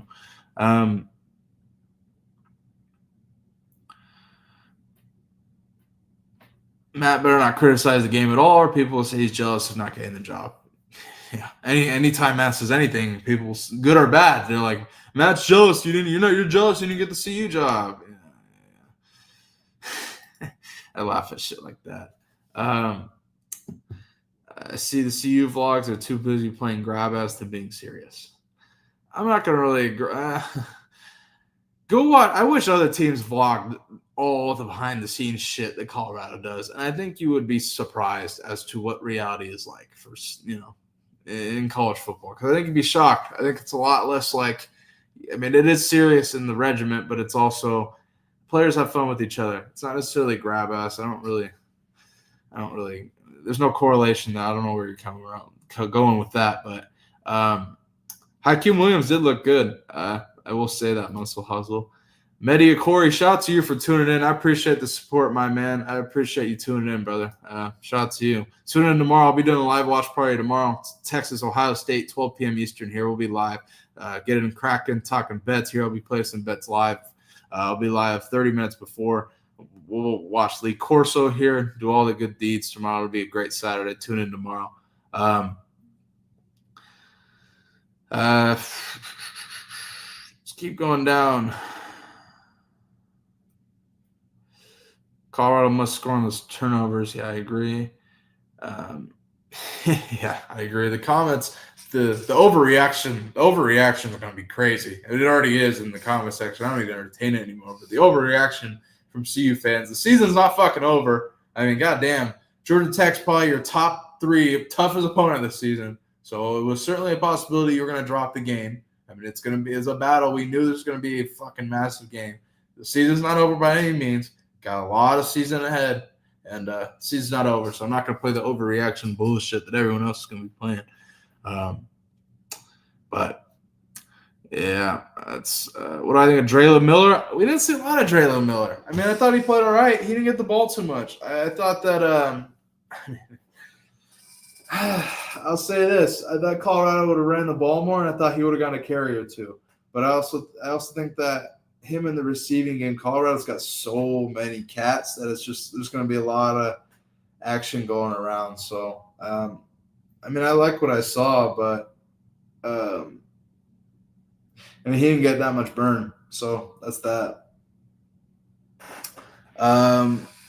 First 2 defensive holding calls, yeah, they got to cut down penalties. I mean, that's just a thing across the board, but yeah, they got to cut down penalties. Medi, of course, isn't ready to watch DJ Lagway. Yeah, Gators about to take. I think they're going to shock some people this season, despite their tough schedule. I think it might not seem as tough come 3 or 4 weeks from now as they get closer to taking on the Gators, and I think they got LSU and some other teams they got to take on. We didn't throw enough to our receivers. We had a lot of great matchups. I don't agree with that. I mean, it's sure we didn't throw enough. I thought they utilized the pass game plenty. I think we didn't run the ball enough. I don't know if I agree with that. JB is about to light up CU fans. Yeah, he's about to go off on Monday. Well, actually, Monday's Labor Day, so JB show is off on Monday. We'll be live on Tuesday on JB's show. I might be live on Monday. Maybe might do something special for Labor Day. See here. So I think we should have ran more power sets, more snaps under center. That's you gotta. Colorado's MO is shotgun on everything, so I don't really expect them to do too much under center. I mean, that's been their MO since Sherman's really been there. I don't really have a problem with. I like what I saw from the run game when they did run it, so I don't. Let me just say this. More of what they've been doing with the run game. More of what they did in the run game that was successful. More of what we saw in that first fucking drive where they got the fumble and they went down and scored. More of that shit where we see them pulling Seton, pulling Hill, getting creative in the run game. Where they got big 8-4 Yaya and they have him at tight end. They run a split zone with him where he goes and blocks the DN. You got technically 6 offensive linemen out there. I love shit like that. So more of that shit, to be honest with you. I love shit like that. I think Matt does too. I think Matt and I are kind of on the same page there. So, oh man, why didn't I fly out there for the weekend? Could have been there for the girls serving topless. I'll be out for JB's Palooza plenty of times this season, so don't worry about that. I will be out there plenty. I have no doubt about it. It's week 1, so and no rush. Lots of season ahead. Just to troll us, JB's going to say Salter is better than Shador. I don't know what he's. I think. I'm going to be honest. I think this game gave Coach JB and a lot of people, a lot of ammunition to go out the way Dion handles things, because I think there's a lot of pressure on Coach Prime in general in this game, and there's a lot of pressure on Coach Prime with his circumstances, and he's fighting to be out there, but. The way he handled that game was not the end of that. The clock management at the end of the game was horrific. That's what JB's going to light up. That's what he's going to go after. He's going to go after Prime and that, because they should. The way that game was handled was fucking horrible. I got to process it a little bit more, but I mean, you guys got my instant reaction to it. That's probably what he's going to go after. I don't really. He's not going to. He ain't going to go after Salter really, because I don't. I mean, Salter was a little nervous, but there's not really much to go after. I mean, it's more of like play calling versus players. I thought Salter, I mean, it wasn't great. I mean, it wasn't perfect, but I thought he got the job done for the most part. I thought Colorado leading in the run game would have taken pressure off him and helped him get some more passes down the field. But the end of the game scenario, that's what JB is probably going to harp on if I had to predict. So people talking that. Primus sabotages Salter to make Shador better. Now y'all just bullshit. Too late for this shit. Now y'all just bullshitting. Oh, goddamn. Jackson Arnold is the first Auburn QB with a $130 and 2 rushing touchdowns since Nick Marshall in 2013. I don't know if people remember that name. I remember that name. Shut that game off here. Man. Fuck. I wish it was Pac-12 after dark here. Shit. Where's Utah and UCLA? Shit, I need Pac-12 after dark. Fuck. Who's playing right now? Central Michigan and San Jose, 13-7. UNLV is up 31-7 against Sam Houston State. I think they got the Virginia transfer playing at quarterback, I would guess. I don't think Orji really played much after he fumbled last week. But before we get out of here, are you guys nervous about CU? How are you feeling about CU and how are you feeling about college football in general? Drop your predictions. We'll be live in here tomorrow at 11:30 a.m. Eastern time to really preview and then just live watch Texas, Ohio State, Tennessee, Syracuse, and all the games on the early slate tomorrow for College Football Thursday. Drop your predictions here. And, man, it's going to be a good Thursday. It's going to be a good Saturday to react to college football. Man, it's the best time of the year. If you're watching, go ahead and pound that like button, subscribe, become a member. I can't thank you all enough for tuning in. It's been a good watch party. Fortunately, Colorado drops their week 1 matchup to Georgia Tech. Frustrating. We'll talk about it with Matt Manchese on 0-60 on Monday, get his reaction because I'm still processing it. Matt and I got a lot to discuss here on Monday, but drop your biggest takeaways in the comment section below for Colorado's loss for Georgia Tech. Biggest takeaways from that game. And, man, I appreciate you all tuning in here. It was a good time reacting to the game with you guys, and I can't thank you all enough for tuning in and supporting Bailey Price Media Live. Enjoy the rest of your night, and I'll see you guys tomorrow at 11:30 a.m. Pacific for 11:30 a.m. Eastern, 8:30 a.m. Pacific for a live watch party of Texas versus Ohio State in Columbus. I'll see you tomorrow, folks. Peace.